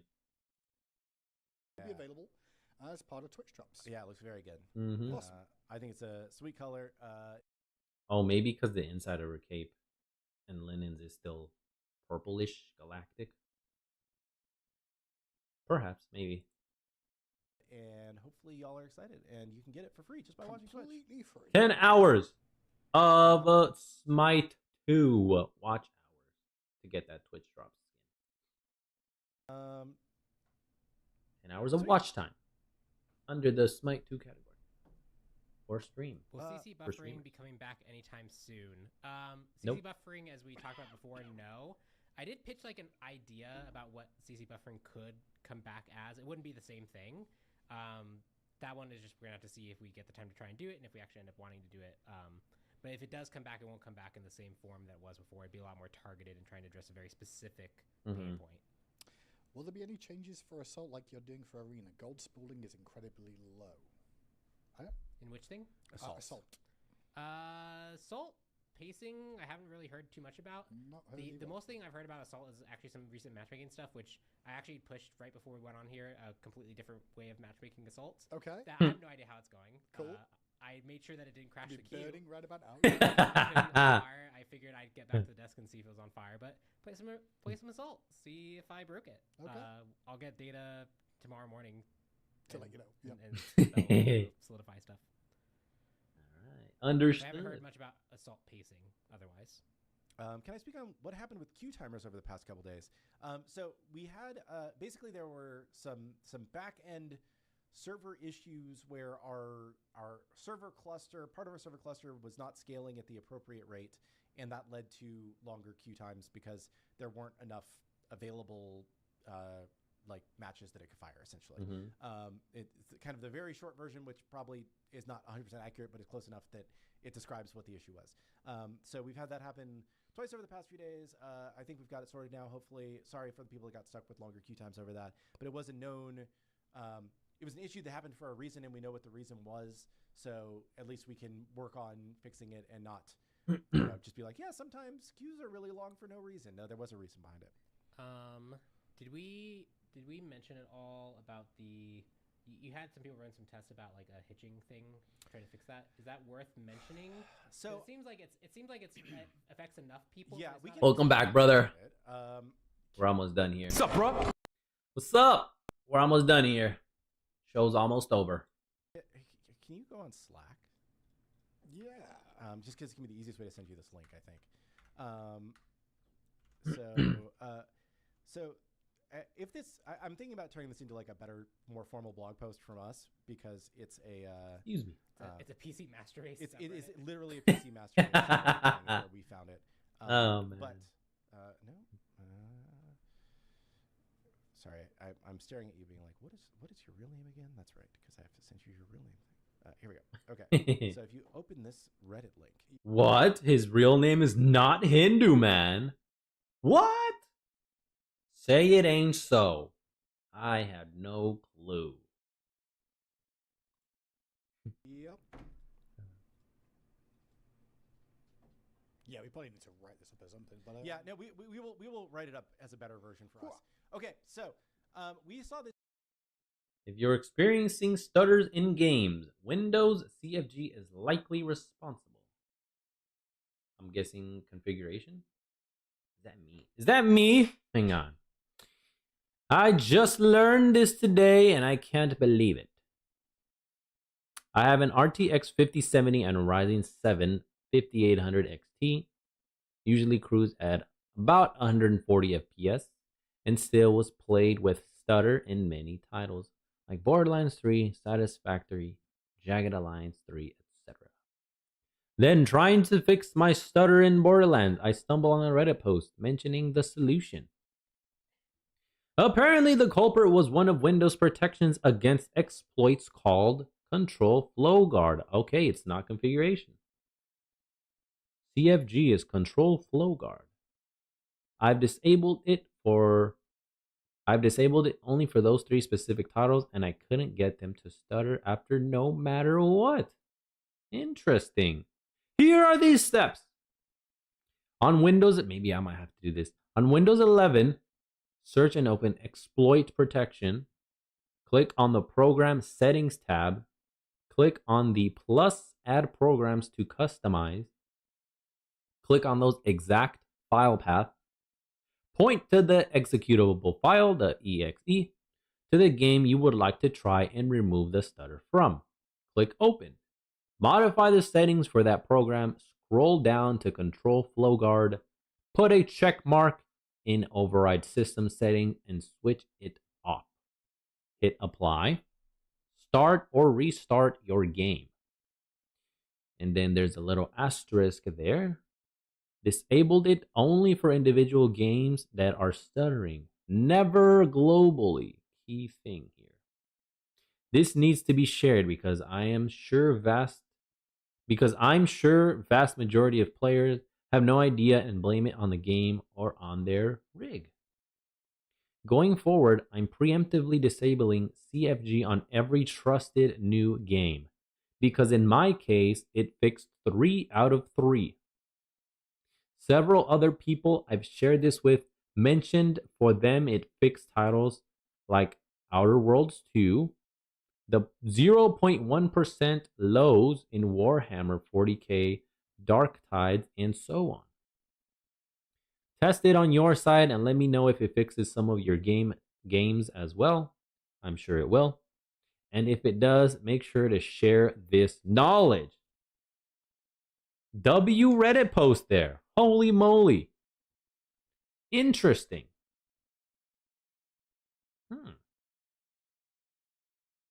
Maybe perhaps this is what I need to do. Because I kept wondering, like, why am I having all of these freaking laggy connectivity issue? Like, there's no way it's my end. Like, I just installed brand new firmware for my CPU and my GPU. I've started and restarted, checked my freaking settings on games. Like, nothing here that could really overconsume my stuff. And maybe this is the answer I've been searching for. Because I was like, man, it's not my internet either. Like, man, the servers, great. Smite servers, woo, you know. I was blaming it on that. So maybe this is what I need to do. I'm going to go back and look at this. Post on the Reddit for, PC gaming. Yeah. One of the PC gaming Mhm. subreddits a few days ago.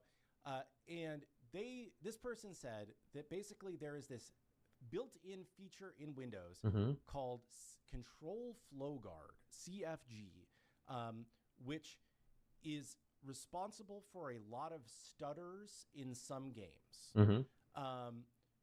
We have had some people running a test disabling this, and disable it only for the Hemingway.exe. Don't disable it for your entire computer because it does open you up to theoretically being, hacked in some way if you run a bad thing. But if we ran this out to ambassadors, we had them try this, and this led to a very noticeable performance improvement for like 9 out of 10 of the ambassadors who tried it. Awesome. And the one who said it wasn't noticeable was already running at like 250 FPS and didn't notice stutters, right? Okay. So it wasn't... He was like the way out there, exception. Interesting.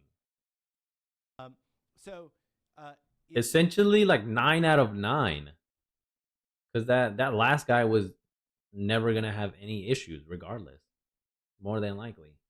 So 100% performance improvement. Holy moly. And this guy had 100% issues fixed on the 3 games that he tried it on. Okay. So they said on the Hemingway executable. Okay, good to know it's that one.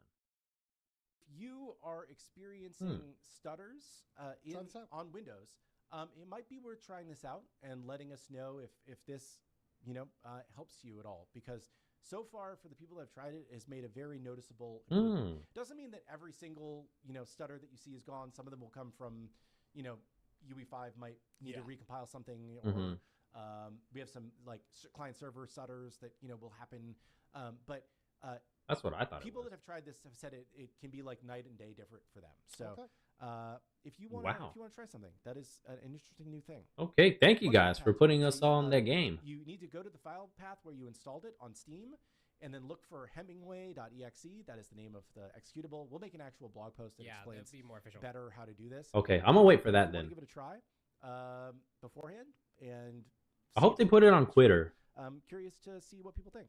So Awesome. Yeah, and then if they could make a notice that they already did it and where to go look on the next show, that would be great as well.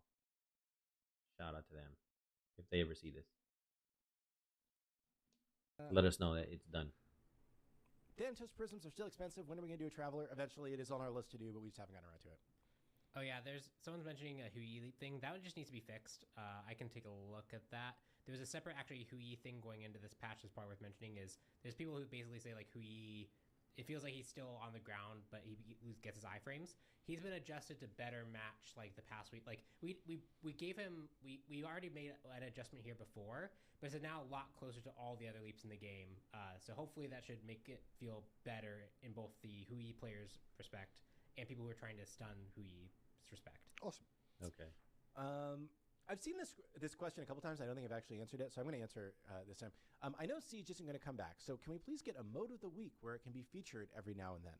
So part of the problem is that in order to do that, we would still need to make the map in UE5, and that is a lot of work, especially a lot of work to do for something that is only available every once in a while. So I would say it's more along the lines of like, it's going to take us a long time to bring a new mode and a new map into the game. Just, it's a lot of work to do that. And so low ROI. To bring it back, we would probably want it to stick around, for a longer period of time. I think, this isn't me saying this is something we would do, but I'm just spitballing here. Like, it would be much easier for us to like block off a third of the conquest map and, run that as a mode of the week or something. Because we already have that art set. To bring in a whole new art set is just a lot of work. Someone asked for Naja, because Naja on Smite 1 has protection on your beads. If you're up in the air already, you actually can't beads. Yeah, we got that feature in for Naja on Smite 2. That should work as expected. Okay. You can still beads after you've been hit, but once you start moving up in the air, you're gonna get Naja quick time event ended. And I've had that. I've done that intentionally. Yeah, intentionally missed it on purpose when you hit me with it once, Pom. So yeah, I guarantee beads in the air, you'll glow gold, but you're still taking the damage. No, you won't even glow gold. You shouldn't be able to beads. Oh. Okay, I should check that out. Yeah, you should check that out because we had a specific tech to block that. So if you actually had that happen to you, beads? Okay.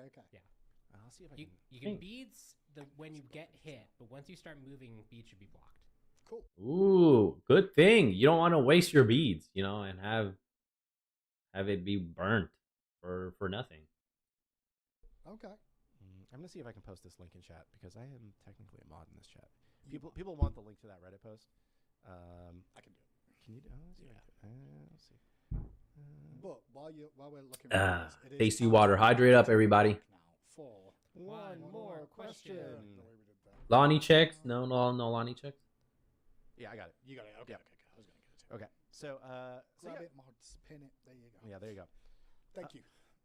Oh, that's a funny one. If the San Jose Sharks win the Stanley Cup, can we get Kamo Halili? I can't say his name. The Hawaiian shark god. There's been a Reddit community request for a long time as a celebration of the San Jose Sharks winning Stanley Cup. I don't think we would do it for that reason. We've definitely talked about that and pretty much every other god that's been a Reddit request. I do want to. I also picked this question because there was a really fun community concept for the Incan potato goddess this week on Reddit. There was kind of like a Pikmin inspired god kit. That was really cool. That was fun to read. That was a really I love when people find very niche gods and goddesses and then come up with kind of interesting twists on what you can do with a kit. So, Lord Kaios did that. Well, thank you for doing that, Lord Kaios. That was a fun read. That was fun. And got us talking, for a little bit one afternoon about, that could be fun, So, definitely a fun pitch.